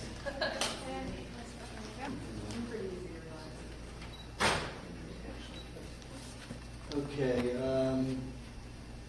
Left ovary is quite scarred and hardened. Left adrenal gland is in pretty good shape. Left side of the pancreas, probably 20% hardening, but it's good. Left thyroid gland is okay. Parathyroid is very good. Tonsilary is pretty good. That's amazing because they took them out when I was 3. But you have good lymph glands all over. This one looks like it may have done that, even though it's scarred. See how this mound is consistent? This one isn't. It's just right here. So it looks like it's lymph glands have made up for it. And all around the adenoids, it looks like they have the adenoids. Well, this one you can see the adenoids. This one's fine. You have all that splotching, so you have all that lymphatic congestion, so you need to do the baths too, and the pineapple mixture. The right ovary is also pretty hardened. This one only about 40% though. That one good 60%, maybe even more, 70%. This, it's still slightly functioning, it just doesn't look like it's there. The right adrenal gland is pretty good. The right side of the pancreas, 20% hardening, so it's okay. You got some lymphatic congestion there. The right side of the thyroid is pretty good. Parathyroid is very good. Tonsilary, you're okay. Lots of lymphatic congestion all along the right side of the spine, and all the way up and down, from the neck, shoulder, all the way down. On the left side, it's intermixed congestion. All up into the chest area and the spine is where you have most of your lymphatic congestion. Quite a bit in the brain. Quite a bit of metal toxins in the right kidney.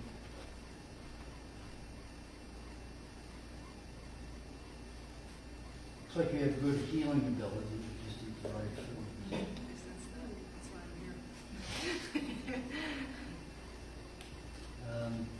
You're a very creative person. If you don't do something that's creative, you're going to drive yourself crazy and other people.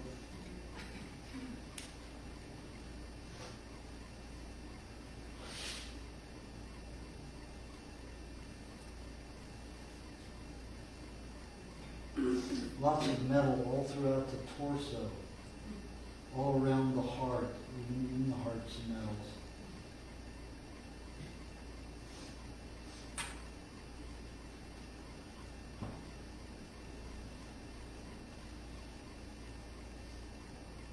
Suggest that you have a couple of days a week, you have berries, and coconut cream, butter, and dairy cream, and honey together.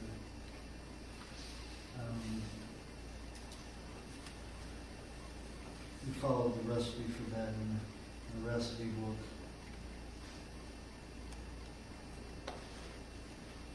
Pears would also be good for you, hard green pears.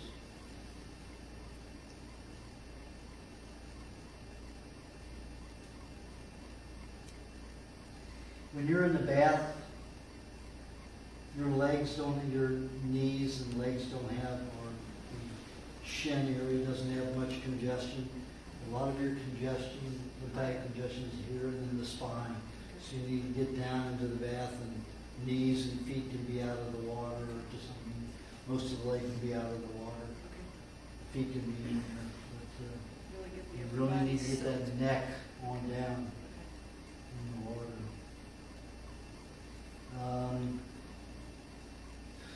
It's up to you how much red meat you want to eat.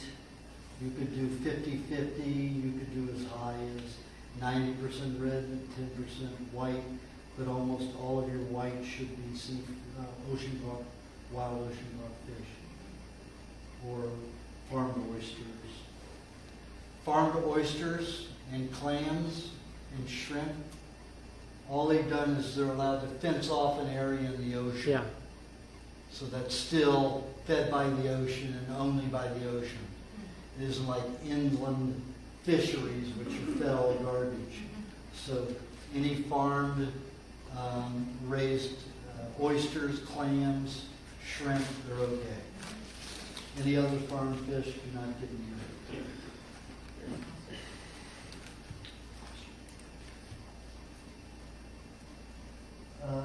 You don't look like you have a sugar problem. That, like I said, your pancreas is in pretty good shape, so 2 meat meals a day.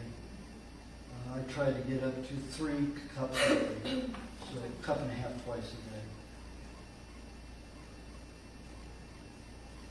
But the fish would really help. The seafood, the fish would help you a lot. Help you remove some of those metals from your chest.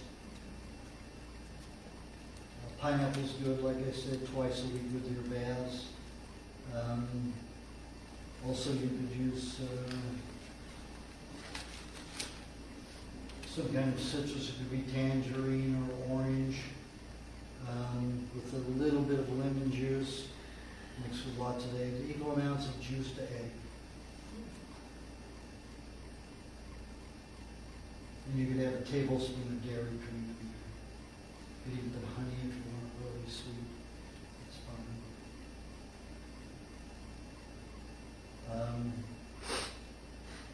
Banana milkshake would be good. You could use a half a banana, unripe banana.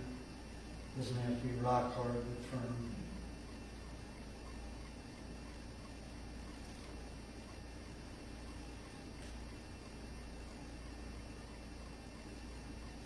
suggests that 4 days a week you have a lubrication formula, half of it with the first one and half of it with the second. Every other day, Oh, every other day. moisturizing formula.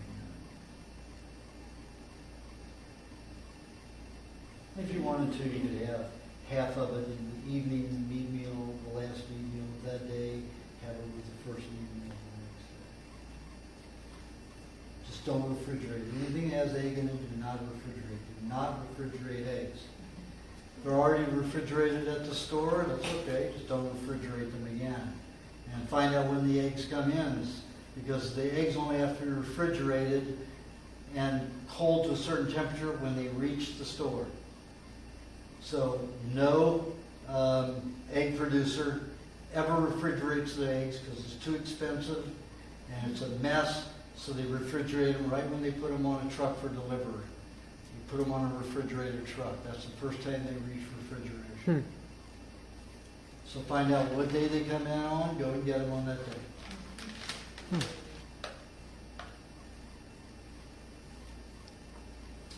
Okay, thank you. You're welcome. Okay, so the hands go limp.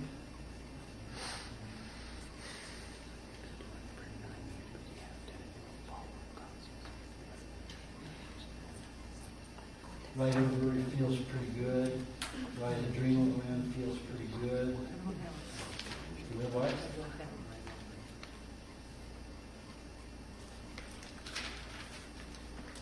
It doesn't feel like scar tissue. Did you have everything removed? Right ovary, Just the right ovary? tumor, and the appendix. It looks like it grew back. Or you've got a heck of a fallopian tube. Okay. This is good. They must not have taken it. How long ago?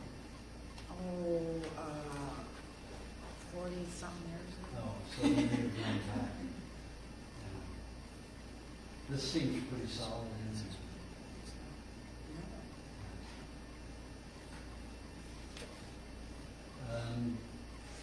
Left side of the pancreas, a little fibroid tissue, but it's okay. Left side of the thyroid is okay. Parathyroid okay. Tonsil area looks okay. It looks scarred. No tonsils. Well, it looks scarred here, but it's a small mound, so it looks like a lymphatic area in the tonsil area. Remember, I didn't say tonsils look good. I think tonsil area looks okay. If you had your tonsils, this whole area would be bubbled and removed. When they're removed, this is just lymphatic activity there. Now see, this one is almost like you grew back. See how that's nice and full? So the right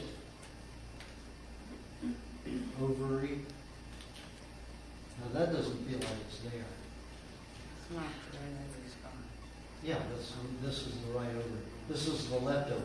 You said right though. You said. Oh, I said Yeah, right? that's- Okay. yeah. Mhm. Yeah, see, look at the difference. See how firm this is? See this? Mhm. It's hollow. So I said it wrong. Okay. Sorry. So you did grow it back. No, this is a good one. This one doesn't either. The whole. They didn't cut the fallopian tube because I can feel that. The right adrenal gland is in good shape, nice and warm. The left side, of the right side of the pancreas is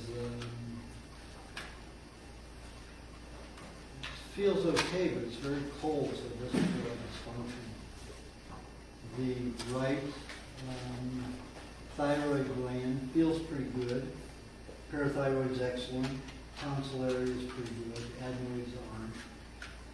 Lots of lymphatic congestion everywhere. So you need the baths and the pineapple mixture too.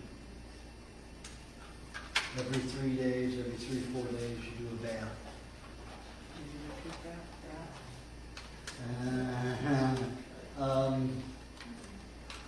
You put 2 cups of milk in, 2 tablespoons of sun-dried sea salt. Oh, I forgot the vinegar. It should be 3 tablespoons of apple cider vinegar.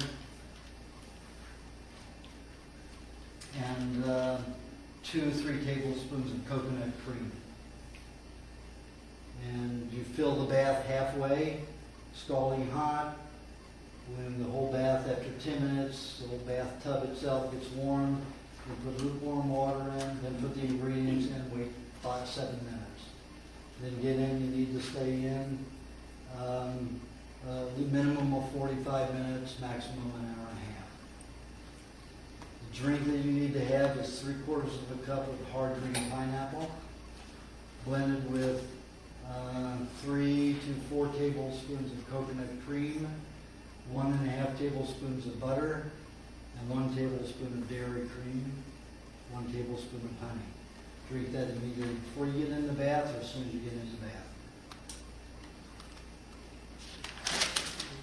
And when you get out of the bath, you need to move slowly, dry slowly, put on some heavy long underwear, put on some clothes over that, and take a 45-minute walk. Then come home and sleep. Take a nap. Meat, lots of signs of anemia, so I'm going to suggest 80%, 80 to 85% red meat, 15 to 20% white meat. It can be chicken or fish, it's up to you, or turkey, ostrich, whatever you like. You need more butter than you need dairy cream. Eat more butter than cream? Yes.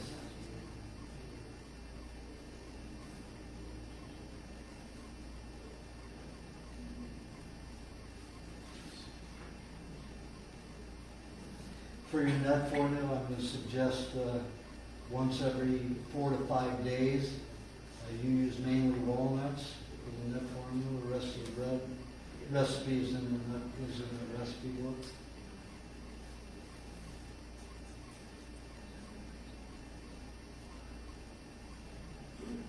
I'm going to suggest only 2 meat meals a day, minimum of 1.5 cups at each meal.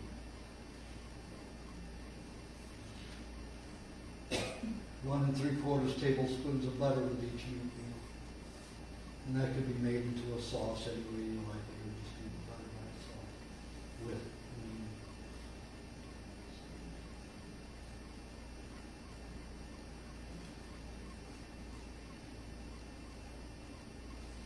juice I'm going to recommend should be 80% celery, 5% carrot, 5% parsley, and 10% cucumber. Well, make it 5% cucumber and 5% zucchini.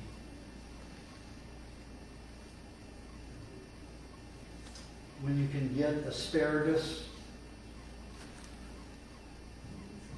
put about 2 stalks of asparagus in per day. So if you're juicing for 1 day, it's 2 stalks, juicing for 3 days at a time. Like I recommend in the recipe book, use 6 stalks of asparagus.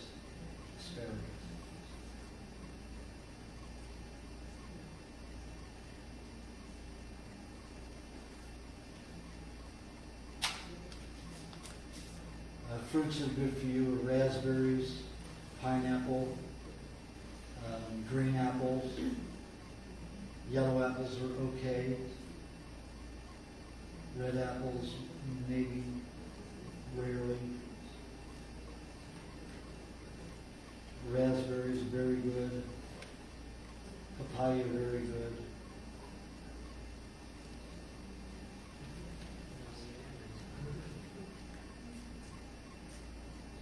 When you have lymphatic blockage like this, never have a deep tissue massage. All the lymphatic massages say deep tissue, but imagine you've got a lymphatic system that's dry and hardened. What happens if you go in and break them? You've got a little bit of fluid running out. It's going to discharge into your system. Does that sound like it's a good thing to do? Well, anybody who has a lymphatic massage should have a tickle massage. Do that to each other.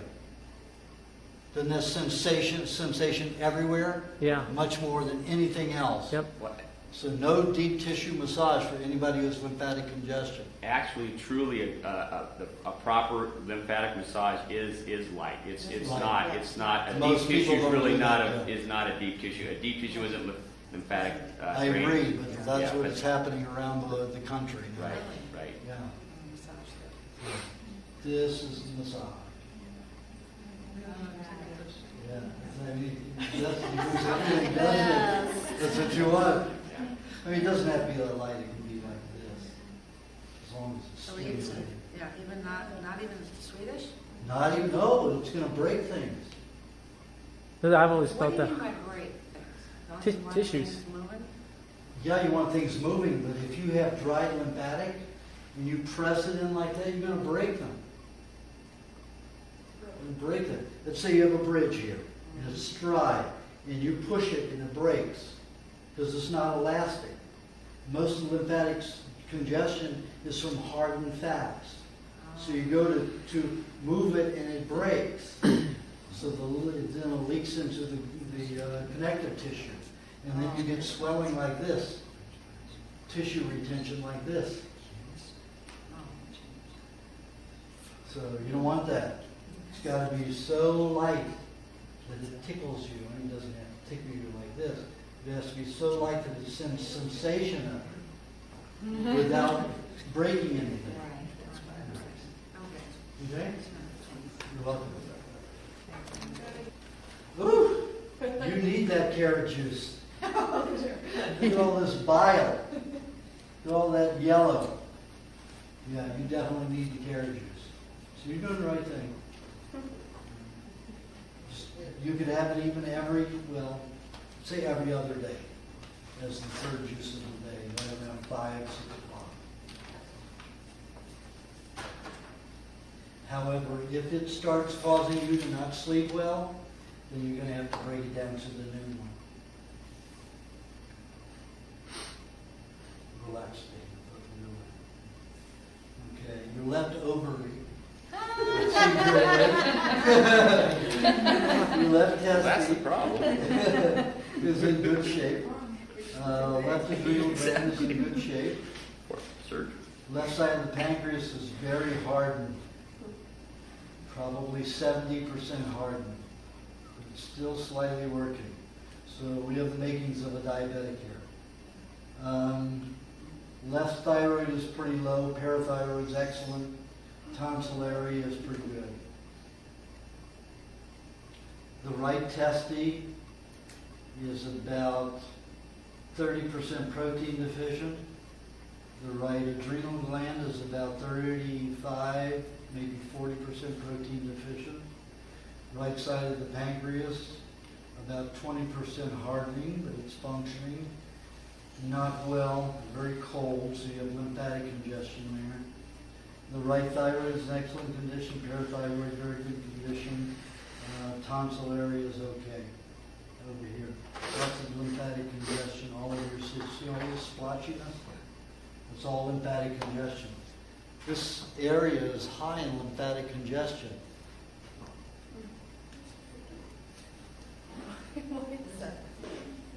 I know everybody that's come up here has had it now. I mean, it's extensive. It's severe.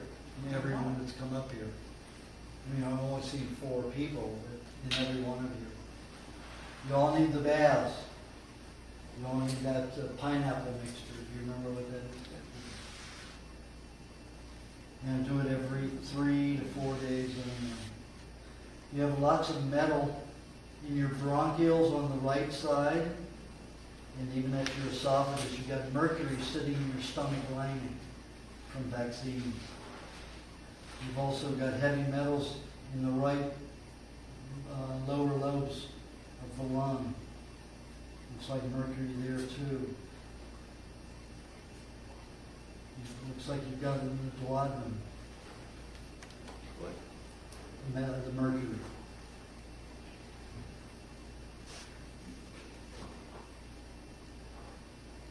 In the left lung, same thing.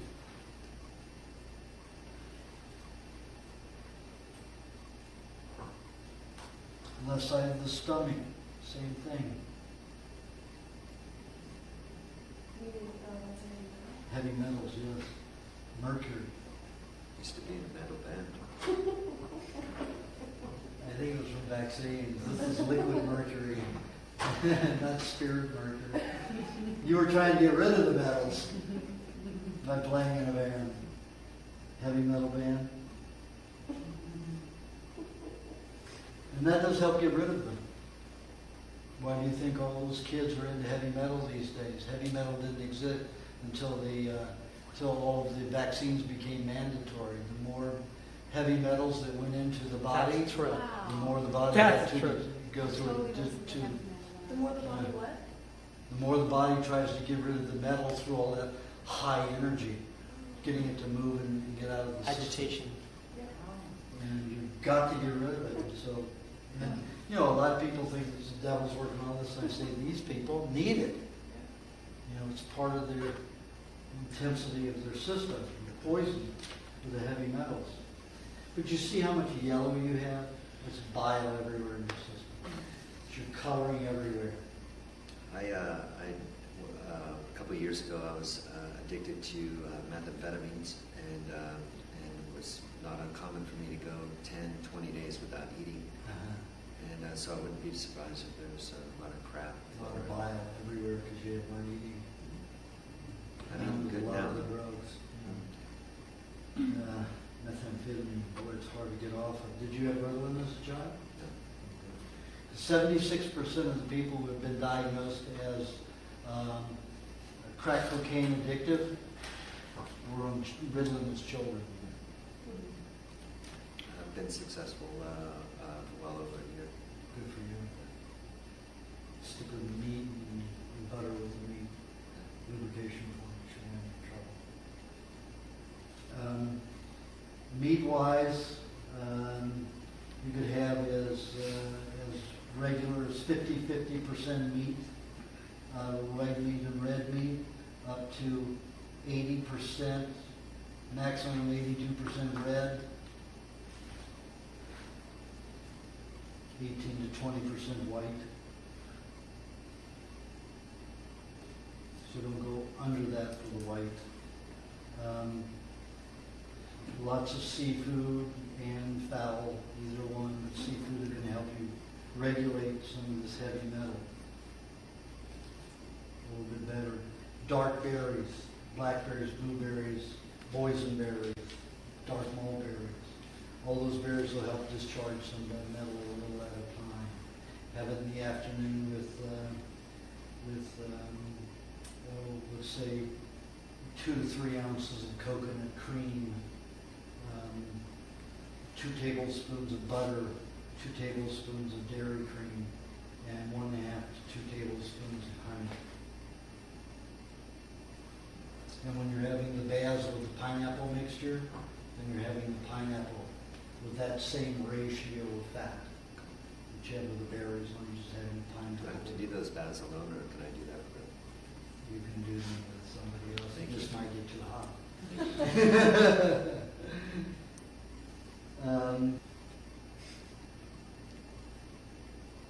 But it might make you too late to make a difference. Putting on water. Most people get out of it just unable to do anything but slump, but you need to take that walk.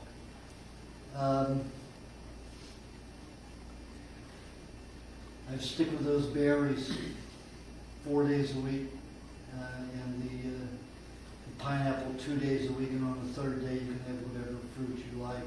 Mangoes look like they'd be good for you too. So I'm going to suggest if you're going to have the mangoes that you have whipped cream with it. I like to have 1 tablespoon of coconut cream and about a half a cup of dairy cream, and then whip those into a whipped cream with about maybe a tablespoon of honey. And then have it with more on the green side of a mango.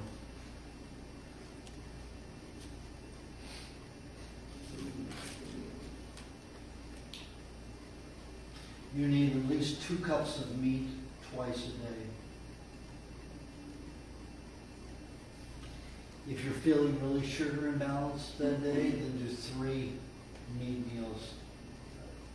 You know, maybe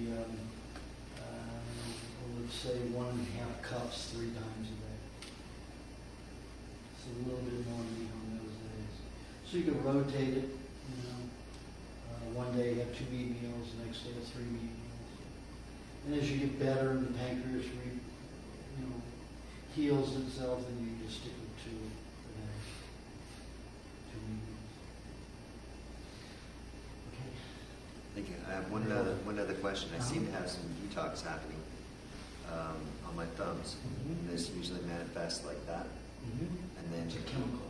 It's a chemical coming out. The only thing that dries the skin out like that is a chemical. Is that coming from the Methamphetamine is high, does that a lot. If it happens, near the nail, it's usually molds that result from a methamphetamine or any kind of a chemical damaging the tissue, like I said earlier. Only a fungus can break it down, and bacteria doesn't work, and that creates dryness like this. Cool. Thank you very much. You're very welcome. Your name? Agata. Agata. Let your hands go in.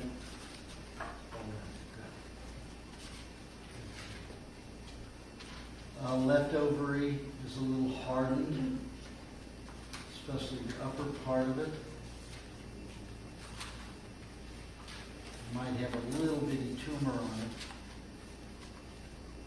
about the size of a bean. The left adrenal gland is in good shape, but it doesn't look like it's functioning very well. Lots of lymphatic congestion around the kidney. The left side of the pancreas is about 80% hardened, so 20% operative, going toward diabetes. The left side of the thyroid looks okay shape, but again, congestion, not functioning well. Parathyroids look pretty good. Tonsil area doesn't look good, but it's okay. It's the left side. The right ovary, a lot of protein deficiency. Almost feels like something is missing. The right adrenal gland is about 30% protein deficient. Right side of the pancreas, a little hardening, but this side's functioning okay. Right thyroid's in pretty good shape, parathyroid's in pretty good shape, tonsil area is okay. Lots of lymphatic congestion, everybody here. You have concentrations of lymphatic congestion, pockets that are worse than others. And you have that leakage all into the system from your lymphatic system too. So no massages except for tickle massages. And you can use them. You need about 4 ounces of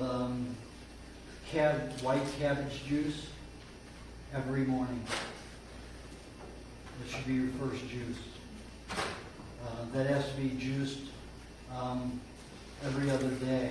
So if you make some 4 ounces, have 4 ounces one morning, you can have 4 ounces from that juicing the next morning. But then the third day you have to make it again. So it will only last for 24 hours after you make it. So if you have it, you have that, 4 ounces of it one morning, next morning another 4 ounces, and you have to juice it. Just this by itself or with together? By itself. By itself. And then the juices, rest of the juices throughout the day I'm going to recommend.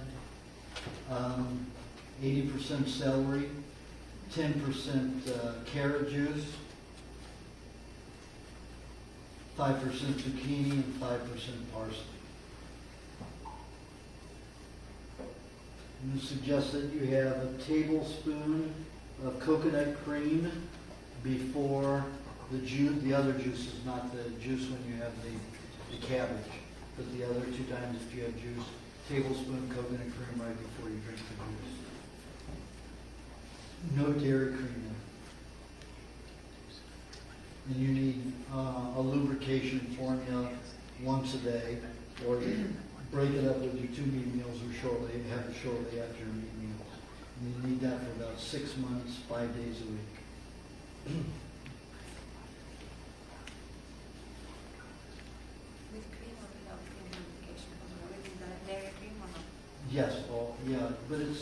maybe a tablespoon. Let's see, for you, have 2 eggs, 3 tablespoons of butter, 1.5 tablespoons of dairy cream, and half a tablespoon of coconut oil, the Philippine fermented coconut oil, and a tablespoon of honey, and 2 tablespoons of lemon juice. Tastes like a lemon meringue drink. And so I have that twice a day, half of it each time, with or right after each meal. 5 days a week.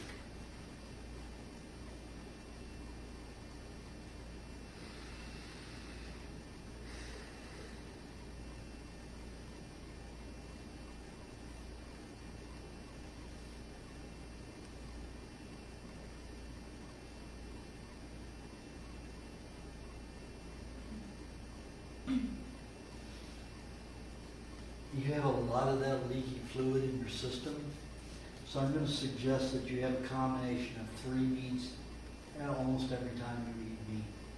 So if you have fish, or some kind of seafood, oyster, something like that, any kind of seafood with fowl, with red meat, all 3 together at a meal. You know, at least 90% of your meals, your meat meals.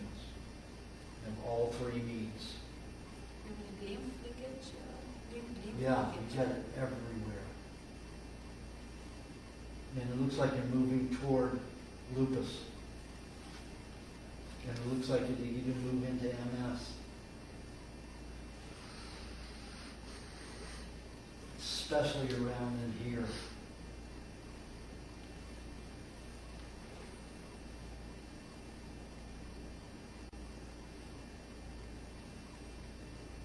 Esophagus is drying out too.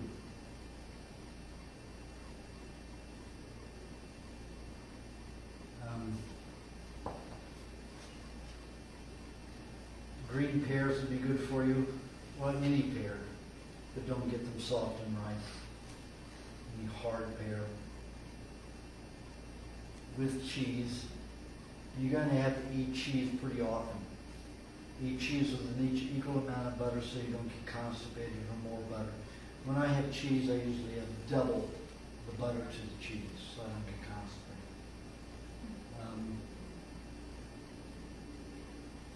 Raspberries would be good for you. Some dark berries, and you can combine berries. You always do better with combinations for you. Some ambrosia of berries when you have the berries. Suggest that when you have pineapple for your hot bath, that you put a little papaya in that. So 3/4, make it for you a half a cup of pineapple and a 1/4 cup of papaya in that bath mixture for drinking.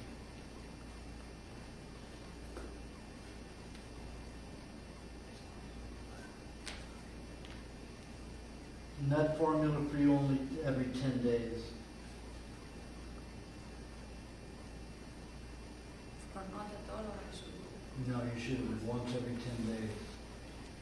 And pecans probably be the best for you. Second choice would be walnuts.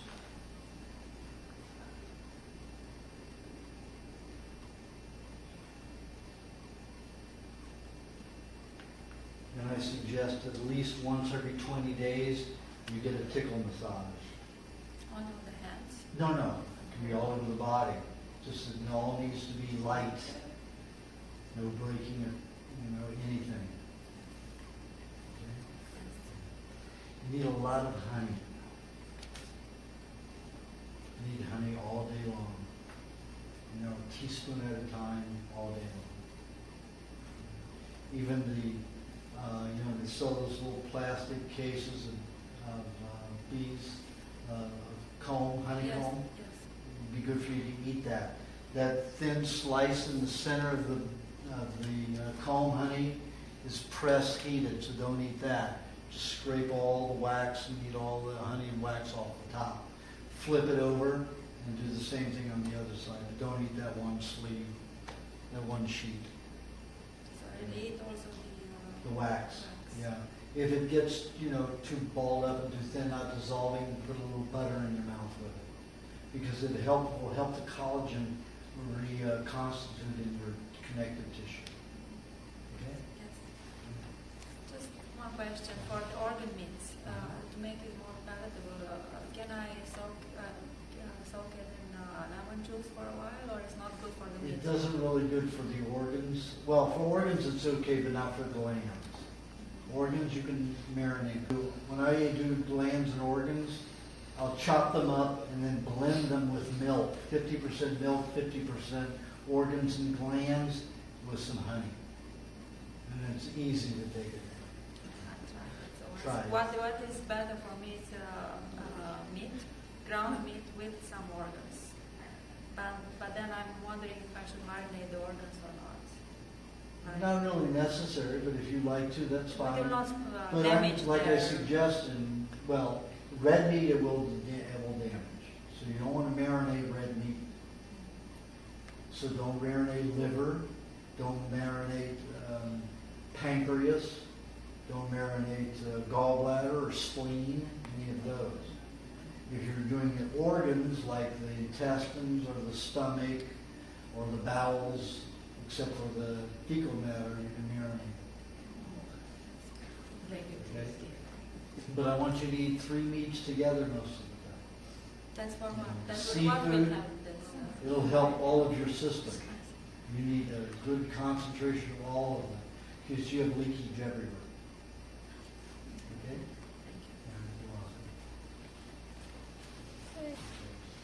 Relax, relax, relax. Very cold.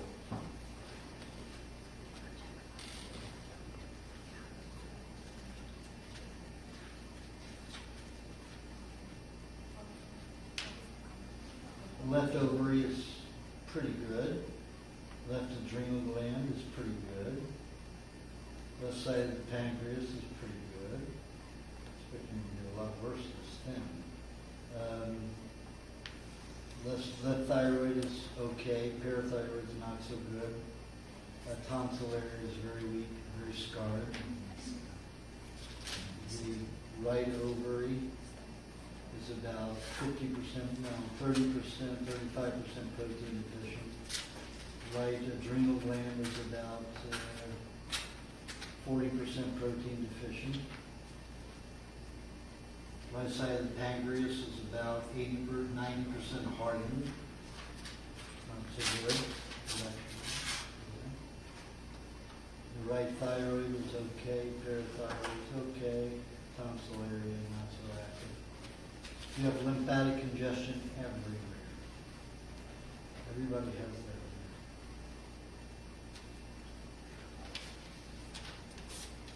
Lots of metals in your ovaries and your adrenal glands.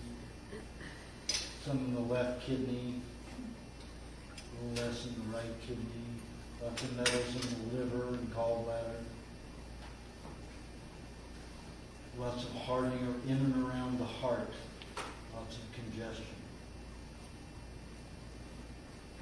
On the left side, lots of hardening in your bronchioles.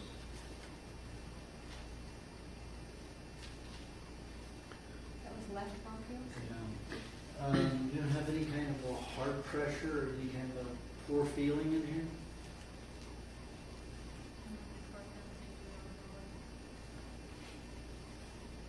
That's where you're healthiest. In the lower part of your body. The glands are pretty good. These are very weak from here up. Everything is very poor from here up. So your body must be sending poisons to the healthier part of the body. But you have a lot of broken veins, a lot of leakage, but it's not lymphatic breakage. It's blood leaking all over your system. Everywhere. Even in the brain. So you need the cabbage juice also. White cabbage juice, you need about, you need it about 5 o'clock in the day. And you need about 6 ounces every other day. Other juice I'm going to recommend would be 80% celery, 5% cabbage. It always has to be white cabbage, no red cabbage. 10% parsley, and 5% carrot. You could alternate, once you juice it with carrot juice, and once you could juice it with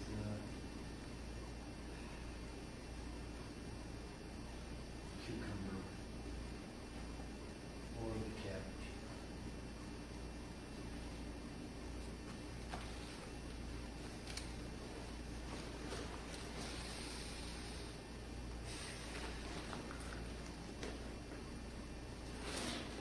Yeah, those metals are stored all the way from your diaphragm all the way down to your pelvic region, especially on the right side. You have it along your spine on the left. So that's what's causing your lower body problems, is the heavy metals. Upper is veins or vessels are broken all over the place, especially in the brain. Pardon? Well, that could lead to MS. Dry tissue everywhere, everything hardening and drying, loss of nerves. Loss of nerves means loss of all muscle tissue, like a muscular dystrophy. Now, you're very, very, very critical. So you can't beat yourself up, or you're a very creative person. That's for creative people who have that. That's so they don't get bored. So what you do, what you create to do today is still beautiful. How you see it tomorrow doesn't mean that you should change what you saw today. That's so you don't get bored. But if you look at yesterday's art from today's perspective, you're always going to be unsatisfied. So don't do it.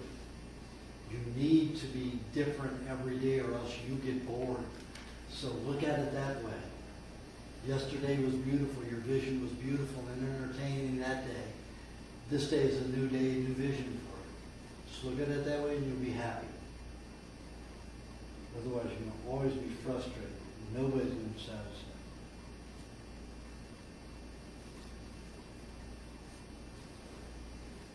All those heavy metals in the brain. So you need probably 5 days a week, you need dark berries with, let's say, 3.5 tablespoons of coconut cream, 1.5 tablespoons of butter, and 1 tablespoon of dairy cream, and 3/4 of a tablespoon of honey. And about 3/4 of a cup of berries, the dark berries. Once in a while you can put some raspberries in there, but you mostly need the dark berries to get rid of the heavy metals in your system. You do have a lot of aluminum up here in your chest. And that I wouldn't worry about right now. Raspberries will help get rid of that when you do it. What you could do is once in a while, don't have raspberries with that afternoon fruit meal. Once in a while, instead of putting,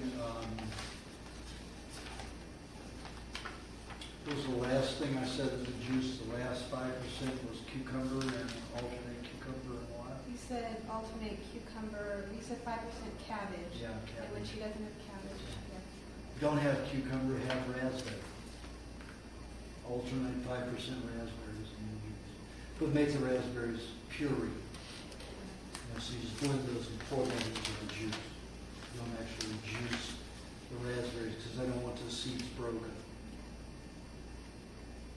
And don't chew those seeds. Don't break those seeds.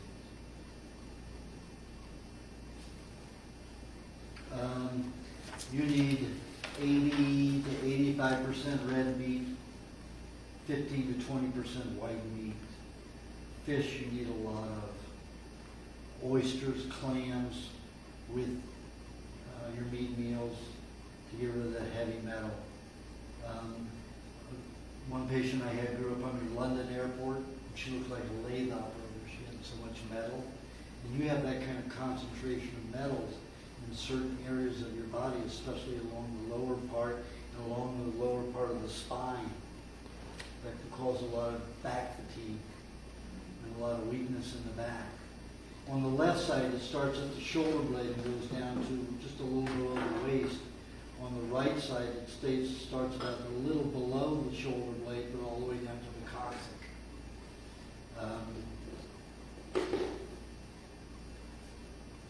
So what I had her do was eat a cup of red meat with 3 oysters twice a day, 6 days a week. And in 1 year, she removed as much as most people remove in 4 to 5 years. Heavy metals. So I suggest you do that. It's going to alleviate a lot of problems. That was oysters? Those oysters, Yeah. yes. 3 oysters 2 times a day with 1 cup of red meat for 6 days. Yes. And then the 7th day, you can just do red meat and chicken or something like that. But a cup and a half of meat twice a day. You need a lubrication formula every day, moisturizing formula every day. Your moisturizing formula would be 1 day use 2 eggs, the next day use 1 egg in it. And have 4.5 tablespoons of butter, 2.5 tablespoons of lemon juice,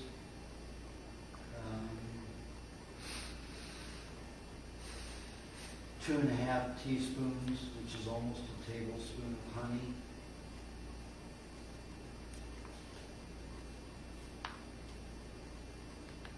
and put 1 raspberry in it. This is eat, right, not topical. No, this is to eat. This is to eat. Tastes like a lemon meringue drink with a tart of raspberry. I never told him that before. That's what you need. For some reason, that aluminum is going to get moving with that.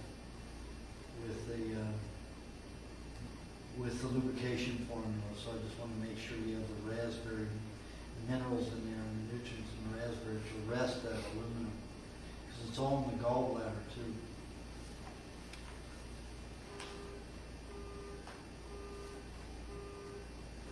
Mixed metals or mostly aluminum or mercury?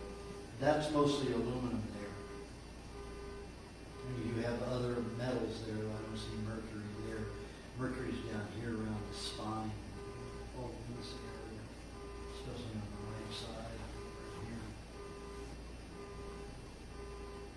And up in your brain, especially in your ears. Your eardrums, you have lots of metals. Probably shouldn't get earaches, especially in the left ear. Also in the left side of the kidney. Left kidney. Inner part right near the spine.